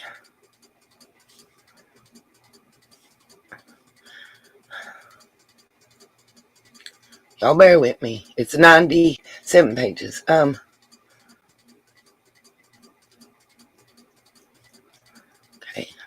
Well, I downloaded the PDF file, so I'm going to go over it. But let's see what it says. Within the document, Comptroller Jason Mumpower outlines. Are you kidding me? It's making me mad. Outlines multiple discrepancies under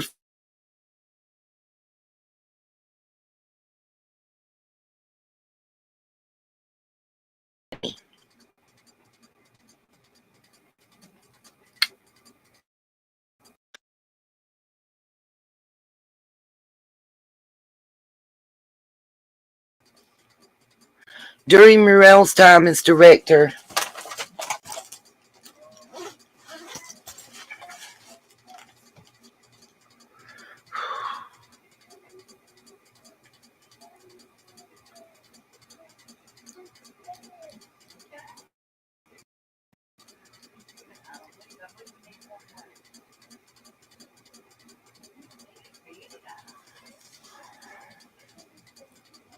Lost my mouse. The report alleges that multiple finance policy violations occurred. Murrell granted 18 hours of compensatory time to an employee for painting her family member's home in 2019. The report adds that district policy does not allow comp time, nor did the board approve the work. Additionally, the employee told investigators that they didn't request or use the time. At least 93.25 hours of Murrell's sick leave time was transferred to another family member in the district and was used at a cost of $1,595. 2 employees were allowed to build up significantly more vacation and sick leave time than their position allowed after switching from 12-hour to 8-hour shifts. Over $4,000 in excess cost to the district were billed between 2017 and 2020. An employee was paid $7,858 for nearly 500 hours of unused vacation time, despite no policy allowing payment for unused hours.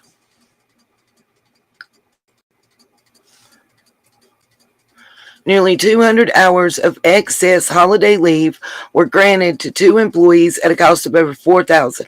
99.5 hours of excess bereavement leave were split between 3 different employees at a cost of $1,602. Murrell received at least 7 advanced payments from 2017 to 2020, the earliest of which was 5 days before her scheduled payment. In addition to the financial allegations, the comptroller's report states that Murrell failed to train dispatchers, and maintain their certification. After an audit by the Association of Public Safety Communications Officials, it was discovered that 7 of the 11 dispatching employees were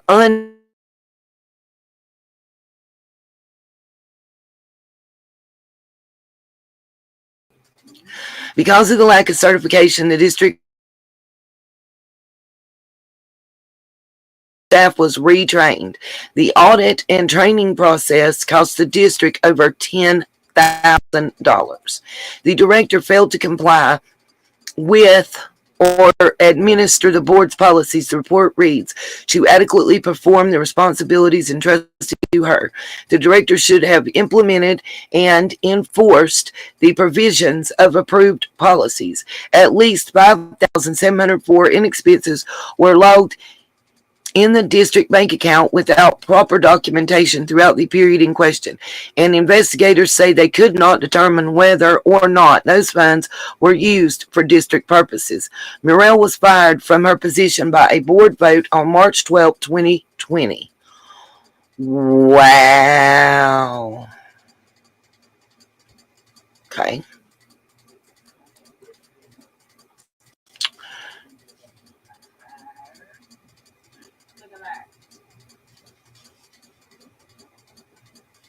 Now here's that bust I was talking about that I want us to talk about and look at, because there's a name on here.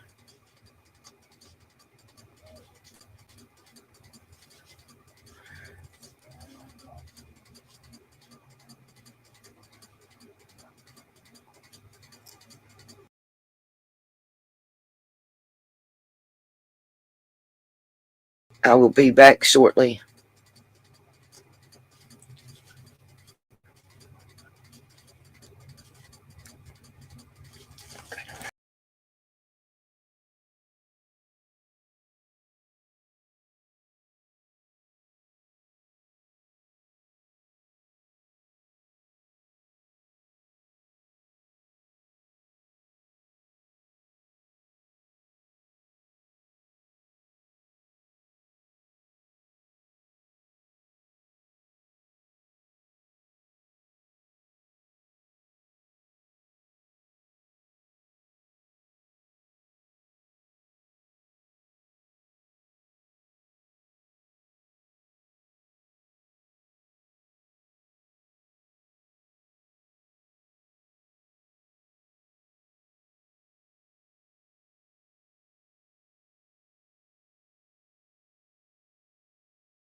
All right, y'all. I'm so sorry. I didn't make it in time, and I apologize. I practically had to jump in and out the shower. I've got this pulled up finally, and I've now been reading some of your comments. I have an idea and a thought. Y'all know it was somewhat like this, and that we came up with the idea for summer's vigil. Everybody tries to tell me it was me. It was us, we. And I've got an idea. What we need to do, and what I'm going to work on between now and the next live stream tomorrow, after we finish looking at this and a couple other things, I'm going to compile a list of all individuals for offices in Hawkins County, Bulls Gap, Mount Carmel, everything, every city, Rogersville, everything that is within Hawkins County and Hawkins County itself, as well as like the governor, lieutenant governor offices that control all of Tennessee and that would have some say over Hawkins County, like that are up for election this midterm. And then I'm going to have a list of who's up for election the next 2 years. Why is that important? Here's what I'm thinking. Based on what I saw Smiley and some other of you guys talking about, y'all gave me this idea. They campaign to get elected, right? Am I correct about that, you guys? That's how they get, they campaign with their constituents. Well, let's do another kind of campaign with their constituents, you guys. We can ring phones off the hook. That's free. Y'all can help me do this. We can ring telephones off the hook. And what we can do is I got a Facebook and Instagram and Twitter. And with all those, along with my YouTube combined right now and the numbers, you guys, we can reach close to 12,000 people. Some of them might be overlapping, and so be it. But we can reach close to 12,000 people. And I'll contact the news media, and y'all can help me. What we do is the more people that do and the more people that act, the more action you get. Now, what do we say when we call? Okay? What do we say? We need to get a list. I'm going to get us a list together, starting with all the embezzlement activities, all the missing funds from that 2019 budget and account number 39,000, the Tennessee comptroller stuff that I just showed you, all of that. And it's still going on. You got rid of the Gale person. She got fired 2 years ago, right? So why the fuck do y'all not have your 911 system fixed yet? Explain that. The person that you blamed for it, according to the article I just read and the PDF file I downloaded, Muriel was fired from her position by a board vote on March 12th, 2020. That's over 2 years, right? And it's still happening. So everybody that had a chance or had a finger in that pot needs to go. Everybody that you guys elect in Tennessee and in Hawkins County needs to go. So here's what we can do. We can bring awareness to everybody in Hawkins County. I don't care if I've got to run a phone book search and get every 423 number, and we all call somebody and tell them, get out and vote. Let's and by the, I got you a script, Smiley. I'll do it. Let's get them out to vote and vote these people out. We'll give them a name of who needs to go. We'll talk to them. We'll inform them. We'll inform Jeff Bobo and the rest of the news media if they'll hear us, and if they don't, oh well. The reason I'm saying what I'm saying is, we from the outside won't change all we want, but we need to motivate the residents to want change and demand change. We need to let them know that they can do something. And we need to give them a list of who was involved in the corruption, who's involved in the misappropriation of funds. Get rid of these people. Because guess what? You won't have to worry about AstroTurf on your football field for your team and your soccer players and your cheerleaders.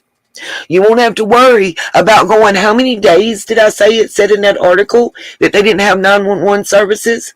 And they shouldn't have had them before then. 7 out of 11 dispatchers were not certified.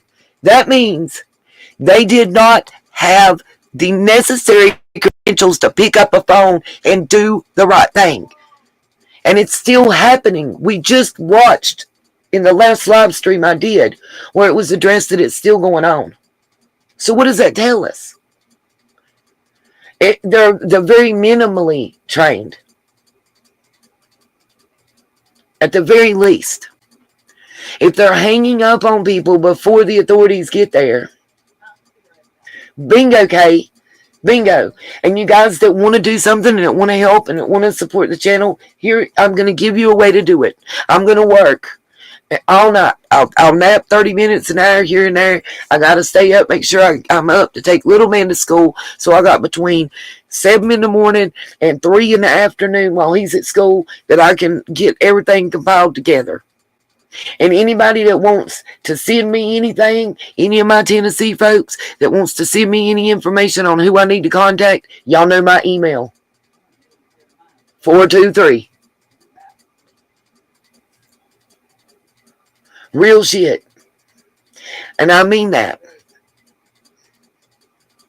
We're not going to stop Ronnie. We're not going to stop TBI. We're not going to stop FBI. We're not going to stop Dawn. We're not going to stop Candace. We're not going to stop.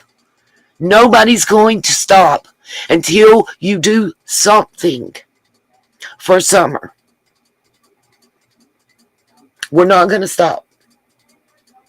Just because it seems like her mommy and daddy don't care doesn't mean that other people aren't watching and they don't care. Doesn't mean that your constituents don't care. There's too many of them that have reached out to me personally. And I know they've reached out to other YouTubers. I know they have. Exactly, Mama Bear. How many of you living there right now in Mount Carmel, in Bulls Gap, in Churchill, in Ben Hill, and Van Hill, and Beach Creek, how many of you guys have lost a loved one? Because the 911 system didn't work right because somebody didn't get there long enough. How many? How many of you have maybe lost, I mean, this may sound crazy, y'all, but how many of you have lost a finger or a toe or a leg or an arm that if you had gotten medical care sooner, it wouldn't have happened? How many people died during those 5 days that they didn't have 911 medical services? How many? How many people, what would they do right now if that jail rioted? Right now, because from the time that the day shift ends till the morning shift comes, they have no more than 2 officers in that whole jail. So what happens? Real shit. What happens if everyone in that jail riots? It's a question. I think it's a valid question. Now, please don't tell me some bullshit, because let me tell y'all, want to talk about a sheriff that knows what to do when he don't have enough people? It's a problem all over. But y'all know Grady Judd. We've talked about him before. Did he not just call in the National Guard to make sure that he had enough people in his jails and on his streets? I know, I watched the clip. I watched the news report about it. So, Miss Karen Henderson, and yes, no, maybe, Ronnie could do the same shit. He can call up the National Guard for Tennessee to get assistance. So why ain't you done it? Why are you bitching, moaning, and piss whining to get this county commission to give you money? You don't play football. It's not going to happen, Ronnie. Why are you standing there patting your people on the back while they're telling you they can't even afford to feed and clothe their family, and you're going home to 80 acres and $100,000 crib with all your cars? How do you sleep at night, bruh? You grew up with these people, right? They've been your cousins and family and relatives your whole life. You grew up with them. How do you sleep at night? I really wonder. People's come at me and ask me all kind of crazy shit. I had somebody, you make the money off the back of summer. Say whatever you want. But one thing I will tell you, I've called for more reform than Ronnie ever has. And if you ask me, there's a lot of people in Hawkins County that's made money off the back of summer that should have been there to help prevent what happened to her. I wasn't there to prevent what happened to her. And I ain't been there to find her. I've been there 5 times, y'all, but my first time was in October.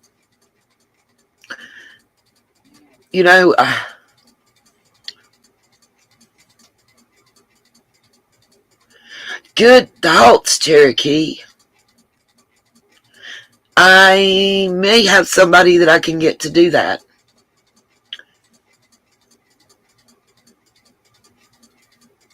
Smiley, I'll give you a script. We'll do it together. Oh, y'all gonna make me sing mine and Jeremiah's song. Together, together, we did it together. That's his happy song. When him and Nene do something together, we are happy that we did it together. But, how am I going to sit here and night after night say that I care not only about Summer, but about the good people there if I'm not willing to help them? But again, on the next note, you guys, we can lead a horse to water, but we can't make it drink. If they're not willing to go out and vote, then I don't know what to do. And my next thing to do that we need to see if we can't figure out, as soon as we figure out when the election is and who's up, the next thing we need to do is get transportation secured for those people. Right, Scuba? I want to do more, Muffin. I want to do more. I want to do more.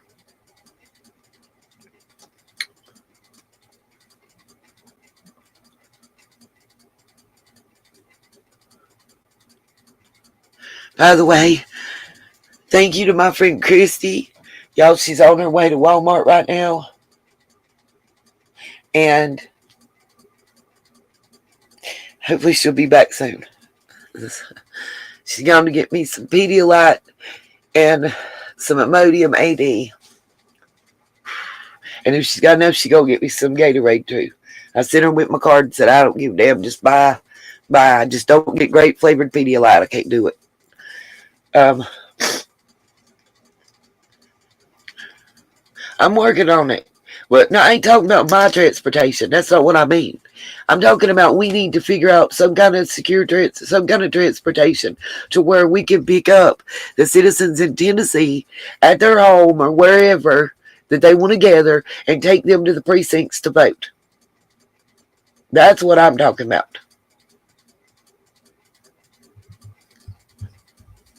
Real talk. Because I have a feeling they count on certain people to not vote. Because if it's like it is here and it's very rural, if you don't have a vehicle, you're not going to be able to get to the precinct to vote. And that they count on it. That's how they still sit there. That whole county commission, and how many times have we looked at them?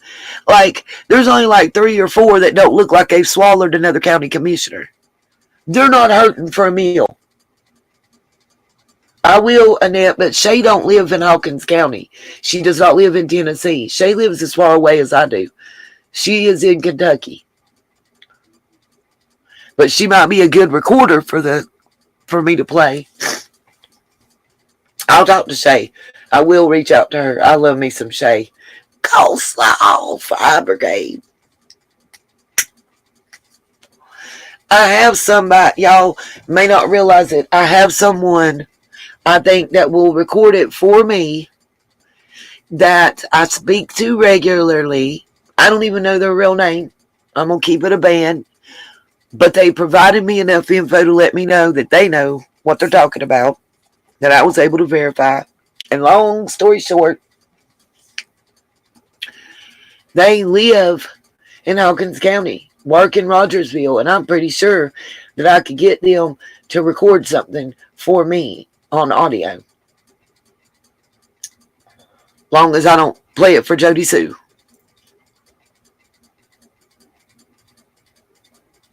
I've got that, Mama Bear. I got several someones. Y'all forget that I got some people in Bluntville. I got some people in Bluntville, some people in Kingsport, Churchill, and Bulls Gap that I've been talking to for over a year now. So I'm pretty sure I can make that happen. They're not YouTubers at all. These people have never been on camera that I'm talking about.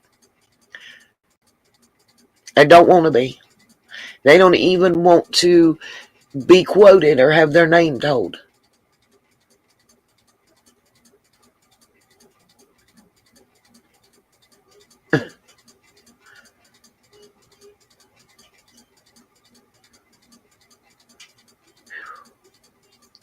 Now, I want to show y'all this article because one of the sunshines, y'all, bear with me. Now I got a headache, so yeah, you're right about that one, Miss Kay.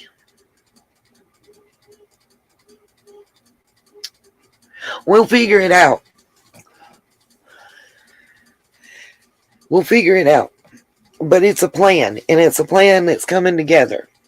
Oh, and don't think, also, the phone numbers that I'm going to have for you guys, for all of us to mass call, we're going to be letting every commissioner, every governor, lieutenant governor, everybody that's up for election at this next upcoming election, I think we should put them on notice. That if they were there when the original embezzling was going on, and there's still more going on, and they ain't done nothing to stop it, and they've been there for too long, guess what?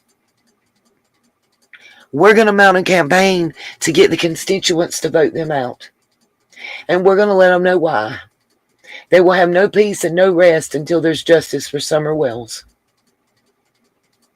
And they can put pressure on dear old Ronnie. That's my thought processes.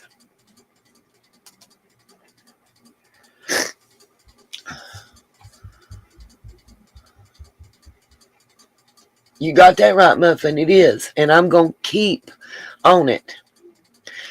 Let's look at this article. I'm weak as dishwater, but what I won't do is I won't stop. I won't stop. I don't care. Miss Katie, you're welcome to go lay down, baby, and rest. I don't expect my mods to stay when I'm in a long live stream at all. And I'm not going to be able to be here much longer myself. Just so y'all know, I'm not feeling well. I do have to be up early. Like I said, I got to have a little man at school at 7. But I want to show this.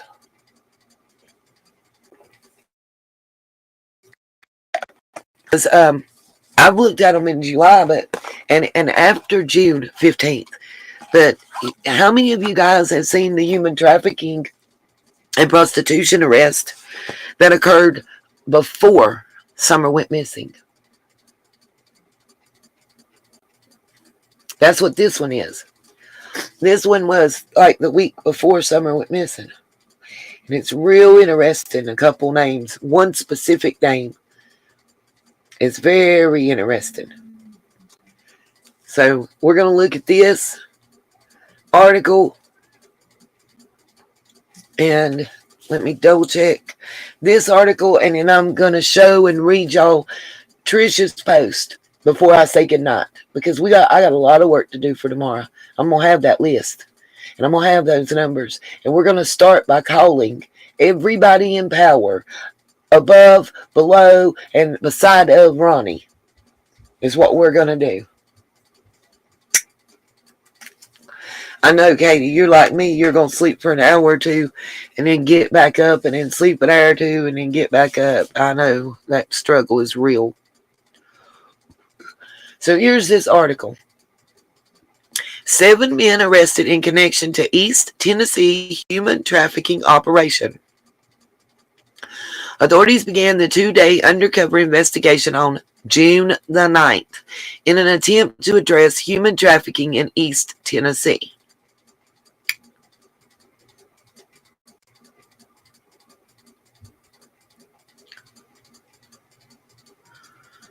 This was in Knoxville. Isn't that where Don went? Knoxville? Okay. Officials with the Tennessee Bureau of Investigation said 7 men were arrested and accused of seeking illicit sex from minors following a 2-day undercover operation.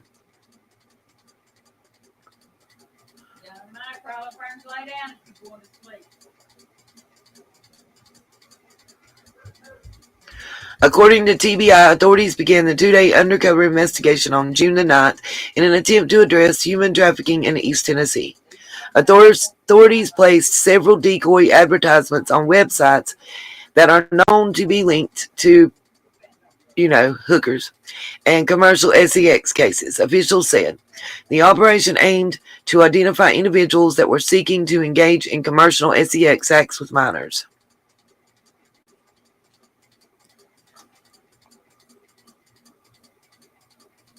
I know that woman. Here's the list. Mark Daniel Higgins from Asheville, North Carolina. Jeffrey Lynn Roney from Arden, North Carolina. Stephen Charles Mays from Morristown. Benjamin Bouchot Moreno from Asheville, North Carolina. Jose Raul Delgado Andrade from Johnson City, Tennessee.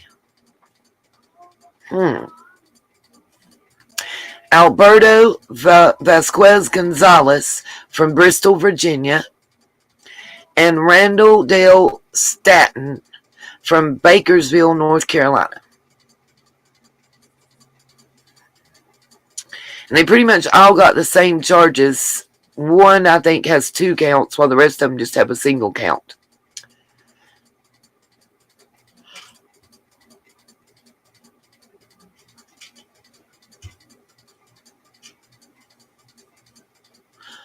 The Irwin Police Department, the Unicoi County Sheriff's Office, the Washington County Sheriff's Office, the Jonesboro Police Department, and the Office of the 1st District Attorney General Ken Baldwin assisted TBI agents in the undercover operation.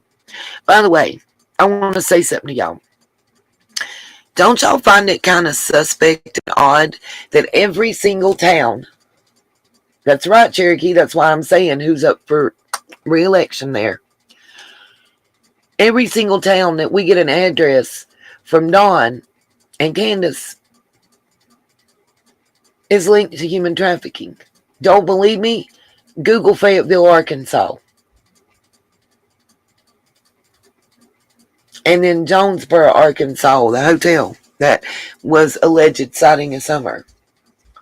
Then look at Ogden and Roy, Utah. Absolutely, Muffin. It's not a coincidence. Birds of a feather flock together.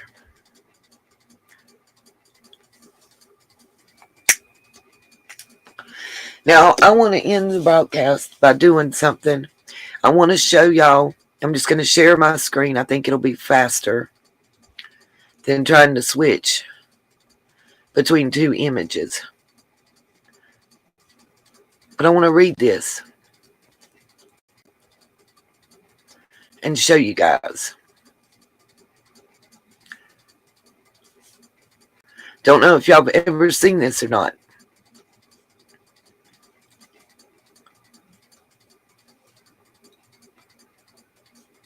This is from Trish to Don. This is Jeannie's daughter. She says, Donald Wells, you need to stop calling Grandpa and telling him it's my fault that your children got taken from you. I know you don't give a fuck about anyone but yourself, but you are causing major issues for him and he's going to have a stroke. Which again, I know you don't care. But honestly, you need to grow the hell up and stop lying. Secondly, Amanda has said nothing about you or what a piece of shit you are. If you're going to call and tell Grandpa shit, at least tell him the truth. Like the fact that I was defending him when people tried to call him a PDO. Y'all know I can't say that word. The fact that your kids got taken away has nothing to do with me. It's because of your actions and lifestyle. You know as well as anyone that witnessed it what a piece of shit parent you were and are. I watched you abuse Donnie and Margie all growing up. They went without food and were always filthy. I watched you hit them, and both of them told me you SEXASSULTED them. So stop trying to pretend you are this amazing person when you aren't. Just because I'm the only one that will stand up and tell the truth does not mean that anyone thinks or knows how worthless you are. They just won't stand up and say it to your face. Furthermore, Child Protective Services is not going to remove children based off things posted on Facebook. They would need actual proof of neglect or abuse. So stop blaming anyone other than yourself.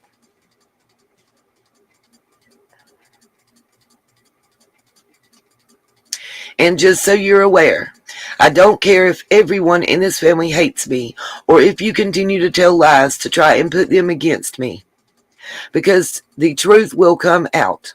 So go ahead and call him and push him further into the grave with your lies and bullshit. Because we all know you're the prodigal son after all.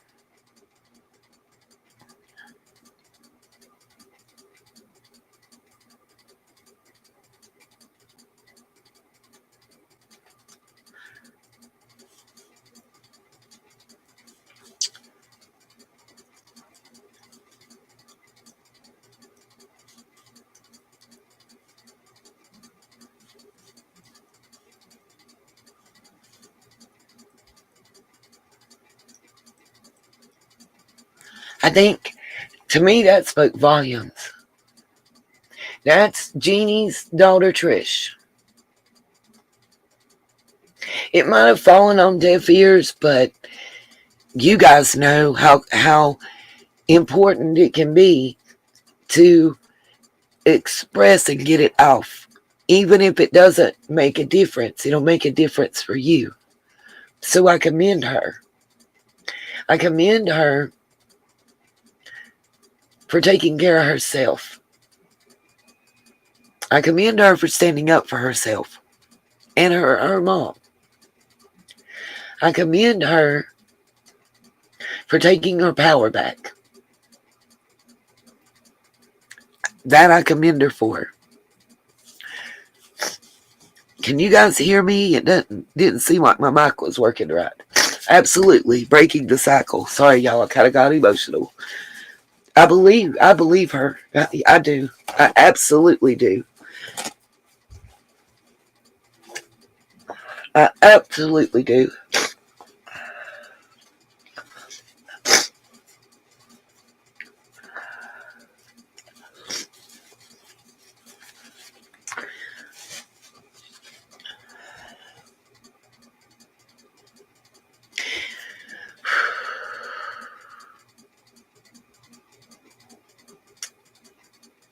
It's sad.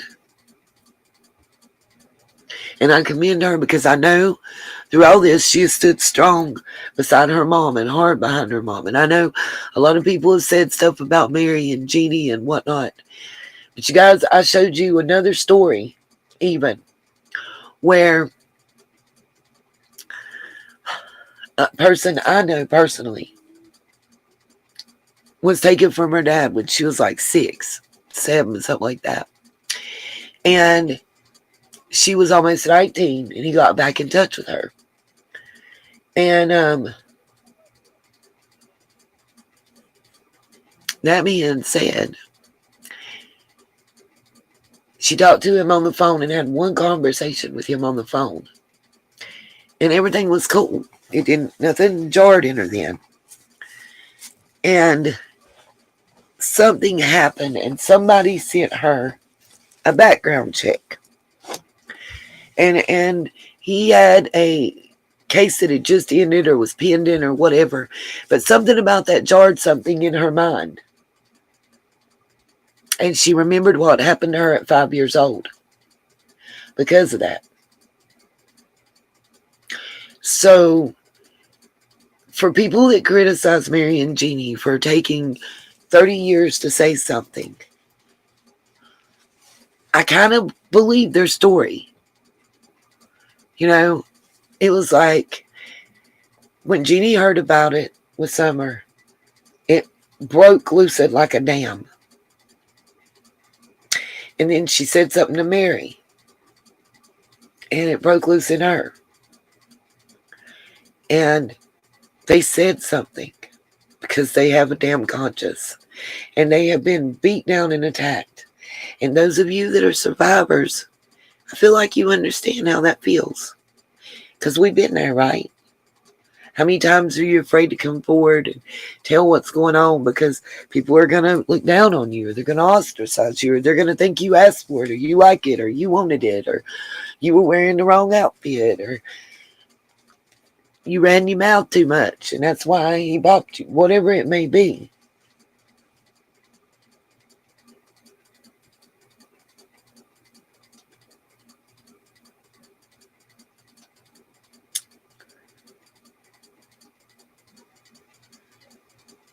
The stepfather was DW's father, though, Lil Deb. And y'all have to remember, it was a different world during that time. You know, I'm not saying exactly in that victim blaming. I'm not making it right or wrong. But 30, 40 years ago, it was different than it is today. Y'all think victim blaming is bad today? What do you think would have happened to Jeannie and him if they had said something in Hawkins County, Tennessee, 35, 40 years ago?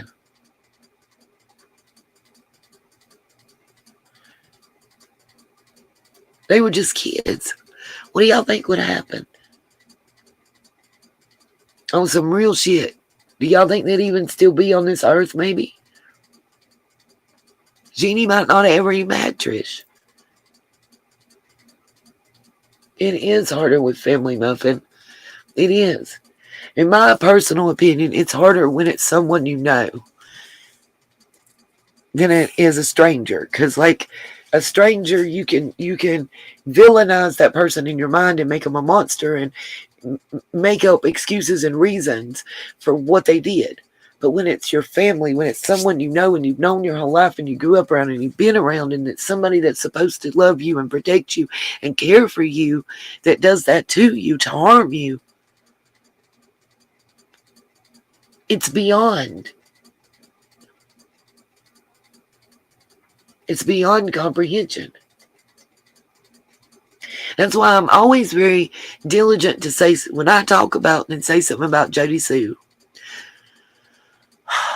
listen, I might not like her and I might not care for her ways, but I have got to acknowledge that I do believe that she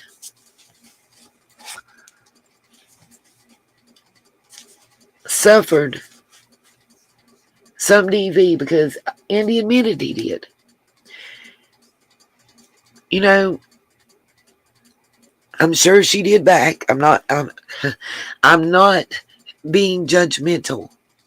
I think they were toxic as they coupled together, and I think it's positive that they are both move on. I wish she would move on with her life. You know, I wish she would stop talking about Andy, and if she's not going to tell us nothing new about Summer, find a new fucking topic. You don't got to shut your YouTube down. Most of us that have a problem with you, Jody Sue, well, I can't say that. I was going to say we'd probably lose our problem if you would go on a different topic. But you know what? I will never be able to forget that one utterance. When you said, I don't care if it was a day before y'all split up. I don't care if it was 2 days before Summer went missing. It shouldn't have took you a fucking year to say something. You should have been trying to hold on to Andy. You should have been disgusted and trying to put him out the door if what you said was true about giving drugs to them so little girls could be touched and that you knew it and he knew it. In my opinion, you're a bigger monster than him because you didn't say nothing. And you can't sit here and tell me that you took your ass over there to their house even on 2 separate occasions before Summer went missing and you didn't notice how that fucking house looked and how them kids looked. You can't tell me you lived across from them for a year or 2 or 3 or however long it was and that you never seen them running around looking like they needed a bath or clothes. But then again,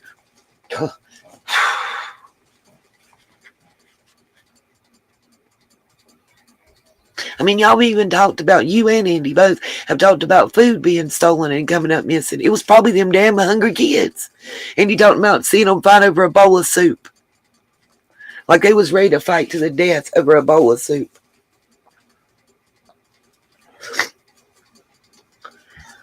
How many times, Jody, did you go to Food Line or Walmart or Payless or whatever the name of the freaking grocery store is that I can't think of right now? How many times did you go there and think, I'm going to spend $2 extra and I'm going to buy some oodles and noodles and take it and drop it off to them babies?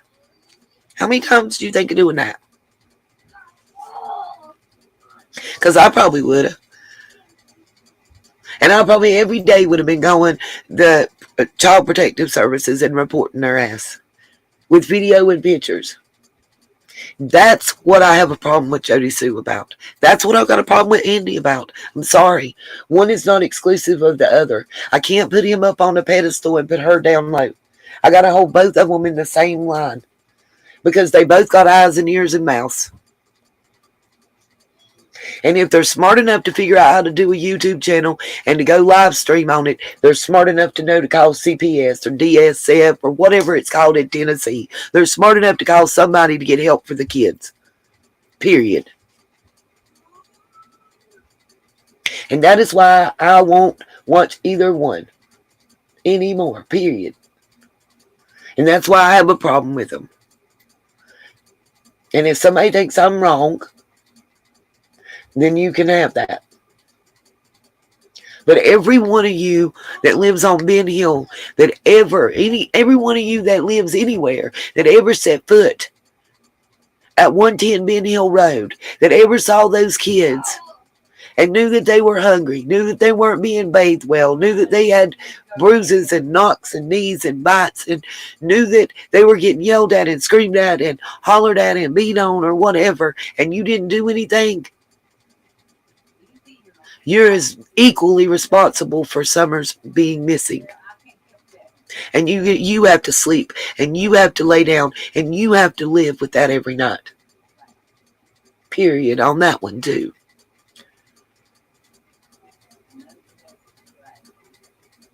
I agree, Robin. And I'm sorry, I may sound like I'm giving a sermon and going on a soliloquy, but I don't feel good. So my tolerance for bullshit is real low right now. Now would be a real good time for somebody to ask me a question. Any question you want to ask, I will answer.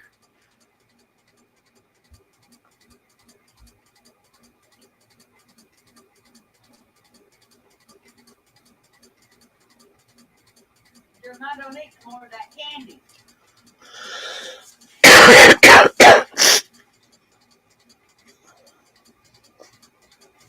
Amen, little Dev. I understand, darling.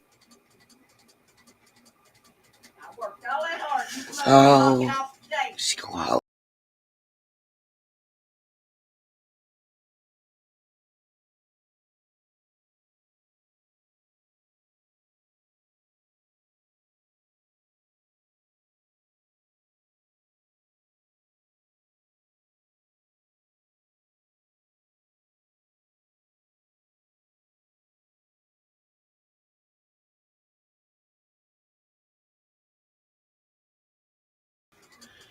By the way, Allie, Leslie, y'all ain't exempt from my wrath either. Leslie Hill, and I've got the documentation to show it. Leslie, shame on you. Shame on you. You gonna sit there and talk about Candace and everything else. Shame on you. Tell a sob story to Chris. Do you think Chris didn't pull your son's record, honey? Anybody want to guess what kind of record that Leslie's son has? I'm gonna see if I can pull it up and show you. Hold on.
Got you, Miss Genia. I will look into it, darling. I'm going to have to look through and find. I know somewhere I have info that shows me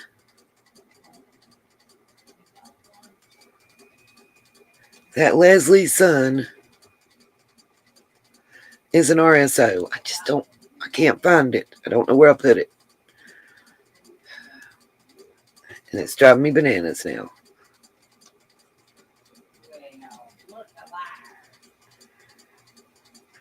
There's a lot going on that I can't really get into that's had my nerves tore up all day today.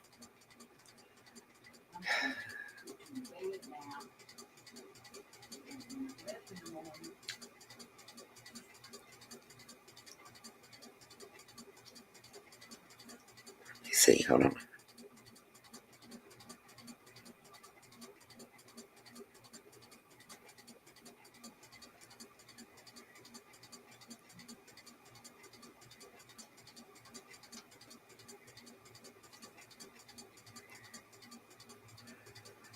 Nope, it's not that. I can't. Y'all, I'm just wore out today. As soon as I get off the phone, I'll find it. Watch. As soon as I enter this, I'll find it.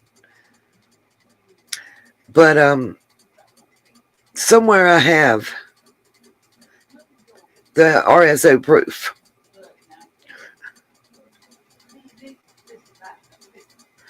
And my friend's about to roll up.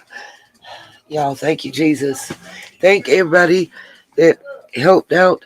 Right now, I'm getting ready to down Pedialyte and Imodium AD. Give a little man a bath. Get him into bed.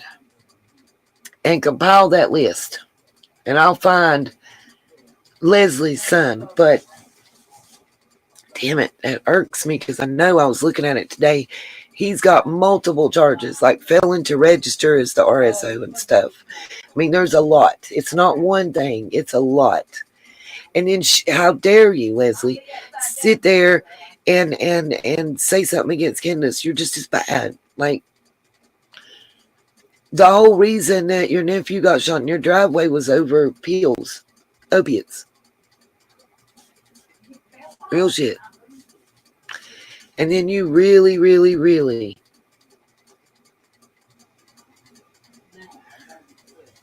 gonna sit there and down people when, bruh, you just as bad.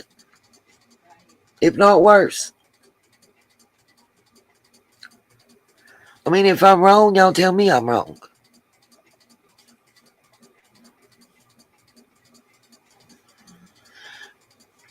And by the way, I've been looking through my pictures of Summer. And there's some things that I question. Like, I just wonder, was she really the age that you guys are trying to make us think she was?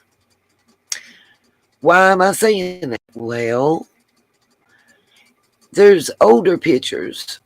And yeah, I know the clothes. Okay, we can write off the clothing that you're wearing in there that Summer's got on. I can write that off. And say that, Candace bought it at a yard sale or whatever. And let it go with that one. Maybe. But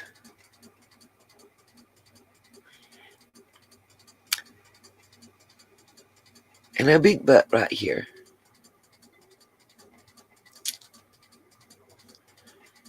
They said she was 3 foot tall. So when I got a picture of Summer before her head was shaved, so right now it would be about 18 months old, and she's standing next to a full-grown adult, and her head is about 2 inches from being level with the shoulder. I got problems. I heard that, Katie. I got problems with it. I have an issue. Like, I have an issue with the weight thing. Little man went for his checkup, and he's the time he did the checkup, he was 4 years and 2 months old. No shit. He weighed 48 pounds almost. He was 3 foot 4 inches tall. Now he weighs more and he's taller, and he's still not 5.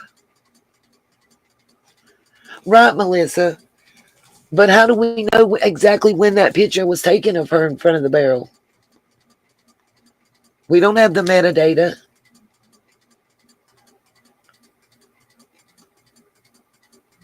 What's wrong, Cherokee?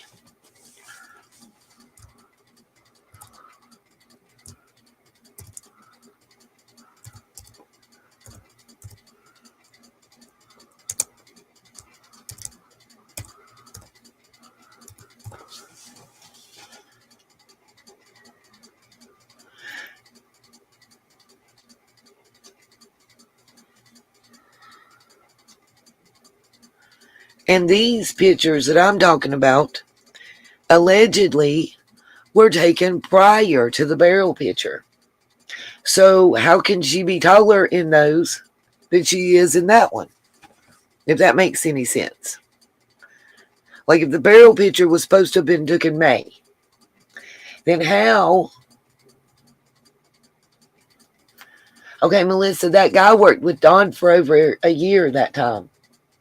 So any time in the year before Dawn fired him, that truck could have been there. And he says that's not his truck. Law enforcement hasn't said that that was Dudley's truck. By the way, Jody Sue got a yellow truck just like that. That's been parked in her driveway, and it was there when the most recent vigil was held for summer. But my point is, the pictures I'm talking about, Cherokee, you know which specific one I'm talking about. Summer's standing, and there's people on both sides of her. There's no way that she's less than 3 foot 8 inches tall, based on the fact that the adult's standing beside her. And that's figuring that the adult would be 5'1". I mean, you know, and honestly, spatial and everything else, looking at it, honestly, she would be about 3 foot 11 inches tall, I'm thinking, based on that picture alone. A lot of them, she looks older. Then when you look at face structure, you know, like once you get to a certain age as a child, your face changes, you know. Oh my God, she's going to keep hollering like a banshee. Y'all, I'm so sorry. I live in a house that nobody has no respect for nobody.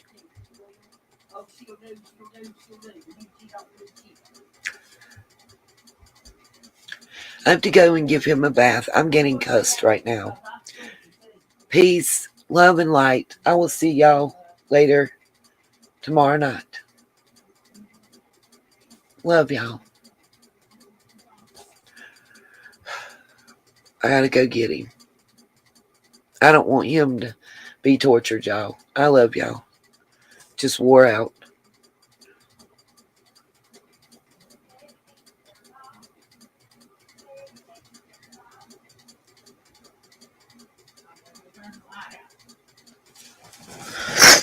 Oh, okay.